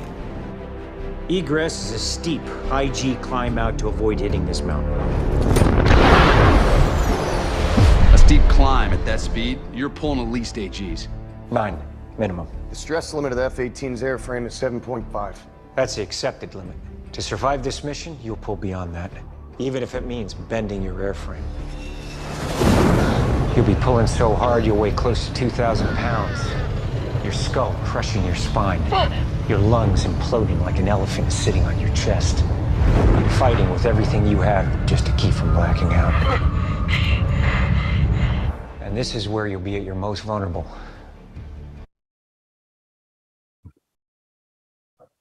Yeah, I agree. So at the end of that video, one of the, best pilots in the world talks about, is this even possible? And when we were initially talking about this with administration and with council, we felt like we were shooting for that tiny box. Now, I realize Parks and Recreation isn't pulling 9 Gs and bending a jet plane, but it is something when we look at our miracles of 3 self-sustaining revenue facilities. I noticed Pam's here. You must have been on my blind side, Pam. So I did introduce Pam at the Covey Center. Have you noticed the fountain's on right now too? Yeah, isn't that cool? 3 self-sustaining public facilities, an unlimited play center that brings all of our families and children together, no matter what cognitive or physical ability they have. A free park negotiation that Doug and his team have done with the federal government as our Delta Gateway Park that we'll be building with the federal government, a 100-acre lift of the regional sports park, and being able to do that in cooperation with the federal government to do that. A department that's passed 2 elections where the citizens have shown support for both the rec center and RAP funding. Just so if anybody thinks being self-sustaining or being efficient is easy, it's not. So as you can see, we didn't talk too much about budget supplementals here because we solve our own problems. As self-sustaining, we figure out a way to pay our part-time and seasonal staff to cover that problem or to cover cost increases and do those type of things. That is part of our problem-solving approach, and then coming to the council with solutions and not with a handout asking for additional funding. We do have the best pilots in the box in our department. We look at ourselves, and I look at my staff, in spite their lack of leadership from Doug and I, that we look at that team as the top guns of our industry, and they are amazing. And the accreditation measure that we have that puts us in the 190 out of 10,000 really show that. I hope that the administration and council looks at our department as a department that gets things done. Sometimes Doug and I will talk after these major projects and taking through that time. Everybody thinks that the rec center was just get a bond passed and build a rec center. When I was first hired here in 2001, Roger Thomas, the director at the time, so Scott, get ready. You'll have a golden shovel in your hand in 3 months and we'll be building a new rec center. Well, 10 years later is when that event happened. So sometimes you ask yourself, how many times could we have quit on a neighborhood park development that sometimes are difficult and or these major facilities? But hopefully you see a resolve about getting things done with our department. And then measurement of success, both internally and externally within our organization, the things that and the leadership that we can provide within our organization and how that's recognized, but also through the way other people see us. And sometimes they even ask for our advice when they're talking about trying to run a more efficient paradigm for parks and recreation, like the article that's posted there. The only thing with Community Rec Magazine, I would question their cover model on the standard of excellence, but I sure appreciate the recognition for our department. That was sure important to us. So at this point, you've got the entire Parks and Recreation team to ask some really tough questions before, but thank you very much for this opportunity. Thanks, Scott. Anyone have questions for Parks and Rec? Okay, Councilor Whipple. So going back to the field house, I'm really excited about the idea of adding more indoor soccer field to that facility. This ice rink, what? Like is this something that would be a seasonal feature? Like I've never encountered one of these things before. I think we probably couldn't and wouldn't operate the ice part of it in the heat of the summer. Then would be a splash pad then? Like yes, what is it? And that is exactly it. If you look at the equipment in the middle, it can operate as a playground or a splash pad to still keep that, to activate that park, which is rarely used.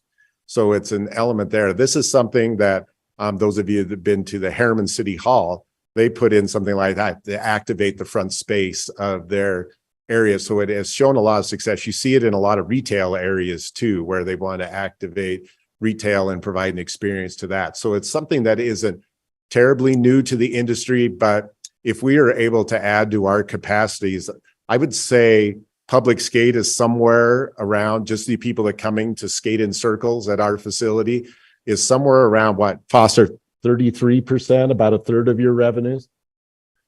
So being able to add to that facility just adds to the strength and dynamics of that. And I just really look at that visual that comes up in addition. Well, your current free skate is like to capacity most of the time. It's hard to get into. Yeah, we actually sell out to capacity. People come and look at our facility and they see our skate rental operation. And they normally offer their skate rental out of a glorified broom closet, and ours is almost a warehouse of skates, but we need that. The success we all experience is because our citizens are committed to health, wellness, and quality of life, and they utilize our facilities. There's no question on that. So, but adding to this capacity would make a better situation. And there are those people that still miss that outdoor skating element that used to be out at the state park. And I still get those discussions, and this is something that is a new and modern version of that would be able to, add something exciting. And we've already got the staff there to run it.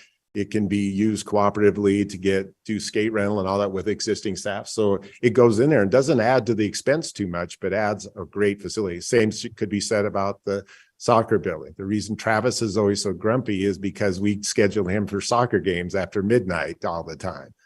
So this all of a sudden allows us to get him up to 11:30, maybe even better. Okay, I should have mentioned earlier that the mayor has joined us, but she would like to ask a question or say something. Well, just want to piggyback with Scott. When we went up to Harriman, this was just so fascinating to us and intriguing. So what they do is on the off season, it can be a splash pad in certain components of it, and then a roller skating rink. And they roller skate with music. And it's awesome. It is so awesome. So this is a little visionary note we made and thought someday. Yeah. Hey, I'm really even more excited about this now. My daughter just bought her own ice skates because she's going to your facility. With this $6 to $8 million for this, does this also include upgrading the parking at this facility? So we're thinking with the funding that we're getting from the state, we have already received $150,000 from the state. We've just received $800,000 and just deposited that. So we feel like we can start expanding some of the parking that you see just south of this ribbon to be able to add some of those spaces. And then also looking at how do we make the non-adjacent parking lot, which is a big parking lot, but a little further away, make that more attractive and a little bit safer so we can start looking at those resources. We have a lot of parking at the ice arena, just not all of it is right there. So there's some things that we can do, and we can utilize that other funding and not have to go to the city for that type of funding. But we'll also, I think what Rachel was also mentioning was also the back of the building getting better lighting. Yeah, and when Councilmember Hoban pointed that out, we probably wanted to make it a bigger issue than what it was, but I think we had to change a couple light bulbs. And so hopefully he sees that there's a little bit of lighting back there. He's just the only one that ever goes back there. So none of our staff knew about it, but we sure appreciate your use. And I know Councilmember Ellsworth talks about utilizing the rec center and then also comes with ideas and things that come. Having the council of active users of our wonderful Olympic level, best rec center in the nation, going to the gala at the Art Center, that provides great conversations between staff and the council. So we really appreciate the active involvement of all of our council members. Thank you. Councilor Ellsworth.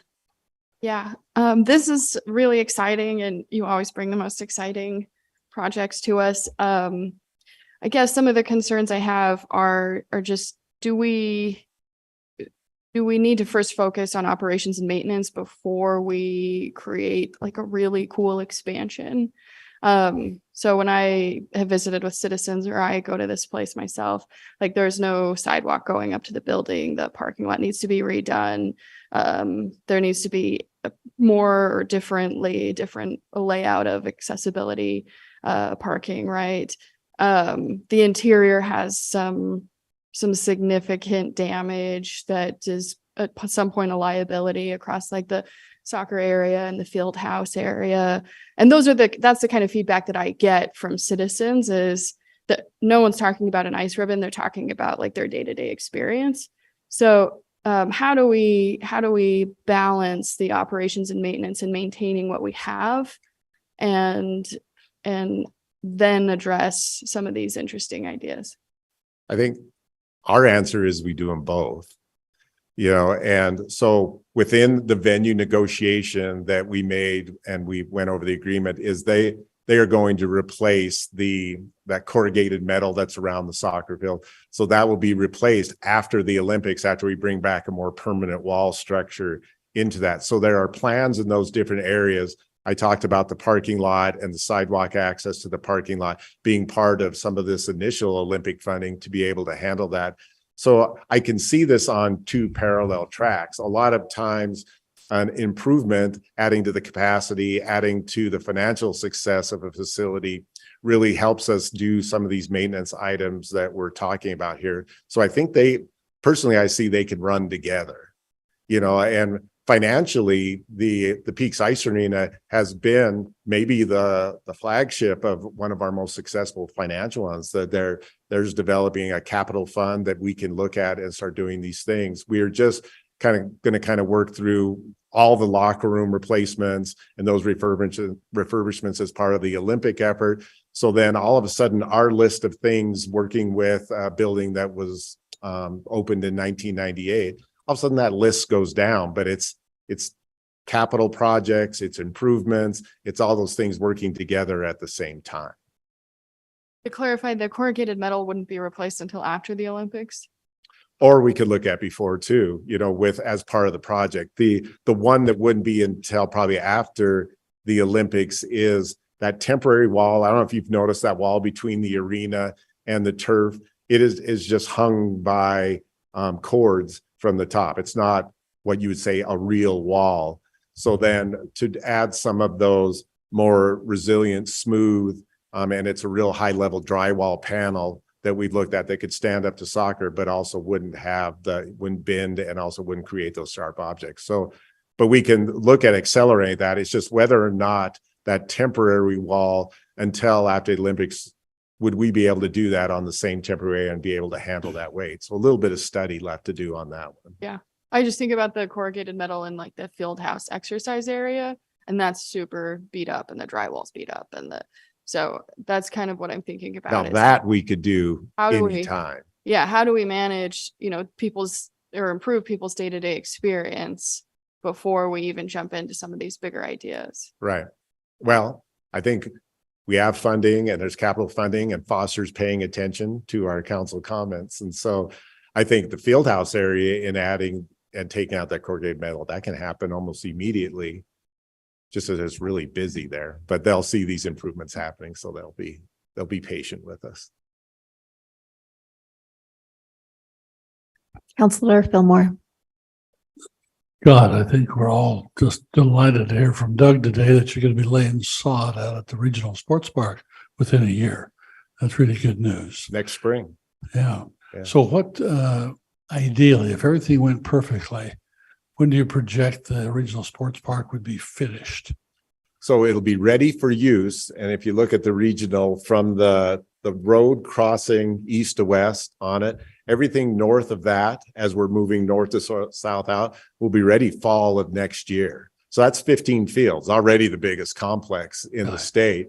And then as we're working with our pickleball partners and our partners in public works and finishing up their utilities out there, then we'll work our way out of the project and look at about probably the same time in the next year, the following year, fall or going into spring of 2026, and having the whole complex done. But operational that quick on the 15 athletic fields. Really, that soon? That's great news. So what do you perceive to be the potential, I'll call them pinch points, the issues that could arise that would delay that you need us to be aware of, or you may need some help on? Well, winter till April isn't helping. Okay. Yeah.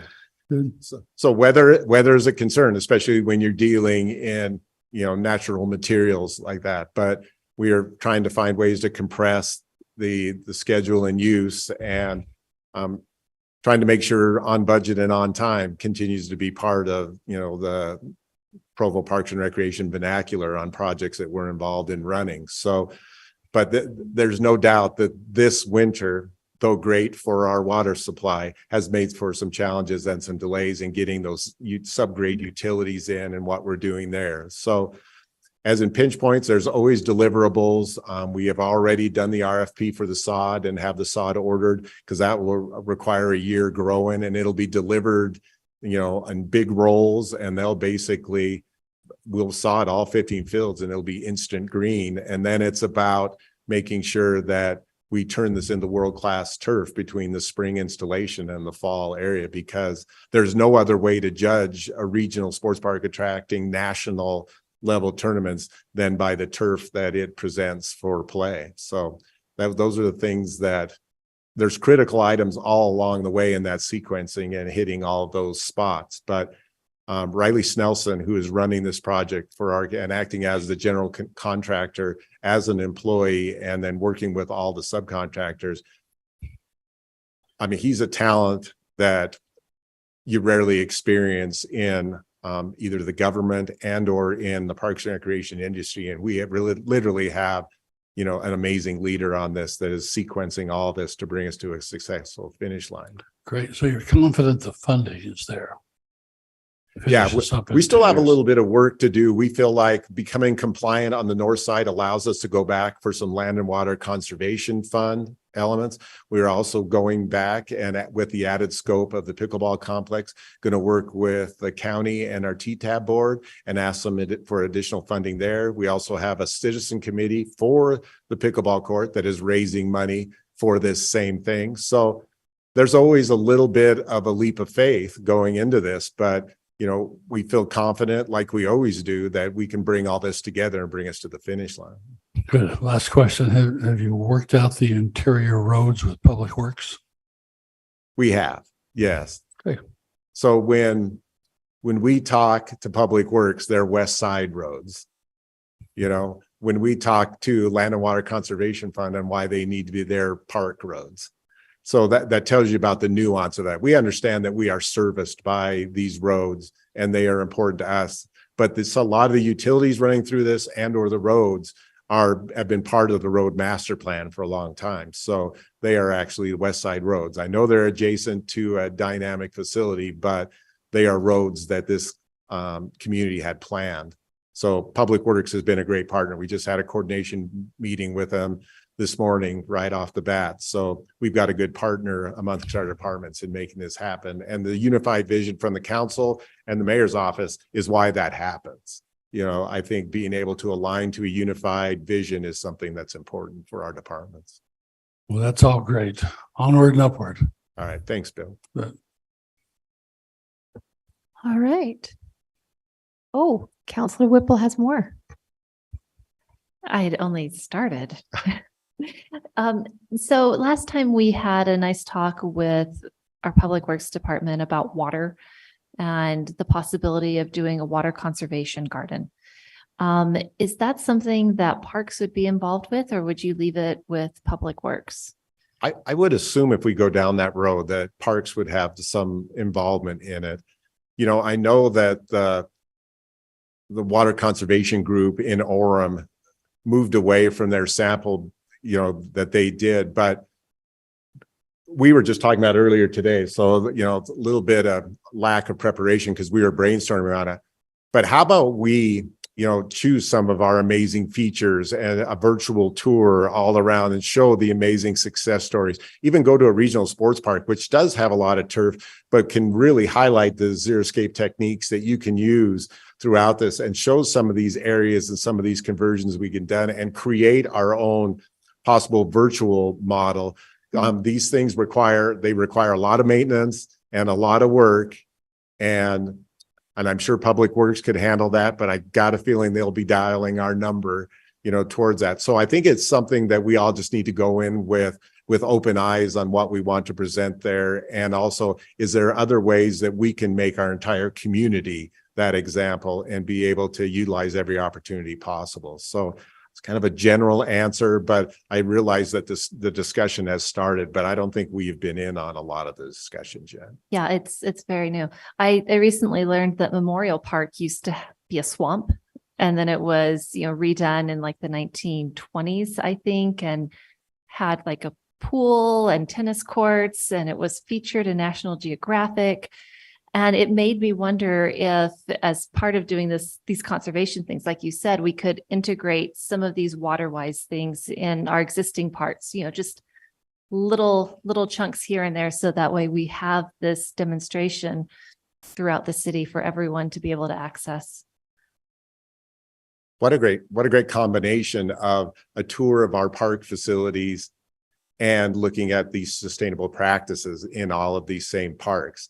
All of a sudden, we are getting people familiar with our entire community, because I think they were talking about one location was behind the rec center, between the rec center and energy. I don't know if that quite has the visibility, what you would really want, you know?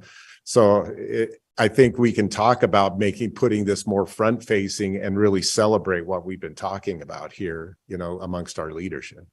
I certainly trust that anything that your department does will be aesthetically pleasing and will be welcomed by the public. You do a great job on your projects. I appreciate that.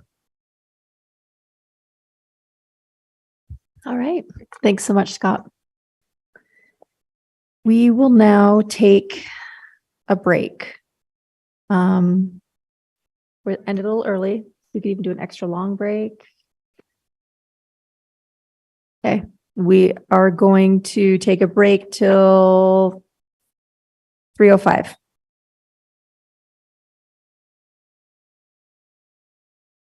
Recording stopped.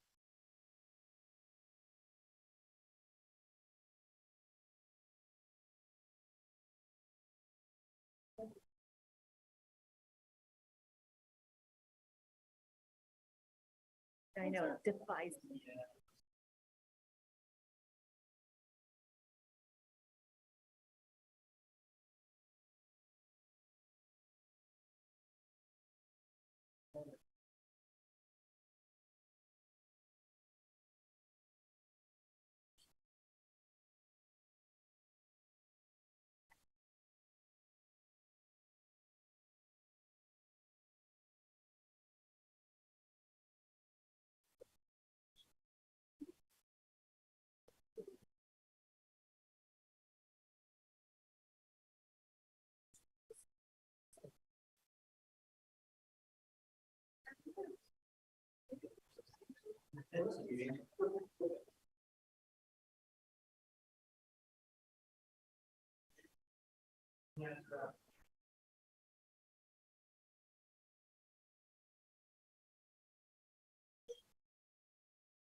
But on her, you know what I mean? Yes.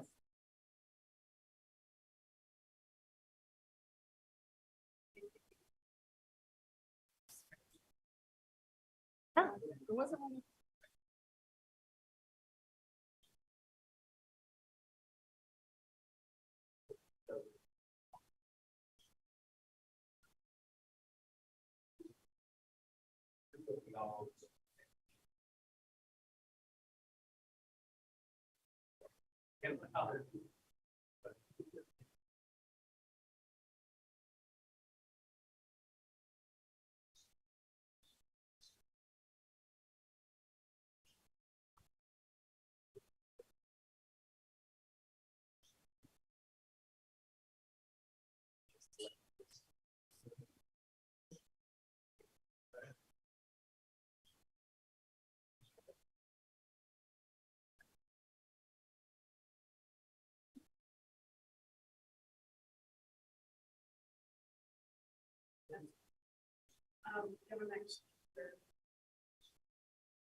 Well, I don't know. I'm going to keep really 10 minutes. So.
Recording in progress.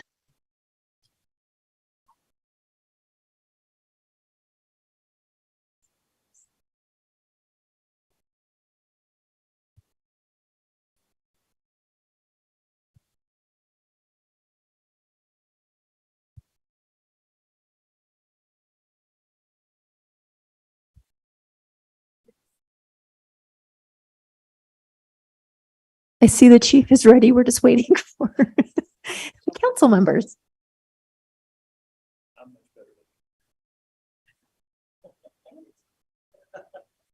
He knows.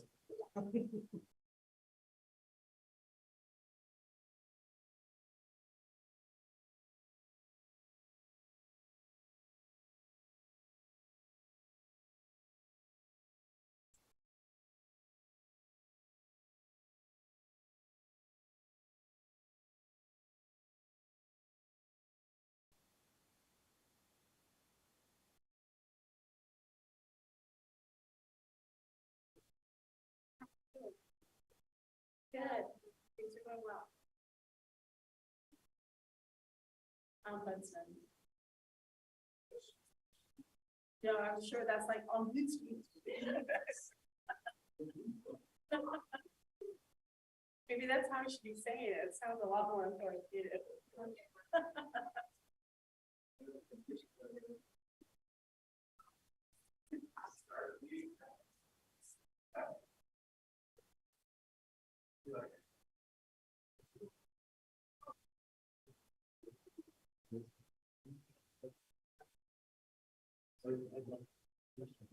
I'm doing homeless things.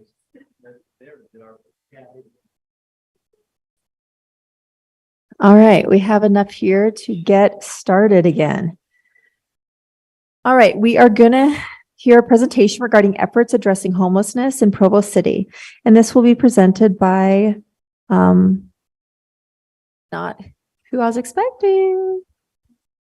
Sorry, it's Captain Brian Wolken. I'm filling in for the chief. He's out of town in training today. Excellent. Thanks, Captain.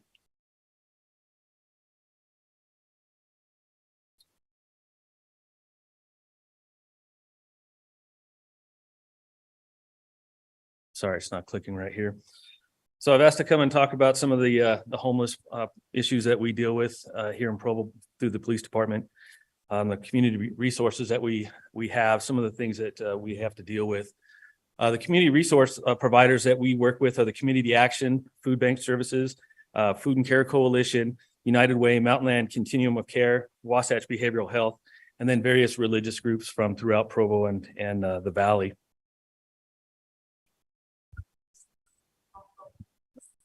How's that? So the services that are provided are like Community Action, Service and Food Bank. They provide emergency shelter, clothing vouchers, transportation assistance, rent deposit, food pantry programming. Then you've got the Food and Care Coalition. The Food and Care Coalition, they offer meals 3 times a day, transitional housing program, clothing and hygiene kits, laundry and showers. And currently they have 12 beds available as of today. So they have several beds available for the homeless people out there. United Way, a Mountainland Continuum of Care, their coordination of housing options for low and very low income families. And we have Wasatch Behavioral Health, which used to be Wasatch Health. They do the MCOT, the Mobile Crisis Outreach Team, which we use quite often. The Watch Program, the Receiving Center and Recovery Outreach Center. Then we have the religious groups. Those are the various, obviously, religious groups from throughout the county. We have one here that offers a warming, like a movie night, so the homeless can go there. They also have the food, clothing, bed. DI, I believe, offers clothing to people that need it as well. And then we have our police and outreach and enforcement. So every Tuesday at 9 o'clock in the COP office, we have a community meeting where we reach out with all of our partners, all of the ones that I just previously referred to. We all come together and we talk about some of the problems we're having, some of the problem people that we're having, and try to find solutions for those problems. Recently, we had an individual that was throwing rocks through the windows in the businesses here in downtown. So we made him our priority. What are we going to do with this person? And so we were able to cut off some of the resources available to him. And he actually decided, it seems like we haven't dealt with him in 3 weeks, that he may have gone home. So he lived out of state and he may have moved on to somewhere else. But he was a huge quality of life issue for our businesses and the people downtown here, because if he didn't get what he wanted, he would throw rocks through windows in order to get alcohol or different things. So we also refer people to the different community resources. If somebody needs a bed for some reason, they're transient, we can get them a voucher so that they can get a hotel room for the night. We can send them to the Food Care Coalition for a meal, figure out ways to get them a bed for the night if need be. But then we have to take enforcement at times. So we write citations for trespassing, for camping, for transactions on the street. If you hand cash or goods from a person to a car to a person. We do what's called a pink slip. So we can do an involuntary transfer to the hospital where they can spend up to 72 hours if they're a danger to themselves or others because of some mental illness or something. Obviously, we have arrests. We arrest on warrants all the time. But we do find individuals that have many warrants and the jail won't take them. And then all of our officers carry either emergency bags or emergency care kits. And if they're not in their car, we have them here at the police department in the patrol section, where we hand out blankets and food, hygiene items, anything that they might need. And of course, then we have officers that also buy that kind of stuff with their own money from time to time. And that's not unheard of. So our camping ordinance and the camping citations. So in the last 12 months, we've issued 57 of those. 26 individuals received a single citation, 6 citations for the second offense, 2 for the third, or 2 for the third, 1 for a 6th, and 1 for a 7th. 37 were issued during the cold months and 20 issued during the warm months. 23 of those were female and 34 were males. Right now, like I said, there's 12 beds available at the Food and Care Coalition. So some of these individuals that are camping, there's beds available to them as long as they're sober. They have to follow the rules and they have to be sober. But most of these individuals, they don't want to follow the rules. They don't want to remain sober. They enjoy living on the streets because they can get their alcohol, use their drugs and things like that. So trespassing is one of our biggest issues especially with homeless people here. So in the last 12 months, we've had 878 trespass calls for service. And so those are either citations or those are warnings or potentially arrest. The list that you see below you on the slide with the number of, those are additional charges that we charged individuals for. So we had 3 assault with a knife on top of trespassing. We have 6 obstruction or evading or resisting on top of trespassing. So we're dealing with these people 878 times a year. And I'd imagine that number is probably quite a bit higher, because in order for us to track this, the officer has to hit a drop down on what's called a circumstance code to show homeless or transient, and then we can find it that way. If the officer fails to do that for some reason, we can't track it as a transient issue.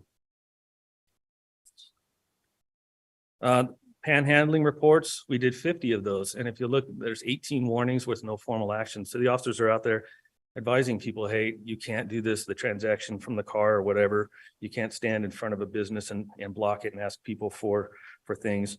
And only one was I think there was 1 citation on there. But then there was 22 that also included trespassing action, which we find a lot. I think every morning we're hearing calls for service of, hey, I've got this individual sleeping in the doorway of my business or behind my business. We have one individual, I don't know how many times he's been dumped in a sanitation truck because he sleeps in a dumpster. But again, there's housing for him, but he refuses to follow the rules. And so he's still out on the street. They actually dump him into the truck? They didn't know he was in there. Okay, that sounds terrible. A number of times. That must freak out the dump truck operators. Oh yeah, it does. So do they find out immediately that a living person has gotten dumped in the truck? I'm just so curious about this scenario. So the one call that I went on years ago, they heard him yelling back there after they had already dumped him into the truck. And so they were able to stop everything and get him out. And I don't know all the details on some of the other ones on there, but do they? Apparently they have cameras now, maybe for that reason, or for fires, I imagine as well. And that was the last slide. I'm open for questions. Counselor Fillmore. I just had 2 or 3 questions for you. What is the consequence of a non-camping citation? And you give them the citation, then what? For the camping citation? Yeah. So that would be, it would probably be either an infraction or a Class C misdemeanor. So they would go to justice court. They'd get a citation for it, ask them to move their stuff along, and then they would end up having a court date. You give them a citation, they're supposed to appear in court within how many days? I believe it's 10 to 14 for that. So they keep camping for 10 or 14 days, then go to court? They could, that we see that happening.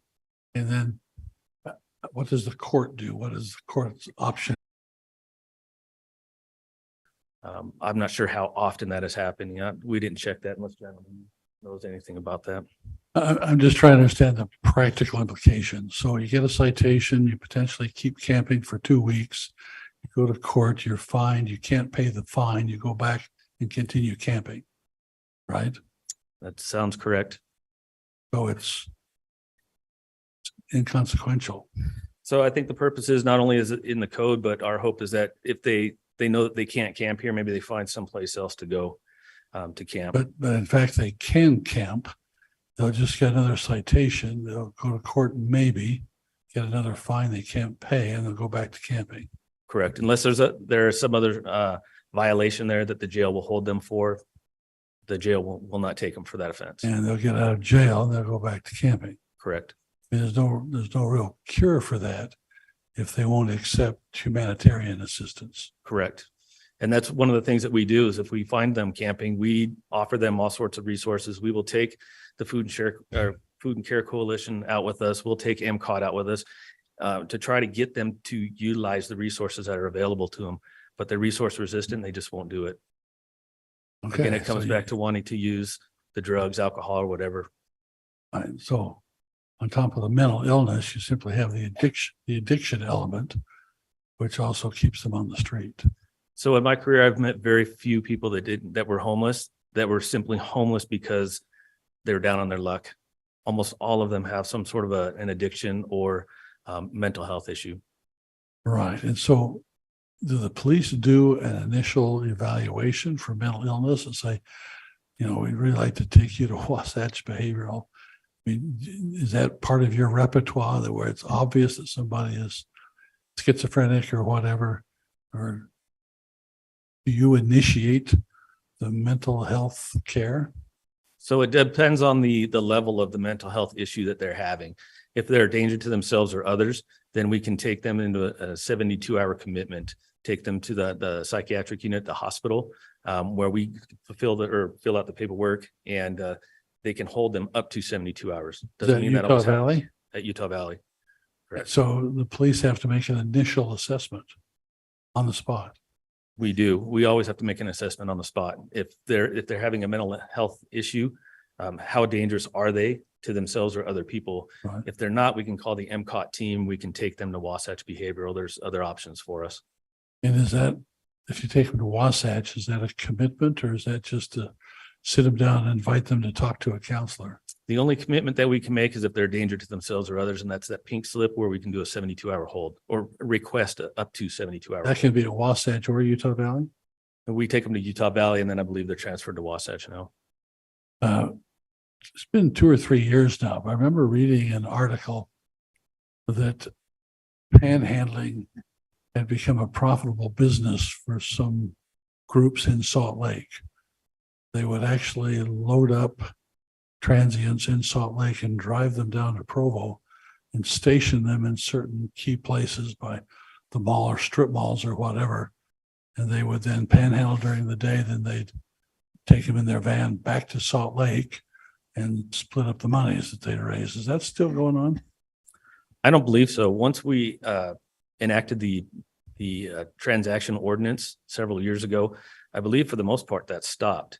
From the slide that I had up there for panhandling, we only had one that I think was a transaction code violation. Driving down Center Street, we talked about this morning in our COP meeting that we're seeing very few panhandlers, it seems like, especially here on Center Street compared to what we saw years ago. So no, I don't believe that that's happening. I know in other communities, I can see people that look like that's probably what they're doing based on what we have seen in the past. Yeah. So help me with everyone's personal moral dilemma. Okay. You've gone shopping at the mall or a strip mall or somewhere, you're driving out and there's somebody with a placard saying, you know, I lost my job. My husband needs surgery, or my children are destitute, or whatever. And the natural an impulse, if you will, is to give them some money. You're advising us against that because they really need, you don't know what the money's going to be used for, first of all, and secondly, don't know if they're telling the truth or not, but you feel terribly just driving by, right? So what's your advice? I would never give them money. My advice to my family members is not to give them money. You don't know what they're going to use that money for. Most likely it's going to be used for some sort of a substance, illegal substance or alcohol. We have a lot of resources available.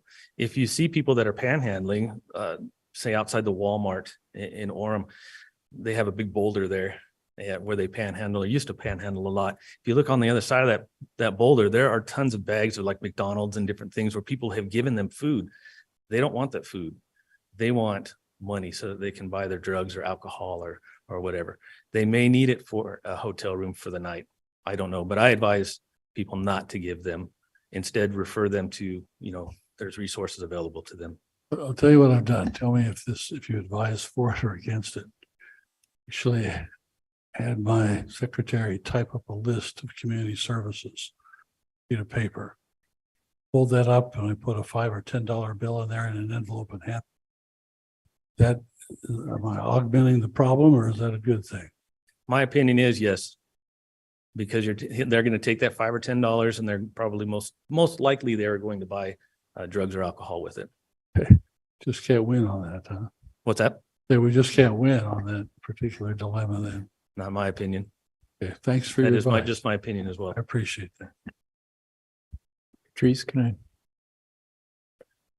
I just had a couple of questions. One is, and maybe we'll hear more about this when we hear about mental health, but I'm really concerned, having lived in close proximity to alcohol addiction. First of all, I want to be careful that we don't moralize about it as if it were, this same kind of a choice that other kinds of decisions might look like. These are people are in a state, I think, where they've lost their capacity to control their addiction. And knowing how hard it is for people who have family support and networks to overcome such addictions, when people don't have those supports at all, I don't think there's anything to stop them from staying on that addiction. It's not just a matter of trying harder.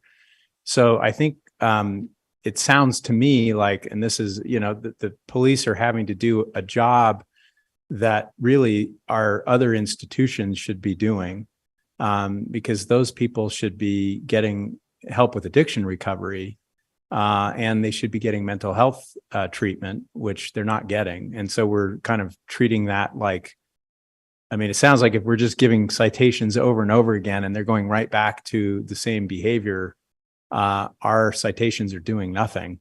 And that doesn't surprise me, actually, given what you've said, if they're sort of in the majority dealing with mental health issues or addictions, then, we're responding to a problem as if they could sort of rationally come to the conclusion that this is illegal, so I shouldn't do it. Or this is, I'm getting fines every 2 weeks and this is pushing me farther and farther behind, when their addiction is driving everything. Or maybe it's a mental health illness that's driving it, or it's both. I don't know. But I'm not really formulating a question for you other than, maybe my question would be this.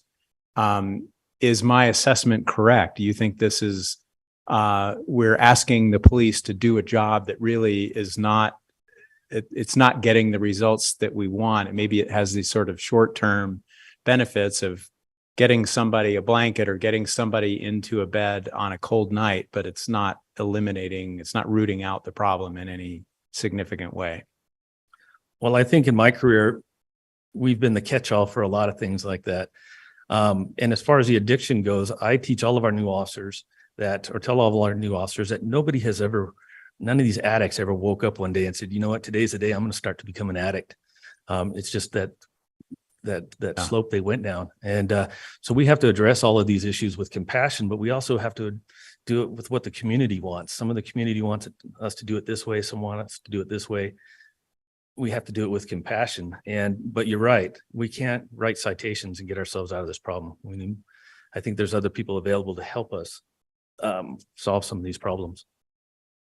If that answers your question. I need to think about the solution to that, because it seems to me that it's what we're doing is not working. Well, I believe it's a nationwide problem, but we're doing something right because we're not in the same situation as some of the bit larger cities are.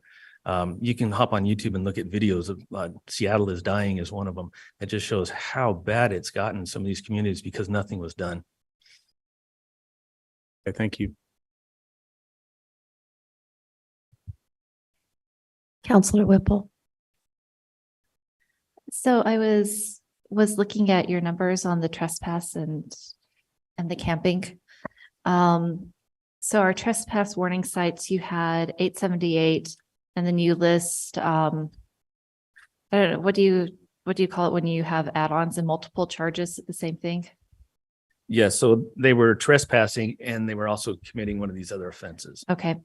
And so there are, I think, about 68 of these things that are, bonus offenses, I guess, that they did. But unlike your camping one, it doesn't say how many people were repeat trespassers.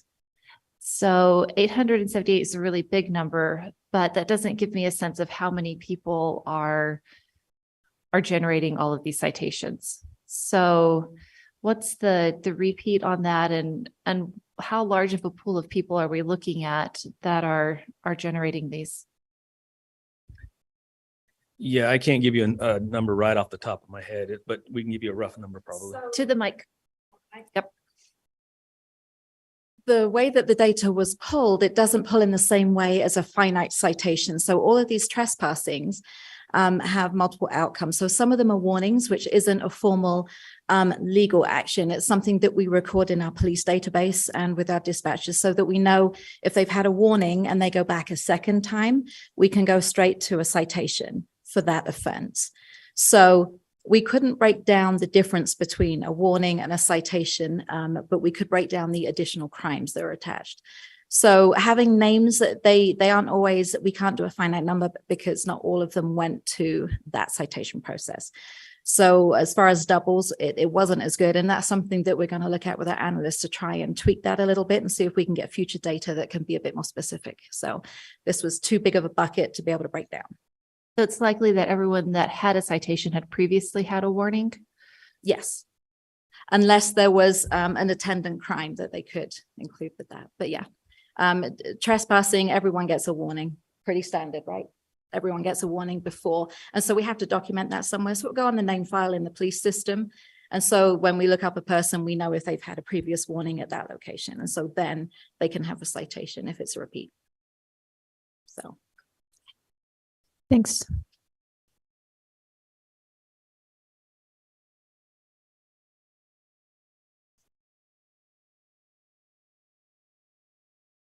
Okay.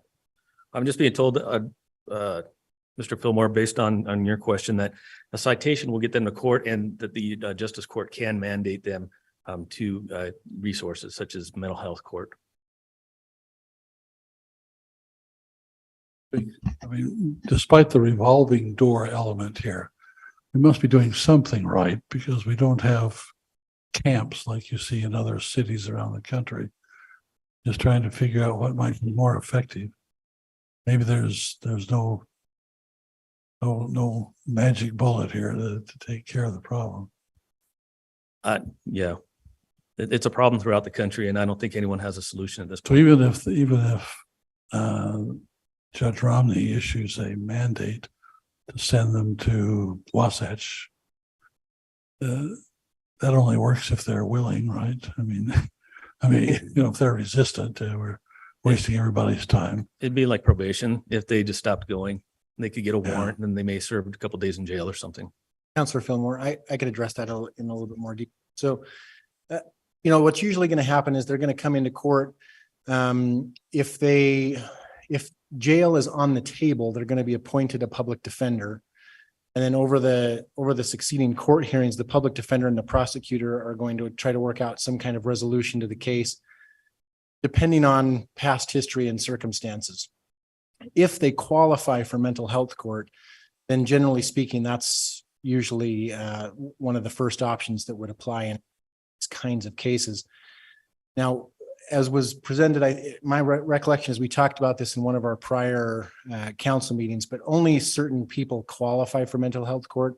Wasatch Mental Health won't take people with certain conditions because they're essentially untreatable. And so if they're untreatable, they won't admit them into the program. If they get into mental health court, then basically the process for that is they have to come back to court on a weekly basis and report their compliance with their probation. And any punishment is held in abeyance, and their charges can actually be dismissed against them if they graduate from mental health court, go through the whole program and comply with all of the probationary steps. But the judge also has the ability to impose penalties during that process. For example, if they violate, they can spend a weekend in jail or something during the mental health court process. Thank you for reminding me of that, Brian. I recall that discussion. Do you have any idea on the recidivism rate on this? If they go through the mental health court, any statistics on success rates on that, or are we just delaying the inevitable? I don't have any. But that's a good thing for staff. Like, we might be hearing from them as part of this process. So that would be a good, yeah. I do know from my position on the Provo Housing Authority that we are doing something right in the sense that between the Food and Care Coalition and Provo Housing Authority, we've improved our numbers, and we don't have increasing numbers, which is a success. And I know there are demographics that we have really, really improved. Councilor Whipple. Sorry, this was just my last question, and this was about the camping citations, which honestly looks like a really low number to me. When we get complaints about the police rousing people, I think most of those are because they're trespassing on private property. They're not camping on public property. But I was wondering on these, did we have any kind of group encampments, or are these all people camping by themselves individually? Just curious about that, because I know I've seen encampments like up Slate Canyon where they're tucked away and everything like that. To the mic. So we do find both. Right now, we're dealing with one on city property down off of South State Street. The problem we have multiple people camping in one spot. The amount of trash and waste and everything in one spot is just unbelievable. We've taken city officials down there to show them just how bad it is. We're going to have to bring in front loaders to scoop stuff up and things like that. So that's one of our concerns there. We do find individuals camping here and there, maybe along the river trail, which is our focus this week, because we know the water's going to come up at some point. We want to get them out of there. Up in the canyons, we'll find single camps, but a lot of these places we will find multiple encampments. You have anything to add? Yeah, I was going to say most of these numbers were multiple people, plus one, sometimes up to 8, sometimes they're bigger. We had a 20-person one, but every single one of these, most of the time when officers meet an encampment, they will warn them and say, hey, we need you to clear out within the next 24 hours. Or bigger camps, they'll give them a week, move on, and we'll bring in the dumpsters. So everything here, a citation is not issued unless someone doesn't follow through with moving on. So they always get a warning first, and sometimes we'll put flyers on tents if they're left and they're empty and the person isn't there at the time, and we'll leave the flyers out for 3 or 4 days and then go back to check. And then if no one's returned and it doesn't look like the flyer has been removed, it's considered abandoned and cleaned up. So. Thank you. Councillor Fillmore. One of the things that struck me, this was a couple of years ago, police chief invited me to do a ride along on a Friday night. And we traveled around the city between 10 and 3 in the morning. And much of what I saw was homelessness. And I was struck by the fact that the officers involved knew all these people by name. They're all regulars, right? And they've been homeless and on our streets for quite a period of time. Didn't seem like many of them were moving out. They had gotten comfortable in their little routine. Like you said, many of them don't want to be in an apartment or at the Food and Care Coalition. They prefer to be on the street because that's their neighborhood, so to speak, right? And where they can do drugs or whatever else. And I'm just wondering, is that just something we kind of accept or acquiesce to, that that there's a certain semi-permanency to many of the people who are homeless in Provo? I don't think we accept that. I know we have individuals out there now. There's a couple of them that they were in the same situation when I started here 26 years ago. We never accept it. We're trying constantly to get them into resources and get them help so that they can turn things around. But again, they're resource resistant, most of them, and they are comfortable doing what they're doing on the street. And again, I don't say that by way of criticism. This is some ways a thankless task, semi-hopeless, try to cure some people of the mental health routines that they're in. And I wish there was an easier answer to some of these things. We do too. So thank you for your candor. Thank you so much. All right. We're going on to a presentation regarding efforts addressing homelessness in Provo City by Wasatch Behavioral Health. Monty? Okay. And this will be presented by Monty Mehmet, and he's from Wasatch Behavioral Health. Hi, so I was asked to speak on a couple of things. Can you hear me? Number one, about homelessness specifically, and then secondly, to talk about Vantage Point. And those are actually two separate things, two different programs. I invited my colleague, Janine, who will come up here in a few minutes and tell you a little bit about Vantage Point. My name is Monty Mehmet. I'm over all of Wasatch Behavioral Health's criminal justice programs, including our homeless program. And just to clarify a thing or two from the start, Wasatch Behavioral Health used to be called Wasatch Mental Health. You may know that about 3 years ago, Wasatch Mental Health merged with Utah County Substance Abuse. And now we're one big, gigantic family, and we changed it from mental health to behavioral health. Just to clarify any confusions with that. And then just a note about mental health court. Wasatch has participated in the mental health courts. I think we have 3 currently in Utah County.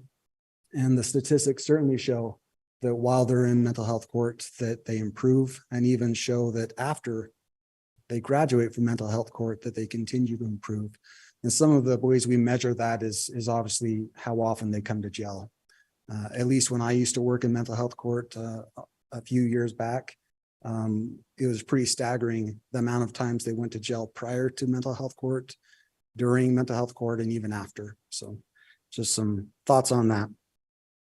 So Wasatch Behavioral Health has had a homeless clinic called the WATCH program. It's an acronym called Wasatch Assistance Team Counseling the Homeless. It's kind of big and lengthy, so we're just called the WATCH program. But we've had this homeless program for about 20 years. And during that time, we've worked a lot with homeless people. One of our biggest problems from the start is that there's never been really good treatment and funding to help people who are homeless. As far as the actual treatment portion, your average person who's homeless could never get treatment because they didn't have Medicaid.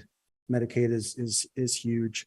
As you know, a couple of years back, things changed with Medicaid, where it's a much more eligible for someone who has a criminal history and someone that has some mental health issues. And so most of the people that are homeless now really do qualify for Medicaid. And so that's a big barrier that we've been able to overcome. So the WATCH program is located at the Food and Care Coalition. Sometimes people confuse the two things. We do share the same building, but we're two different agencies. Also within the Food and Care Coalition, we have a third program called the Jail Transition Program. This is another Wasatch program specifically to help people coming out of jail get back into the community and get the resources they need. So the jail program and the WATCH program are largely run by the same staff, and we have the same resources for those.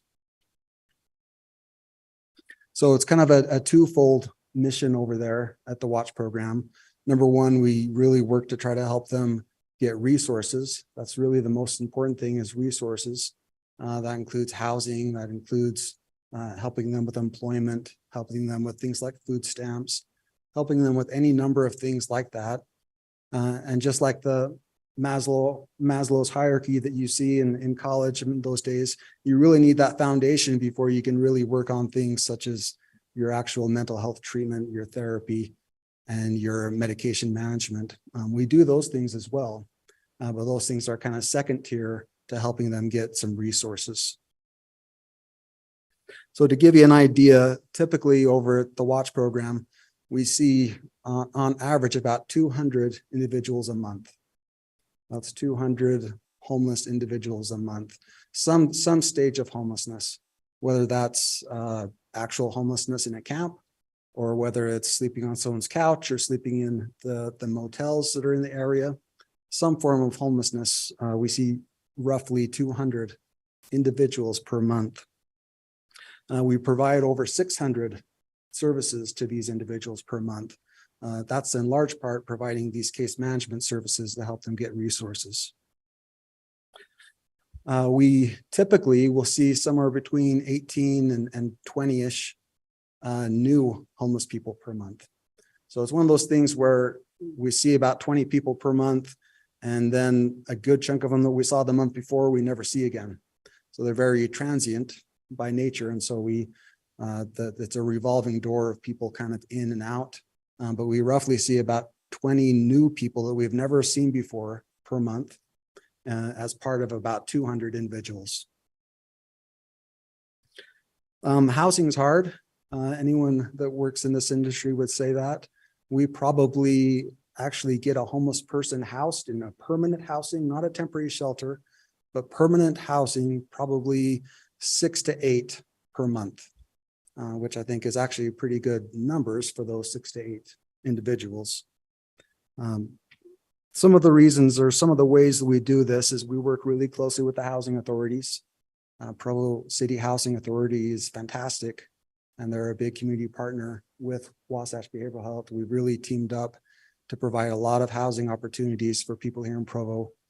Utah County Housing Authority as well. We work closely with them, and that's another resource that we use. You may know that there's 3 buildings here in Provo specifically that were motels that over the past 3 or 4 years have been transitioned into actual apartments where people can live. The Bonneville apartments, the Skyline apartments, and the J&J apartments, all 3 of which are in Provo. And all of those units are all Wasatch clients. And some interesting things about them is when we first started doing this, and these guys behind me could, I'm sure, testify, is that police were there a lot. When you move a bunch of people that were homeless or have criminal histories all into the same unit, especially once it starts getting dark, people kind of come out of the woodworks, and the police were there a lot. Now the police probably still go there to these places, but our experience has been that they've gone there a lot less. And the people that we've put in these apartments get evicted on a much more infrequent time period than they once did. And so I think this was something that Provo Housing kind of took a chance on, like let's put all these people in the same unit. And I think it's really paid off. And we've had people that have really stabilized since they've been in these units. Let's see here. Councilor Shipley has a question. Sorry, can I interrupt you real quick? Yes. So we talked about numbers, 200 that you're seeing. 20 new, 6 placements approximately per month in more permanent housing. I wonder what constraints exist currently on your ability to do that work. So what I mean is, could you be seeing 400, and there's the demand for 400, but you just don't have the capacity or capability? I mean, give us some understanding of what your capacity is, and then also at your facilities as well. Every once in a while we hear, I've got a son or daughter that needs mental health, help longer term, and there's just not even a bed available anywhere in Utah County. Is there that with these adults as well that we're trying to place somewhere? If you could give us some color on that as well. There's definitely limitations. Probably one of the biggest limitations is just the amount of vouchers that are available. So these vouchers are provided by the housing authorities, and they only have a certain amount that they can use. And so we use them all. I mean, any vouchers that are available for subsidized housing, we take advantage of and try to get people housed. So is the demand though like twice as much than we have capacity for? Is it 10 times more than we have capacity for? I would probably say at least double. If we had more vouchers, we could house more people quicker. Is your staff limited just as far as time and resource to, beyond vouchers to give out? But I mean, would they even be able to handle that? So our clinic that we have over at the Food and Care Coalition, we set aside every day in the afternoon, the time when someone who's brand new can come into our services. They don't need appointments.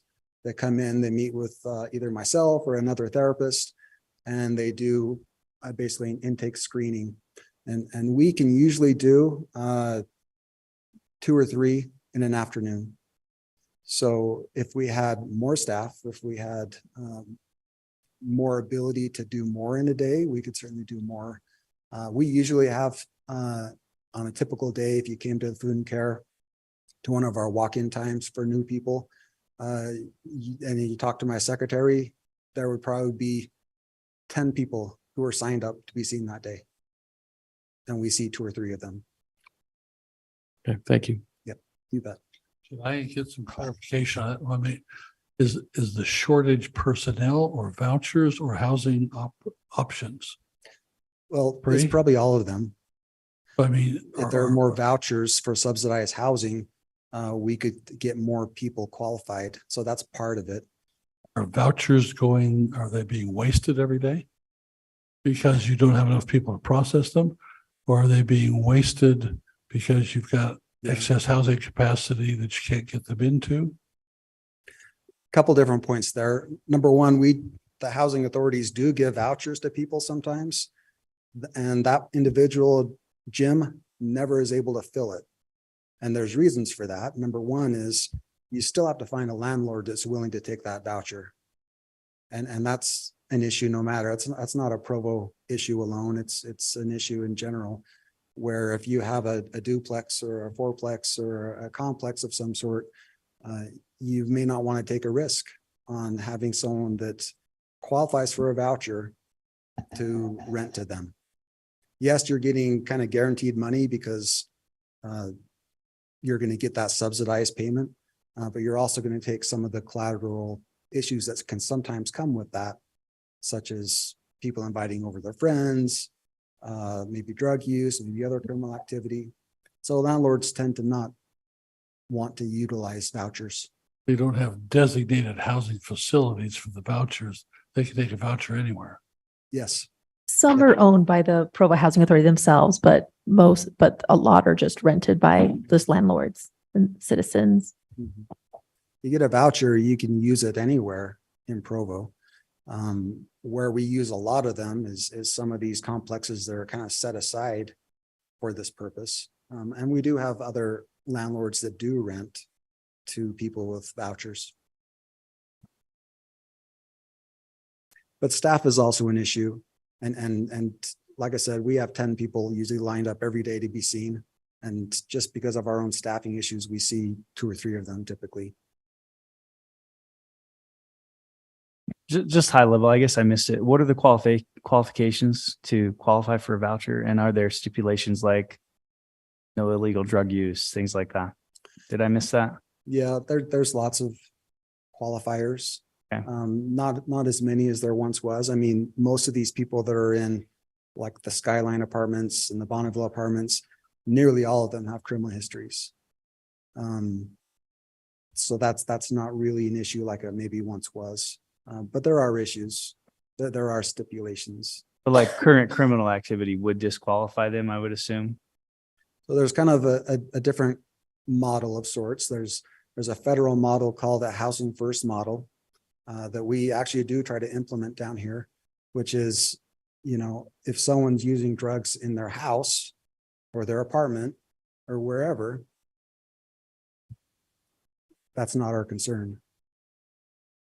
And there's lots of studies and research that shows that when someone at least does their illegal activities in their home, that's much safer for the community. Unless somebody else's home, they don't want it. All right, thanks. No, and I get that. I get that. So we do have other places throughout Utah County, but since we're talking Provo, I'll just stick with that. Another option that we have at Wasatch Behavioral Health is that we have sober living opportunities. So currently we have 5 different, none of them are in Provo, but we have 5 different sober livings that if someone qualifies for that, we send them to them and we help fund them to them be in a sober living for 6 months. One of the requirements to be in one of our sober livings that we contract with is that they have to be in treatment. I'm having a little bit of trouble hearing you. I'm sorry. And I didn't catch that last sentence. So part of sober living requirements to be in one of our sober livings that we contract with is that they have to be in treatment while they're in the sober living. And so we might move someone directly from jail, or we might have someone who has previously been homeless. And if they come and do treatment, and if they're able to stay clean long enough to get into a sober living, we will provide that funding for up to 6 months to help them while they're in sober living, so long as they continue to get treatment during that time. And we've had a lot of success with that, whereas once they get out of sober living, they're able to then get their own independent apartment of some sort. Wasatch also has emergency shelter money funding. So if someone comes in at any time and they don't have to even be a client, but if they come in and they're homeless, we have opportunities to put them in one of our motel spots. We have a couple rooms at the Skyline apartments where we can put someone in, and we have those 2 rooms year round specifically for this purpose. And so we'll oftentimes put someone in one of these units for a couple of days or a week or something to help them during that time. We also have a grant right now that we're using that if they're coming out of jail, we can put them in a motel for up to a month even, so long as they're getting treatment during that month.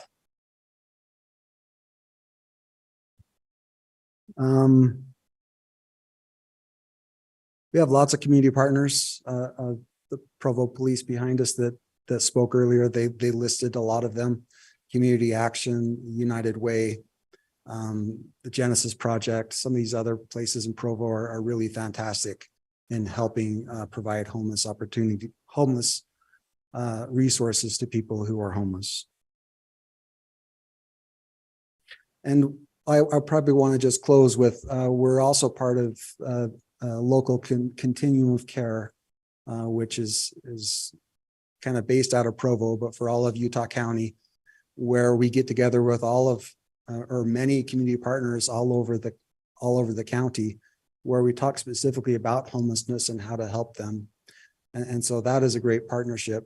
We meet once a month for that continuum of care. And we also have a subcommittee that I am a part of for people being discharged from hospitals, people being discharged from the jail who are homeless, and we coordinate how to help them as well. I was asked talking about what sort of barriers there might be or what sort of gaps there may be. And probably the largest thing I would say is funding, right? Funding is a big issue. If we had more funding for emergency shelter, I think that would be helpful. There are grants out there and we look for them. I do want to mention we also have a grant where we are able to provide resources to people that are in homeless encampments. I have outreach workers that go out to these homeless encampments, sometimes several times a week. Right now, and they do move around, just as the officer behind me said, they do move around from place to place.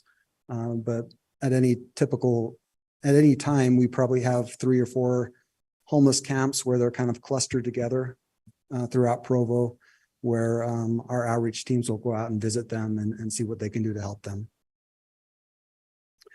So that's my report on homelessness. I can answer questions, or we can have Janine from Vantage Point come up and share her stuff. Okay, thank you. I know Councillor Ellsworth had a question. Yeah, we got some data that showed I think the point in time count, and it showed that there were 100 people experiencing homelessness in Provo, 99. And then it showed numbers in other parts of the county. And I think the total was less than 200. And I'm not trying to catch anybody on data, but how do we put a number? How do we understand like the scope of the problem of the individuals who are experiencing homelessness? Yeah. Point in time, I get its point. It's just a snapshot of just a couple hours, and this is as many homeless people we can find. Obviously there's more people that are out there than can be noticed in a 3 or 4 hour period when workers are running throughout the city looking for homeless people. So I can totally understand why there's different numbers. What would you estimate a number to be for either the city or the county?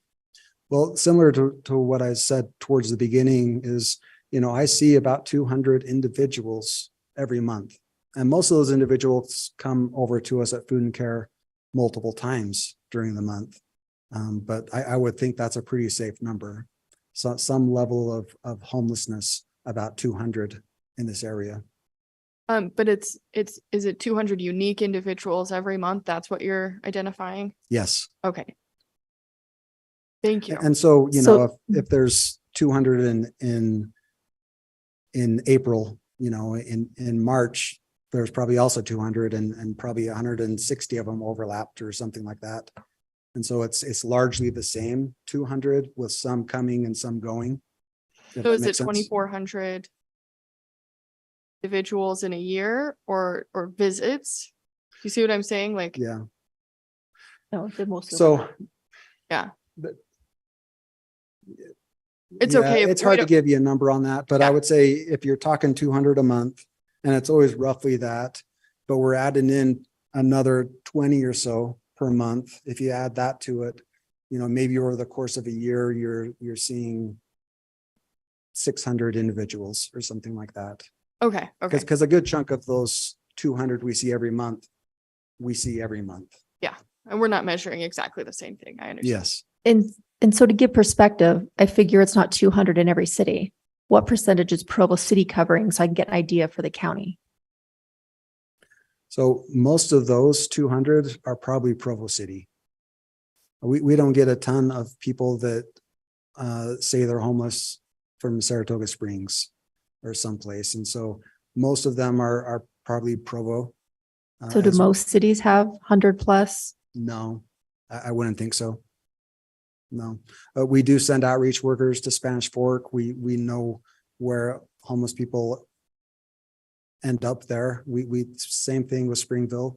We know where some of the hubs are, but Provo is really the hub, and as well as Orem. But Provo is really where they are. So Provo has the majority of the homeless in the county. I would say so. Okay. Yeah. All right. Thank you. Okay. I'd like to introduce Janine Candelot. She's my counterpart at Wasatch Behavioral Health that works at Vantage Point, and I'll let her explain that.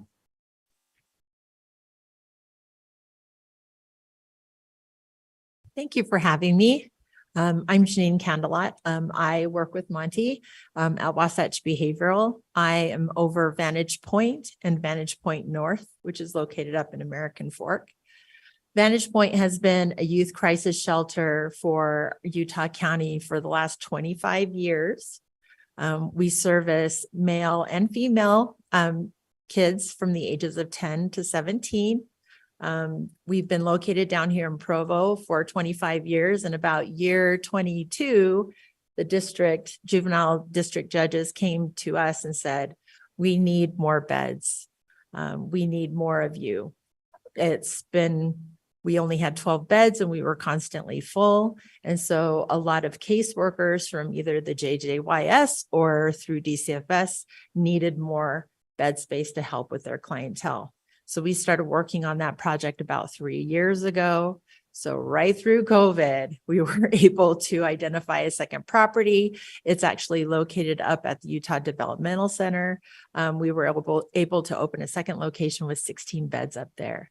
And now we're in the business of saying yes, and we don't turn anyone away. Typically in a year, we have about 800 to 900 admissions, and we were turning away about 50 kids a month. And so that really spoke to the necessary and the need for having that shelter, a second shelter. We service all kids from the entire county. And it doesn't matter how much money your parents make. It doesn't matter what area of the city you live in. We will service and help all youth in our county. We also cover Millard, Juab, and Wasatch County as well. And so we help those youth too. I love where I work because we're not restricted to insurance or who's going to pay.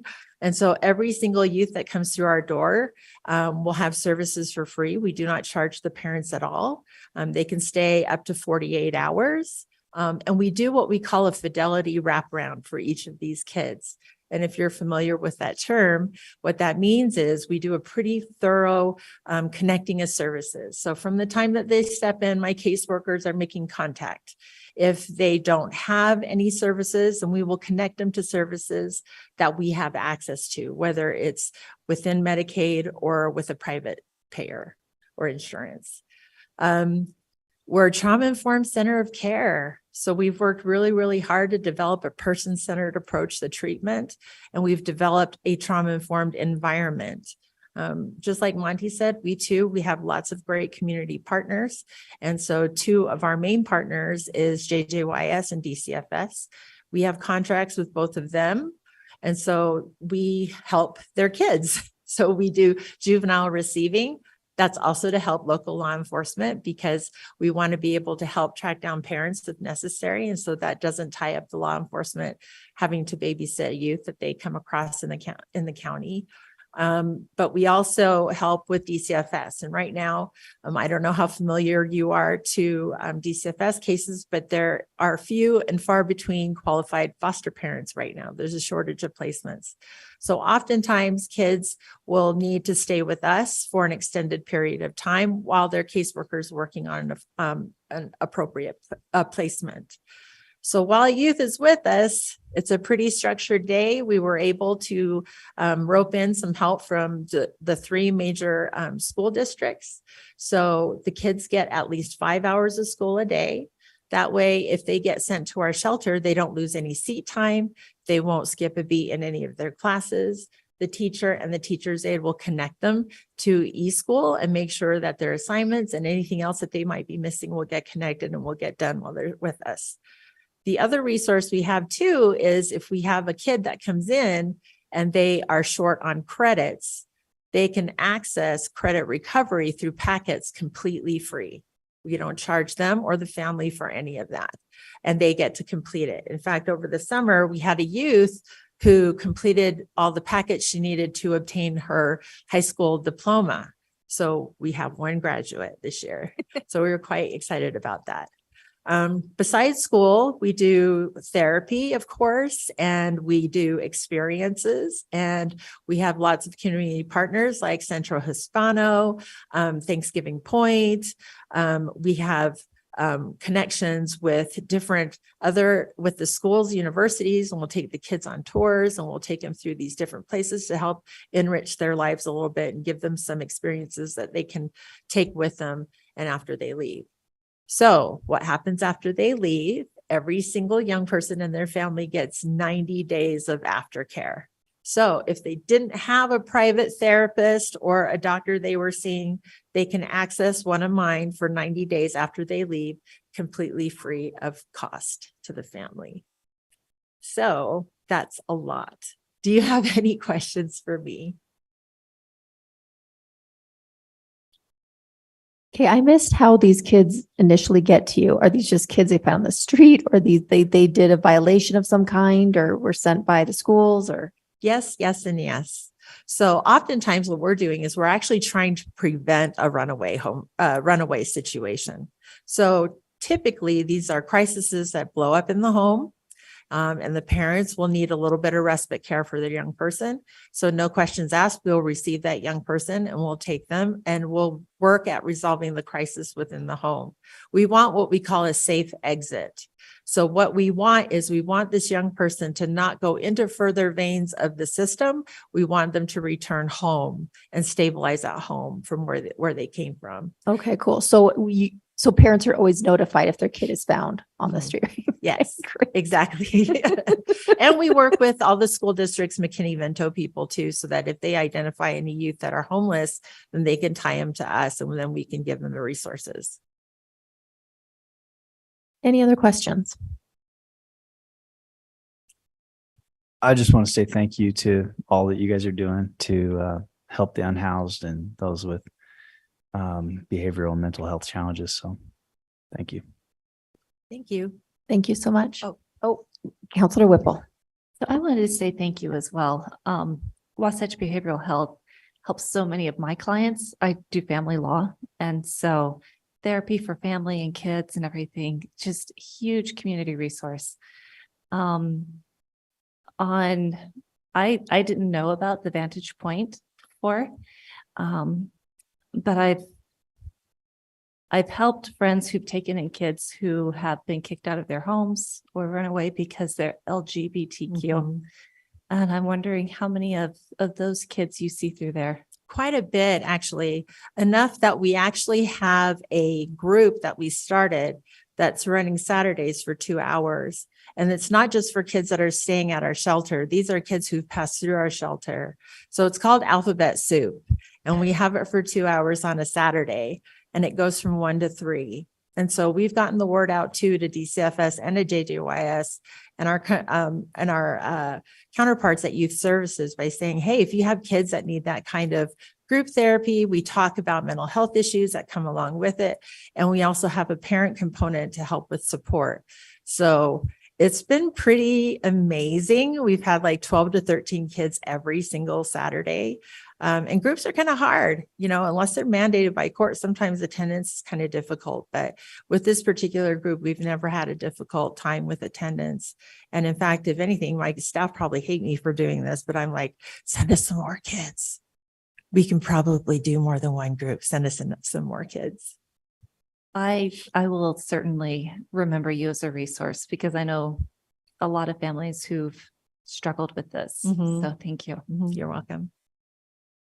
Thank you. Thank you. All right. Thanks so much. Okay, we will now move on to a presentation regarding the 2024 budget of the Mayor's Office, and this will be presented by Wayne Parker. Maybe it'll be presented by Dixon. Oh.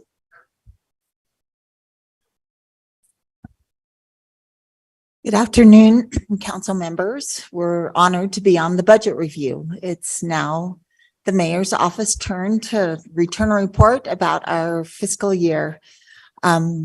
This year we'll have Dixon presenting our budget. And as a reminder, we're a unique mayor's office because we do fold in our media services, which is Channel 17 is also housed in the mayor's budget. So I have Brett Borgett here with us to answer questions. If you have questions geared towards his piece of the mayor's office. In the meantime, we'll go ahead and let Dixon do our presentation. Thank you, Mayor, Council Chair, Council Vice Chair, the rest of our illustrious council members. It's a pleasure to be here. And this works. Cool. Okay, just really quickly, the functions of the mayor's office. And this is kind of fun because, as you know, one of my responsibilities in the mayor's office is Provology.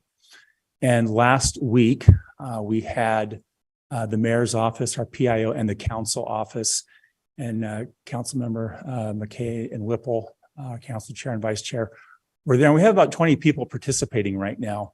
And it's always fun to meet with our residents as they participate in Provology, and without doubt and without fail, at the end of each class, someone will come up and say, I had no idea.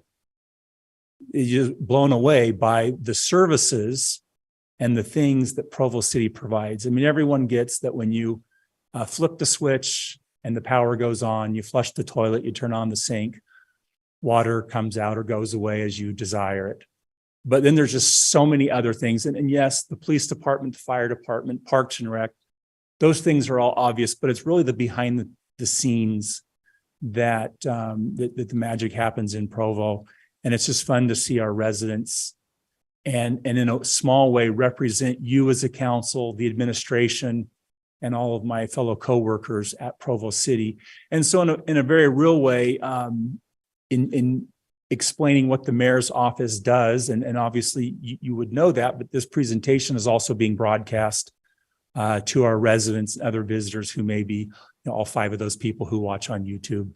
No, there's probably more than that, but it's fun just to be able to explain. And so with that, again, so, what is the function of the mayor's office? And obviously you can read these, but it really is to oversee the day-to-day operations of the city. The council makes policy, passes the budget, passes ordinances, but then it's the mayor's office that then works with the individual departments to make sure that the city runs well. And again, the mayor's office oftentimes is the tip of the spear for the good things that happen, but also a lot of the bad things that happen. And not that a lot of bad things happen, but it's a city, things happen, and represents all of our residents, all of our businesses, all of our visitors. So this is what the mayor's office does. Again, supervises day-to-day operations, but also works with outside entities. I know the mayor and Isaac and some of our departments heads spent a lot of time at the state legislature this last session. The 45 days that happens up at the Capitol, spent on behalf of Provo City as an entity and on behalf of our, again, residents and our visitors and our businesses, lobbying, attempting to persuade and to influence the legislature on our behalf for our benefit. And then also to engage with our residents. And we do that through a variety of ways.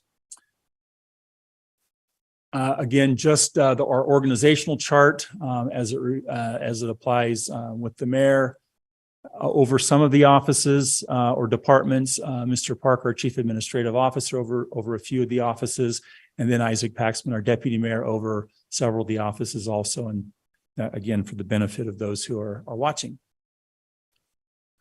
So you may be aware that Mayor Kaufusi recently commissioned a new mission statement of exceptional care for an exceptional community. And the word care, what was a lot of care was taken to choose that word. We actually debated for some time about exceptional service or exceptional performance, and care was chosen because that's the Mayor Kaufusi's approach to, again, how we provide service. It's with care. It's not with effectiveness or efficiency, which would also be great words. But care denotes in our mind in the mayor that it has a personal touch, and we do really attempt. And as you've heard from several of the presentations, particularly Bill Pepperoni, he was talking about development services today, that it's care and with concern. So we could have used that word also.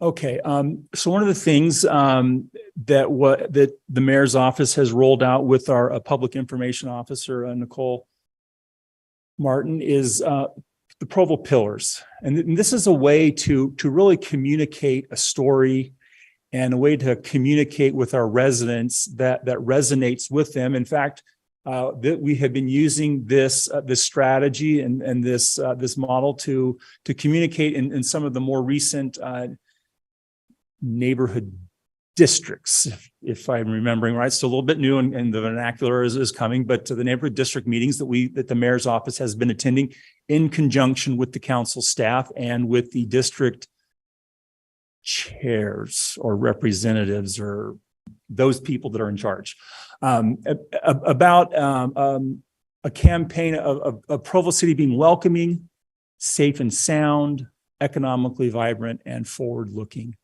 on how the administration approaches what's important, again, to the administration, but also a reflection of council priorities and things that are important to our residents. So see, these are some of the accomplishments that, and again, we talked a lot about this in the mayor's office. Because the mayor does oversee through the administration all of the departments.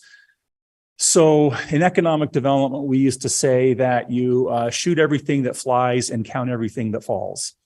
And the mayor's office could very easily say, well, we did this and this because all the departments, but then we said, okay, so, but what did we do?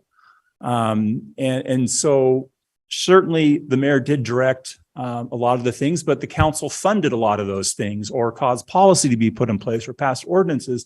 And then the mayor's office executed those things. So even as we talk about our accomplishments, we realize it wasn't just the mayor's office that made those things happen. It really is a team effort, but just a few of them, again, City Hall, obviously the council funded that. But the mayor chose a really good project manager who then we went through a process of choosing a really good contractor. But anyway, City Hall, the airport, again, we're excited about securing some of the funding for a future phase at the airport. Again, that was an effort of our deputy mayor and Mayor Kafusi, meeting with our federal delegation, our state delegation, our county representatives, MAG and others to get funding for that. So we're excited that while not completely funded, we're at least going in the right direction to get some funding for, and that'll be a multi-year effort, but some of that was certainly happened last year. Some of you are familiar with the Delta Restoration Project for the June Sucker.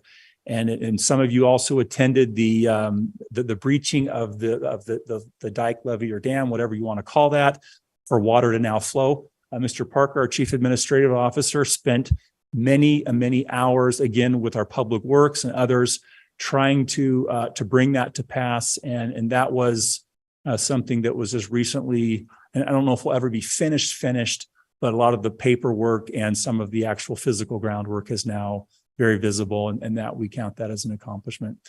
Again, some of our the public outreach through our PIO, the mission statement, and then also my hometown, which you're familiar with. We're really just coming up on the first year of my hometown in both the South Freedom and in the Pioneer Park, something that Tara Riddle and myself have been working on.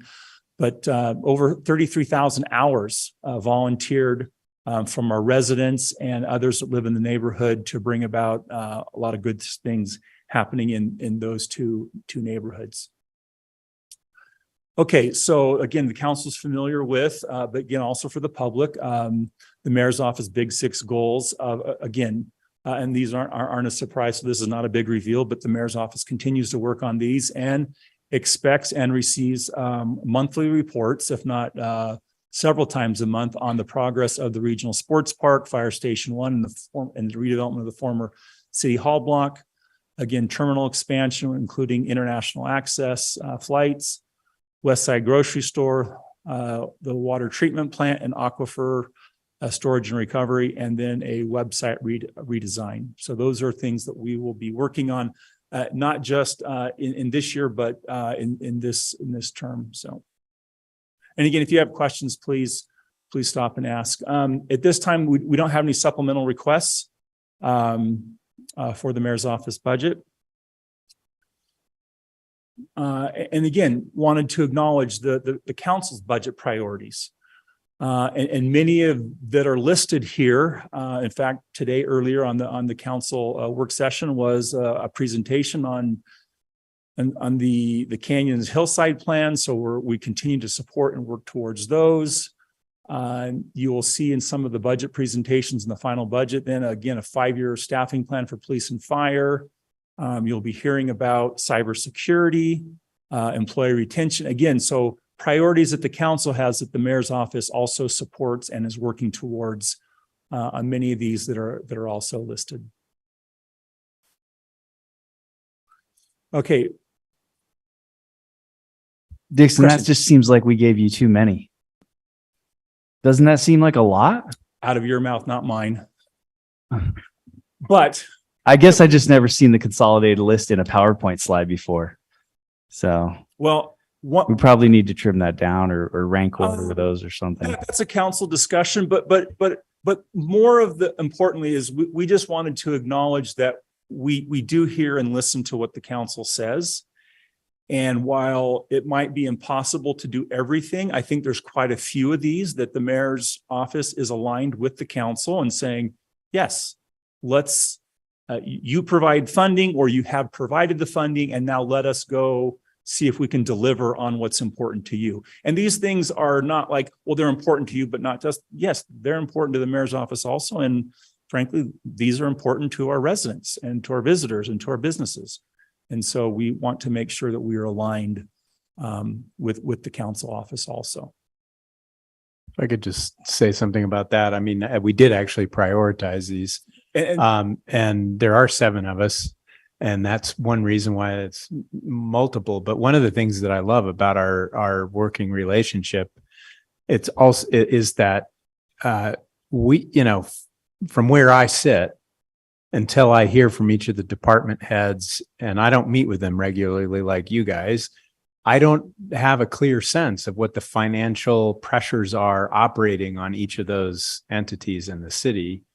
And so it's hard for me to say, I can tell you what my wish list looks like, which is kind of how I looked at this exercise. But it's in this process that we're doing right now that I think we find agreement. I mean, I'm not saying anything terribly original. I'm just saying, I think it's always going to be the nature of the beast that when we try to prioritize, we're going to do some guesswork, but we're also going to wait for you and we're going to respond. We recognize that the burden falls on our shoulders to make the final approval over whatever budget we pass. But I always feel like I make better decisions, not just because I'm in my own silo and I say, oh, this is what I want for the city, but I don't realize what all the competing factors are when I say something like that, which then make me rethink some of my priorities, because I think, well, I guess push comes to shove. Do I want more police officers? Do I want employee retention? Or do I want city debt reduction? Those are competing objectives. So I'm going to have to make some compromises. So I'm pretty content with the process that we've got. I think it's just always, it's always a dialogue, and I appreciate the fact that we have it. And it's much better doing it the way we do it now than when I first came on the council. You know, it was, we just didn't get all of this information and all of these presentations, and it does take a lot of time, but I think it's very helpful to feel like we now have more of an eye into what's going on in the administrative end of things, so that when you come to us with your final proposal, it's not as out of the blue. Thank you.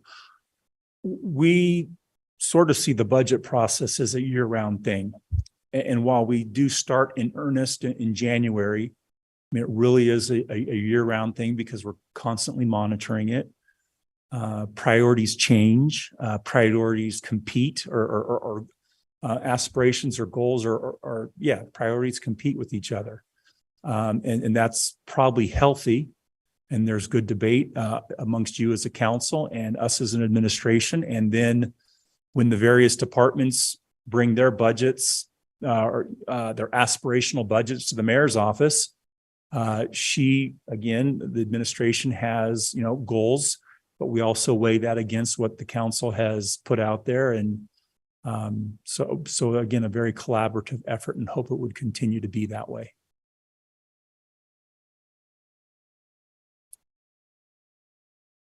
Any other questions? So right now, again, some of the questions that came from the council, and as far as budget constraints, I don't think there would be a department that presented that says, oh, we have plenty, don't worry about it, we're good. It's always going to be a prioritization challenge for each department and the mayor's office included on what we could do.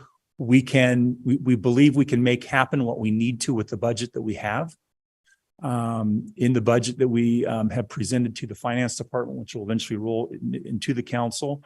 Some of our expenses have gone up too. Some of the groups that we belong to, like the Utah League of Cities and Towns, some of the software we buy is more expensive this year, and it's just there. So there's some inflation. So we've seen that, and we've adjusted for that in our budget.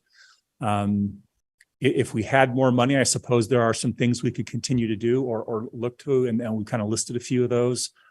But as far as what has been the allocation that we have, we're comfortable with, and we think we could make things happen and continue to do so. Okay, so performance measures, again, some of the things that very high level is that the council might ask the mayor's office is, well, we approved a budget. How did you do? And well, obviously we have an annual audit that's independent of Provo City. But we think we've done pretty well with the money that has been allocated to the various departments to accomplish, again, those budget priorities to the council and to the mayor's office. And so we continue to attempt to carry out and effectively bring about what was planned in the budget, what we said we would spend the money on, and then spend the money on those items through labor or through contracts or however services provided to our residents, and then also just engaging with the public. Just as a breakout, this is where just different ways to slice and dice our budget. In the mayor's line item, there's 3 employees. The deputy mayor, there's 1. The CAO, there's 2. Public information has 1, then some of our expenses in the mayor's general, then the media services has a number of part-time and full-time employees. And it just breaks that out there. Some of the more major expenditures of the mayor's office. So just, I'll take you to the very bottom line there is, and this is probably not much different than, a little bit different if you were to compare us maybe to the legal office or development services, that, quite a bit of our operation is personnel, again, almost 79%.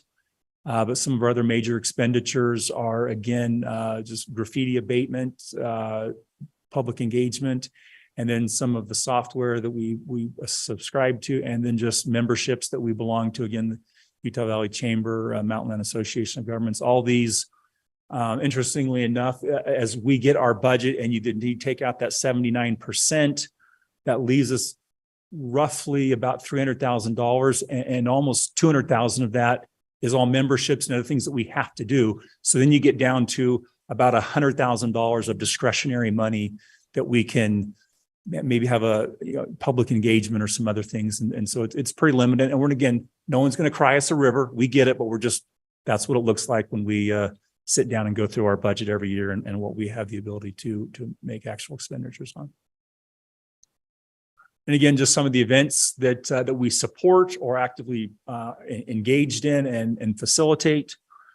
And again, some of these ebb and flow over the years.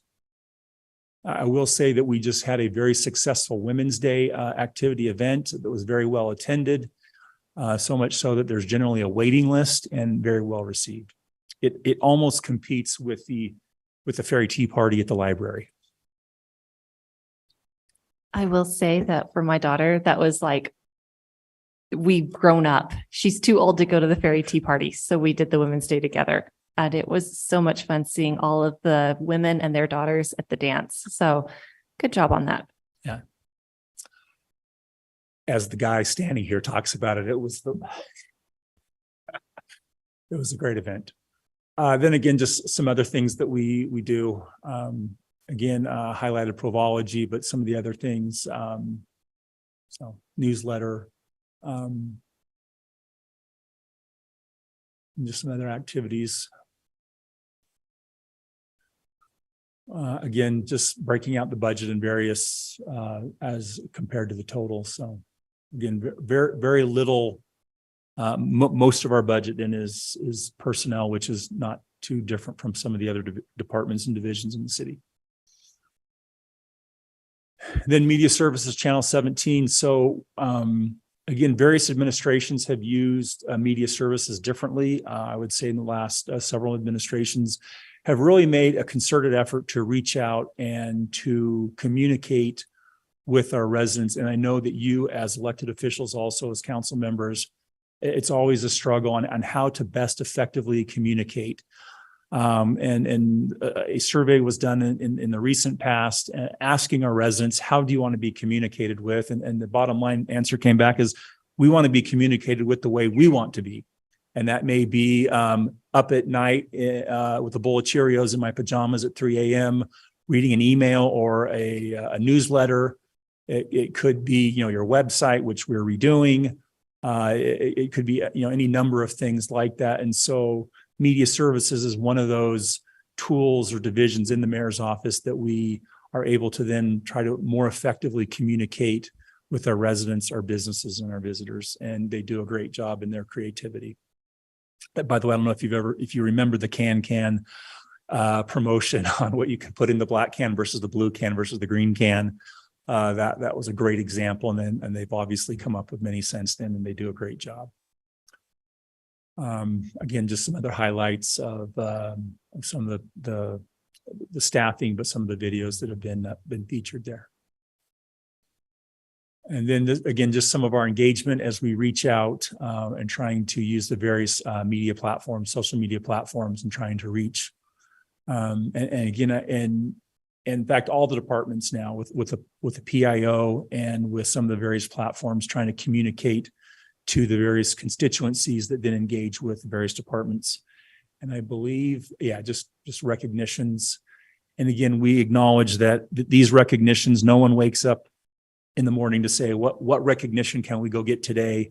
And many of these recognitions are based on the criteria that just happened that group selects, and Provo does very well. We typically don't highlight when we're 59th.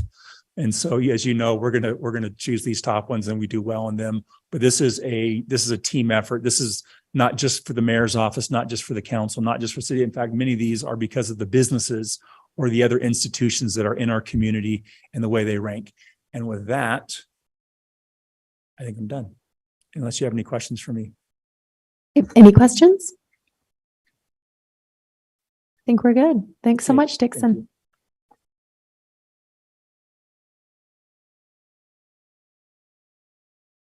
All right. With that, a closed session has been requested. It'll be presented by Brian Jones, a council attorney. Thank you, Chairman Kay. This is one we don't hear as often, but one of the reasons allowed for a closed meeting is discussion of the deployment of security personnel, devices, and systems. And that's the one that's been requested in this case. And so it would be appropriate for a motion to close. Great. Okay, can I call for a motion? I'll move that we close the meeting. Do I have a second? Second. All right. We have a motion to close the meeting. I'll ask for a verbal roll call. Councillor Hanley. Yes. Councillor Shipley. Yes. Councillor Fillmore. Yes. Councillor Whipple. Yes. Myself, Councillor McKay, yes. Councillor Ellsworth. Yes. Councillor Hoban. Yes. All right, so we'll have an adjournment of the that motion passed unanimously, and we will have an adjournment of the Provo Municipal Council. If there's an objection, we will. So, that's it. Sorry, Chair McKay. So we're not technically adjourning. We're just recessing into closed meeting. We are just recessing to a closed meeting. Thank you. Recording stopped.